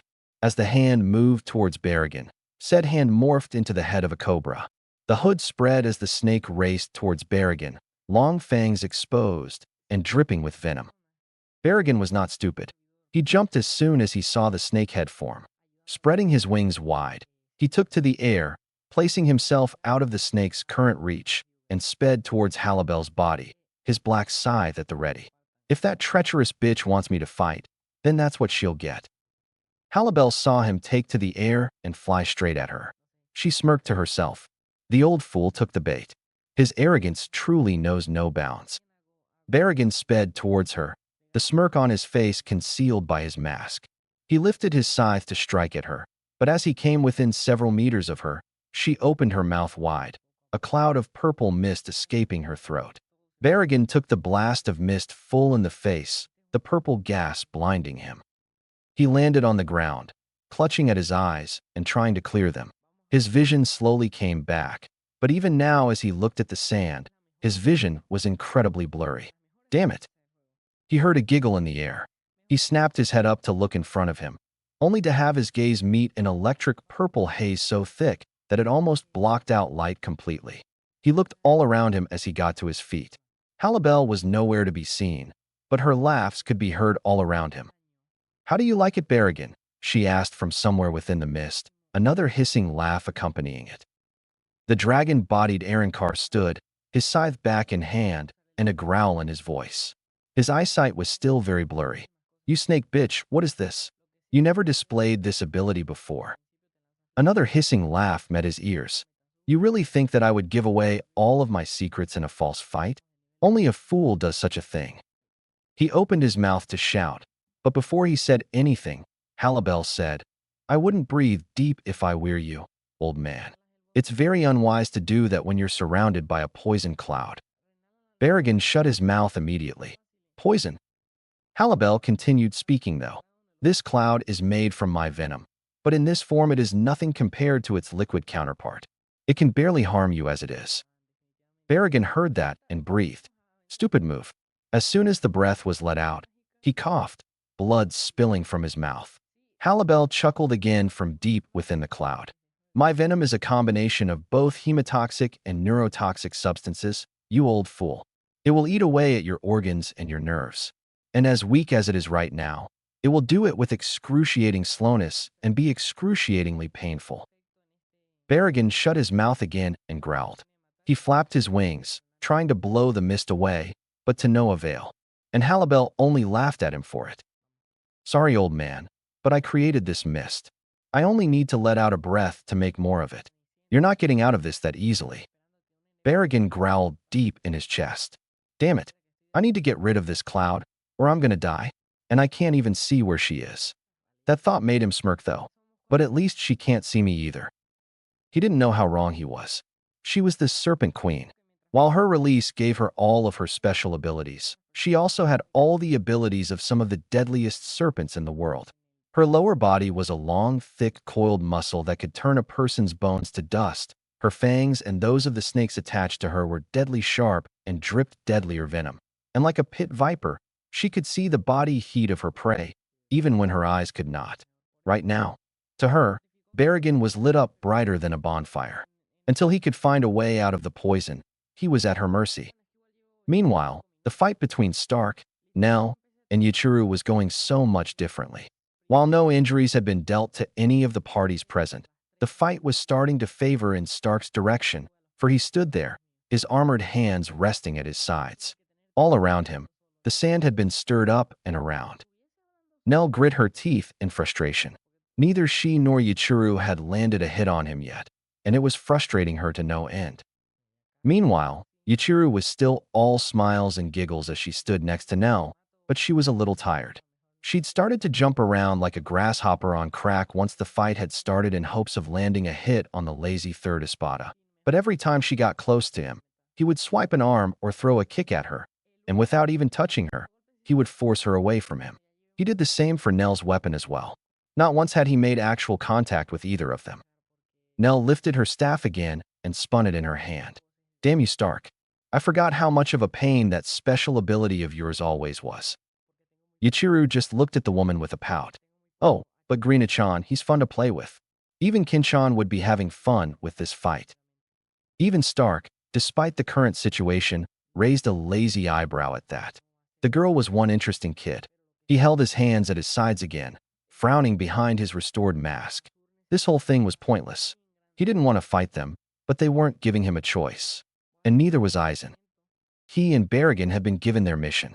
Get Orihime, and then take her back to Aizen, no questions asked. He was supposed to just sneak in and kidnap her from the middle of the mall, while Berrigan was to distract them if something had gone wrong. The thought of such a tactic had disgusted him, but it had to be done. No matter what, it had to be done for Lilynette. In all sense of the word, Stark had been, and still was, the laziest Ajuchas that had ever lived. He didn't care about power. He didn't care about staying on a higher level. If other hollows pursued him, he killed them off and had a nice meal. The only reason he really advanced in power like he had was because they liked to attack him frequently. He really cared for absolutely nothing. The only real reason he'd ever needed to become as powerful as he had been was because of Lilynette. He'd met her soon after his transformation from Ajuchas to Vasto Lord. She'd come after him, expecting him to be easy because he was so small compared to other Minos. He may not have cared about anything else at the time, but dying hadn't been high on his list of things to do. He'd beaten her, and very easily too since she was such a hot-headed little Ajuchas, which made it very easy for her to lose her cool. And ever since then, she'd followed him. Everywhere. She never left him alone. He didn't know why, and he didn't care either. He just wanted to sleep and laze around. He'd take care of other hollows when they came after him, but otherwise, he just didn't give a shit. Lilynette, though, had her reasons for sticking around. He'd spared her when he could have killed her. As far as she was concerned, she was in debt to him. That didn't mean that she wouldn't beat up on him, though. That's why she always woke him up like she did. That, and it was fun for her. It wasn't long, though, before Aizen approached them both with an offer of power for the two of them, and in return they would serve him. Lilynette had been apprehensive of the man as a Shinigami, and Stark had flat-out refused just because it was too troublesome. The fact that Aizen was a Shinigami didn't bother him in the least. The thing that did bother him, though, was what Aizen had said to him, far out of Lilynette's range of hearing. In truth, he'd wanted Stark, and only him, and he would do anything to get him as part of his force. That's why he threatened Lilynette, and even gone as far as to use his Zanpakutō to show Stark what he would do to her if he had not cooperated. He didn't know why, but the image pissed him off. And he knew something else too. He did not like Aizen. He loathed him in every sense of the word. Despite that, he accepted, if only to keep Lilynette out of harm's way. Aizen got his soldier, and Lilynette was the icing on the cake. And Stark hated every second of it. Aizen was evil. He was lowly and underhanded. He had no honor in anything that he did. While all of the Espada each had different thoughts about the man, Stark was the only one who felt the true need to outright kill the man. But he did not, because if he tried, then Lynette would be the one to suffer the consequences of his action. He wouldn't let that happen. He'd protect her. He didn't know when he had made the decision to do it, but he would protect her, even if it meant forfeiting his life to do it. That's why he was fighting Nell and Ichigo now. If he killed them, then it would be to protect Lynette. If they killed him, then he would leave her in good hands. He was so caught up in his musings that he almost missed the strike that Nell was aiming at his head. He dodged left only to dodge another strike from Ichigo, razor-sharp steel passing millimeters from the tip of his nose. He lashed out at her with an armored arm, but did not connect. There was no need to. As soon as the arm passed by her, she was blown away by gale force winds.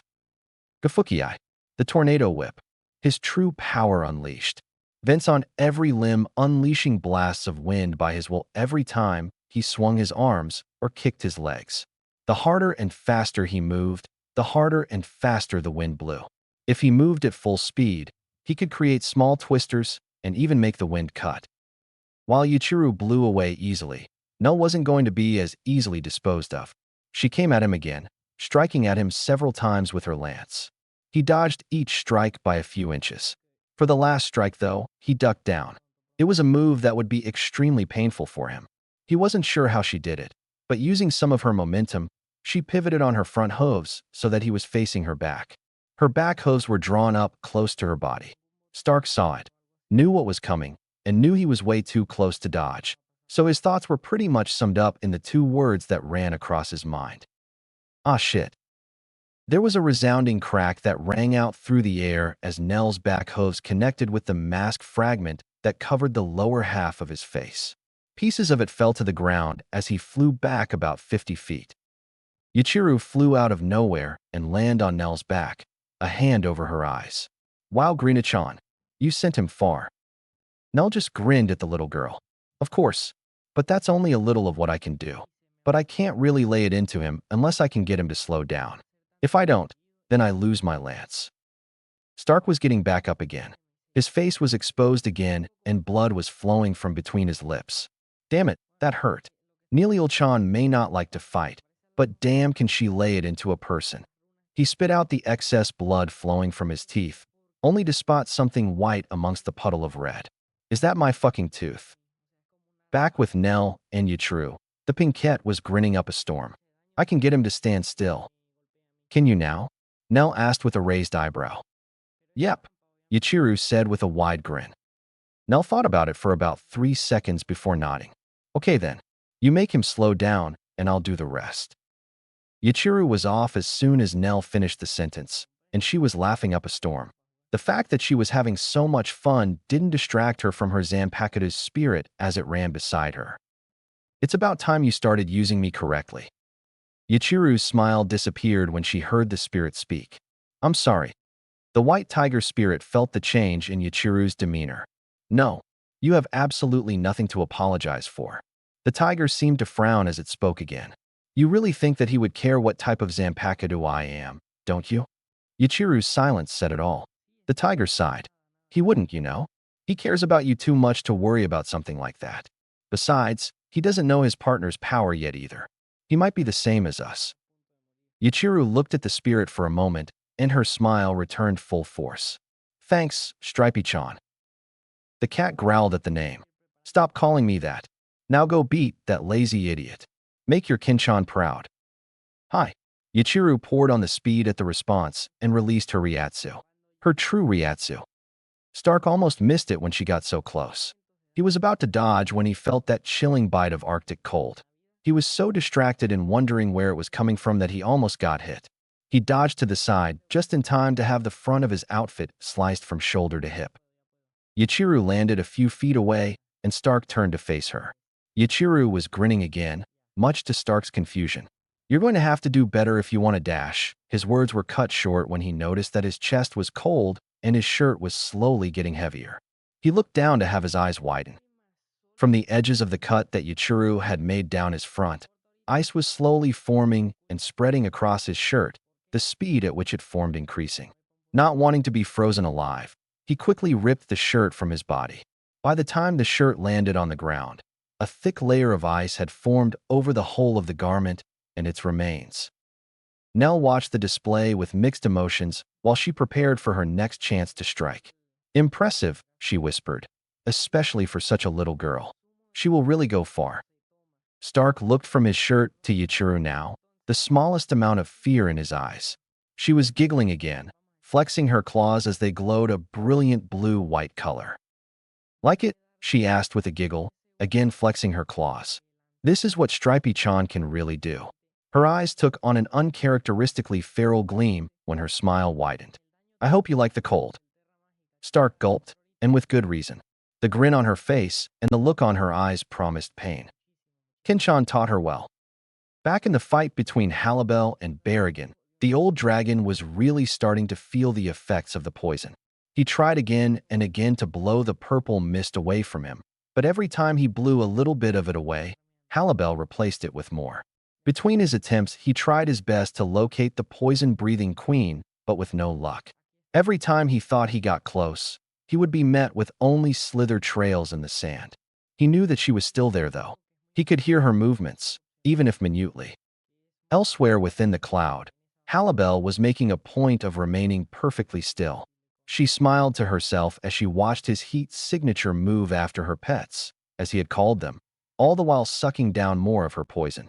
She chuckled a little bit. The old fool. Any moment now. Halibel knew that he'd finally get fed up with her tactics soon.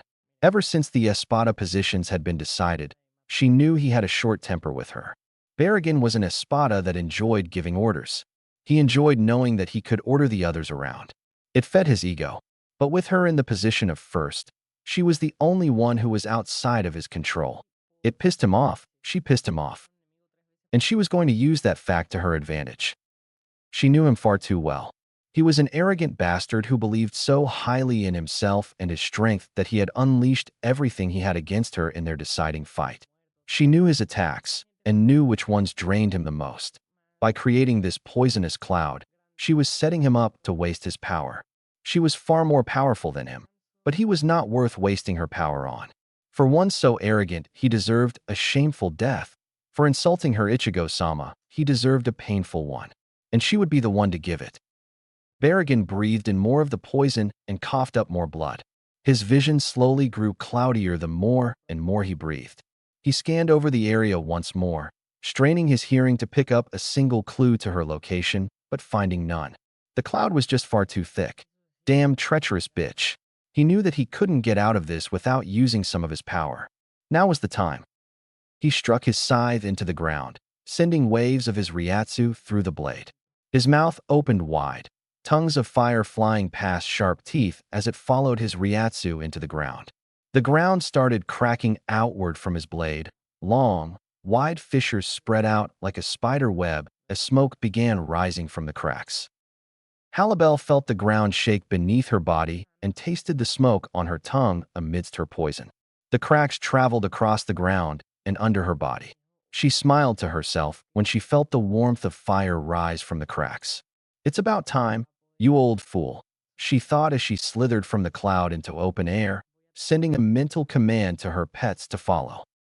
Berrigan pumped more and more of his power into the attack, along with more and more fire, until finally, with a single powerful burst, his eyes glowed red, and a saurian roar escaped his throat as fire exploded from the cracks and crevices that he had created.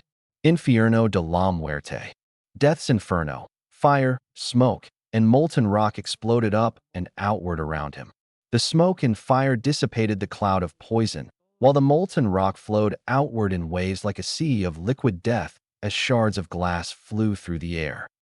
Berrigan pulled his scythe from the ground and smirked as he surveyed the damage around him. Molten rock and sand smoked as small fires continued burning, sending billows of black smoke across the land. "Stupid snake bitch," he thought, his breaths coming in pants as he wiped the blood from his teeth. "Made me waste a third of my energy." He breathed deep, though, a sinister smile forming under his mask when he did not see her. "Got her." He froze when he heard a chuckle. "Got who, Berrigan?" He turned to the voice to see Halibel sitting just outside the blast radius, a smile on her face and not a scratch nor a singe on her jade scales.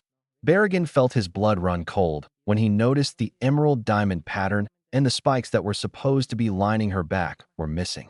He jumped just in time to avoid the thing that crashed down on the spot where he had been standing only moment before. Quickly taking to the air, he rose just high enough to see the snake woman and the thing that had tried to attack him. It was a snake, a very large, emerald green snake, with a foot-long spike on the tip of its nose. It was about 200 feet long, with a body wide enough that it could have swallowed Berrigan whole, and no one would have been able to tell. It turned its boulder-sized head to look at him with poisonous yellow eyes and let out a hissing roar, revealing a 6-foot black tongue and 2-foot-long fangs dripping with venom. That wasn't what scared him the most, however. What scared Berrigan the most was the fact that 20 additional roars followed the first one. He dived down just in time to avoid the fangs of another massive snake that had lunged at him from behind, then dodged left to avoid a tail striking at him, only to nearly fly into the waiting fangs of another of the spike-nosed serpents. He swiped at the snake, unleashing a wave of Ryatsu from his blade, slicing off its head, only to realize he had left himself open for another of the monsters strike at him. Halibel watched him from the ground as he swung his scythe, wasting his precious Ryatsu to slice off the heads of her servant monsters. His age is affecting his memory, she thought as he finally sliced off the head of her last snake and floated in midair. He should remember that that won't work. She smiled when he turned his attention towards her. Berrigan was thoroughly pissed off by this point. He was bloody, he was bruising, and after using up so much Ryatsu on the snakes, he was growing tired. When he looked down on the sands only to see Halibel watching him with a smile on her face, it pissed him off even more. He was the one hurting, and there she sat without so much as a scratch on her. To make things worse, the snakes serving as her hair all were looking at him as well, weaving, coiling and hissing at him almost tauntingly. In his mind, he could hear them snickering and laughing at him. His temper had been pushed over the edge already, and now it had finally hit the bottom of that deep pit of rage it had been cast down into. And it hit it hard.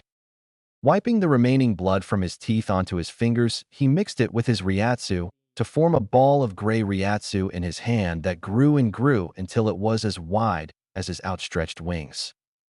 Halibel watched as the Ryatsu expanded in his grip and only smirked further. Another waste of his remaining Ryatsu. Old fool. Gran Rey Zero. The ball blasted forth from his hands with destructive intent. Halibel saw it and remained motionless in her now warm spot on the sand. She had no intention of moving now. She had no need. She merely opened her mouth. Berrigan saw her action and nearly laughed. She was going to die and she didn't move. Despite the gap between them in terms of power, he knew even she couldn't withstand such an attack and hoped to survive. That in turn caused a tiny revelation, however. If he knew it, then so did she, meaning she remained where she was on purpose. Just who was the bigger fool between the two of them, he wondered. The Zero never made contact with her body, not the outside of it anyway. As soon as the energy came within a foot of her, she intercepted and swallowed it whole, leaving behind no evidence of its existence save for a few stray particles of Ryatsu that floated in the air around her. Berrigan was flabbergasted. The strongest known Zero that any hollow could unleash, and she'd swallowed it like it was a tasty treat? That was when she then turned her gaze towards him, and he saw the smugness in her eyes. She smirked. You are far too arrogant, Berrigan, and that arrogance makes you predictable. So easily angered, you are far too quick to act. That is why you have lost this fight. The snakes on her head turned to him and opened their mouths, exposing several dozen sets of fangs to the world as a tiny ball of dark purple energy formed in every one of the open mouths. You have lost this fight, Berrigan, she reiterated before opening her own mouth and letting another ball of energy gather in her throat. And now you will die? Zero de la Serpiente. Serpent Zero. As she called out her attack, each and every purple sphere that had been forming was fired from both her mouth and those of her hair snakes, all of them directed at Berrigan. Halfway between her and her target, the spheres merged into one, slowly taking the form of a large dark purple snake. Its mouth opened wide as it rocketed toward the second espada like a homing missile. For once since the battle had started, the old man did the smart thing and dodged it, only to see Halibel smirk. His eyes widened in fear as he turned to look at the Zero, which, as if it had a mind of its own, turned in midair and came back at him with its mouth still opened hungrily. He looked at it in confusion. How does she control it? It's energy. Energy can't be directed, can it? Faced with this new development, he did the only logical thing he could. He ran, or to be more accurate, he flew, keeping his eyes on the mass of energy. He didn't care which direction he was going so long as he got away from the sentient Zero. That, however, was his mistake as he dived down on instinct to pick up more speed. Straight into the waiting jaws of her serpent monsters, all of their heads newly regenerated. As soon as he was within their reach, two of them lashed out at him, digging their fangs into his wings before jerking their heads in opposite directions, ripping the two leathery appendages out at the joint connecting them to his back. He screamed in pain as he fell to the sandy ground below, forgetting all about the Zero.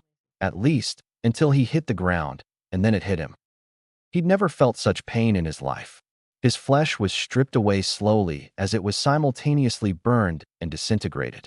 Thanks to his remaining power, he was able to survive the attack, even if just barely. His scythe lay broken and his mask was shattered. The snakes did not attack him, however. They only watched him suffer with cold, unblinking eyes. Halibel slithered up to the spot, her servant snakes parting to let her through.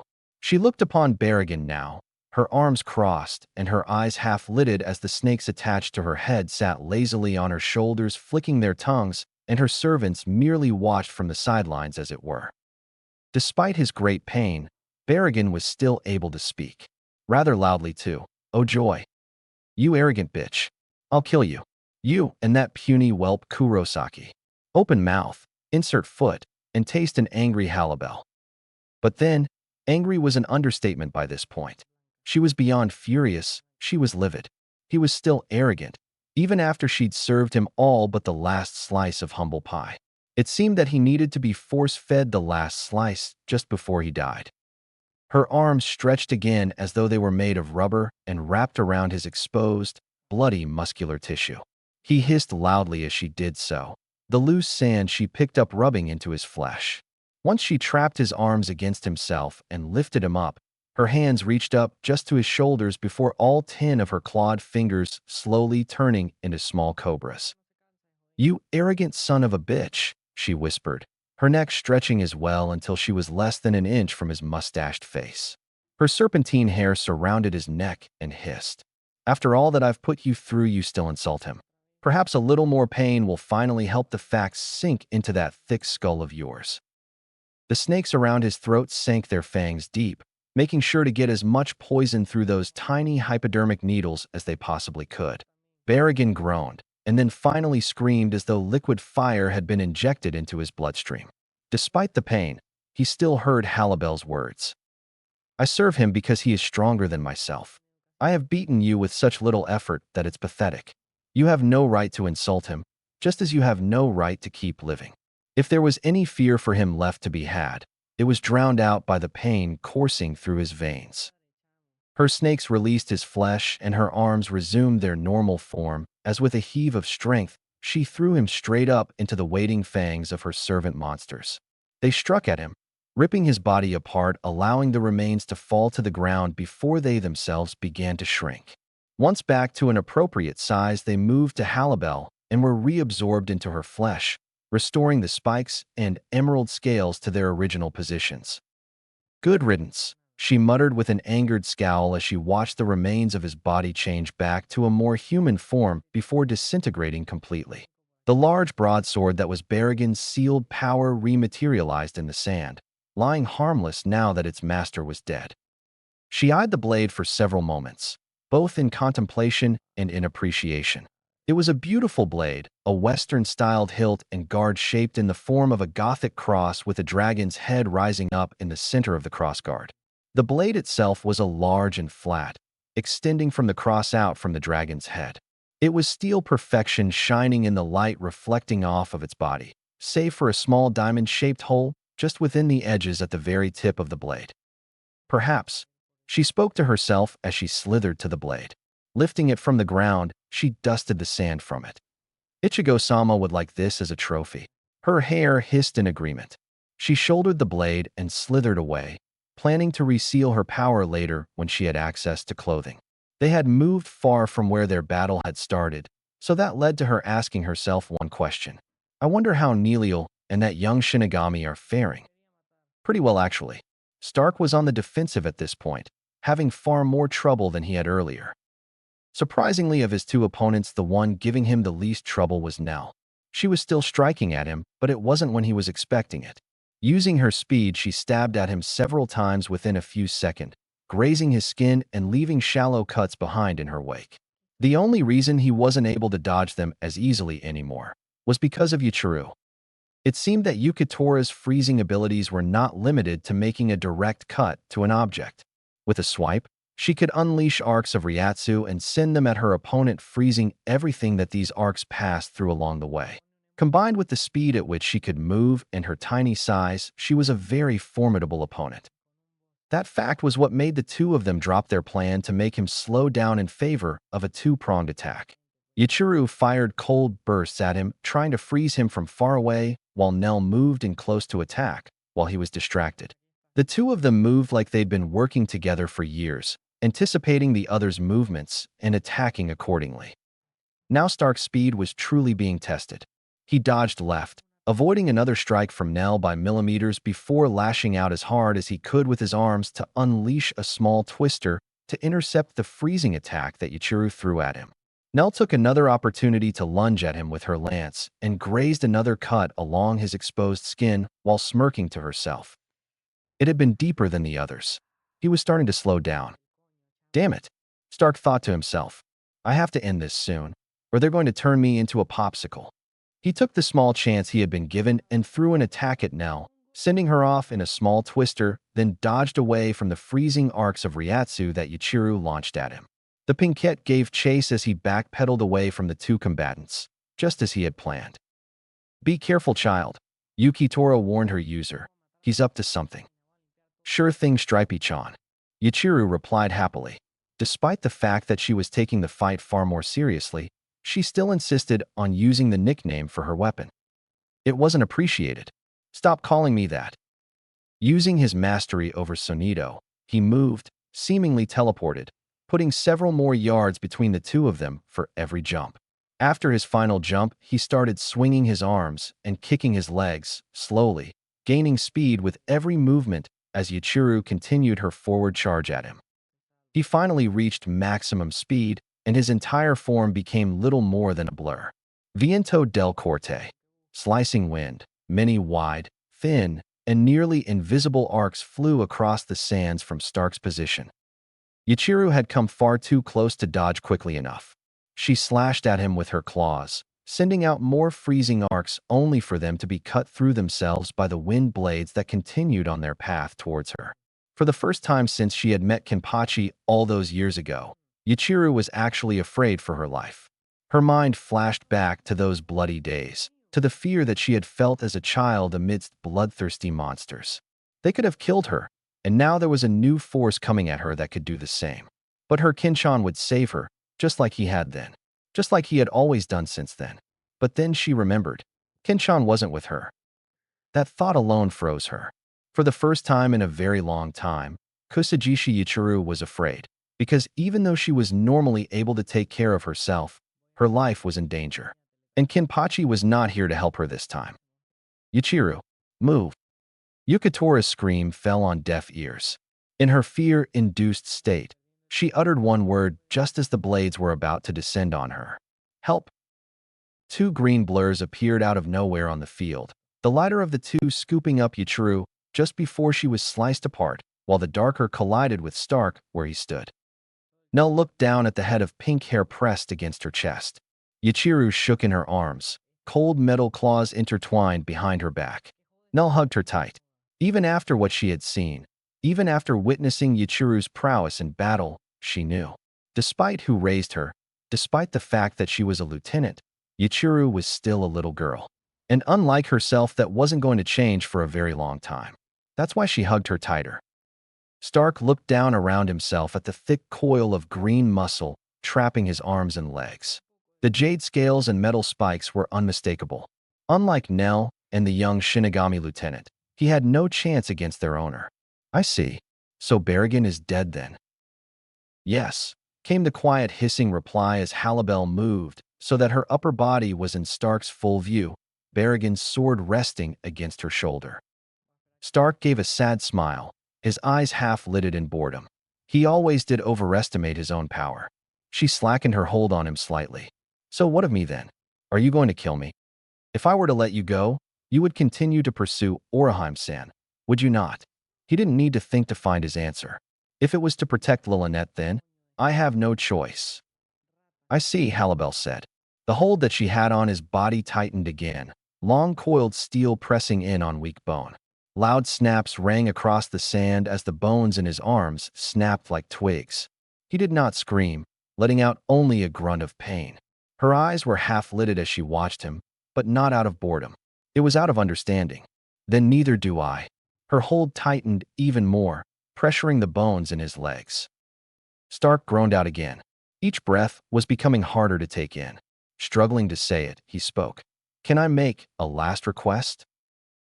Halibel stopped to listen. Please, tell Nilio-chan that I'm sorry for what I did. Is that all?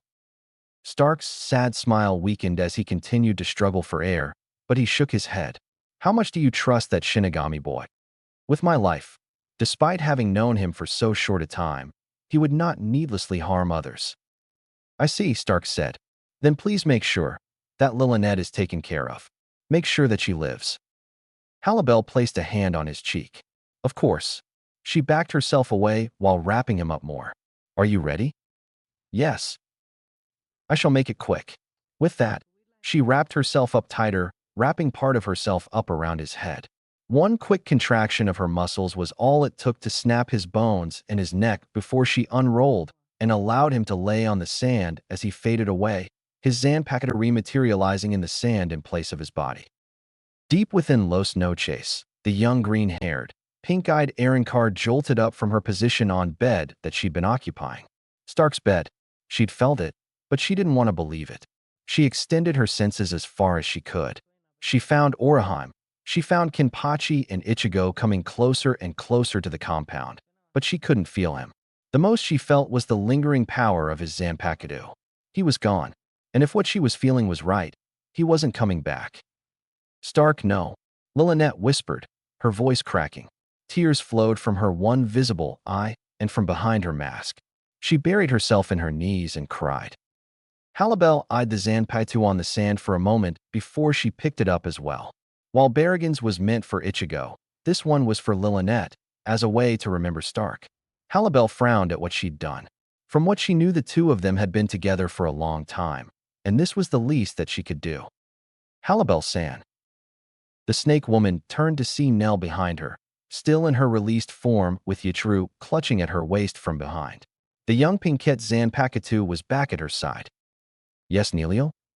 Nell, despite the fact that she had been battling the lazy man only moments ago, still looked a little upset at the fact that he had died. Yes, she was going to do the same, but now that the deed was done, she felt guilty nonetheless.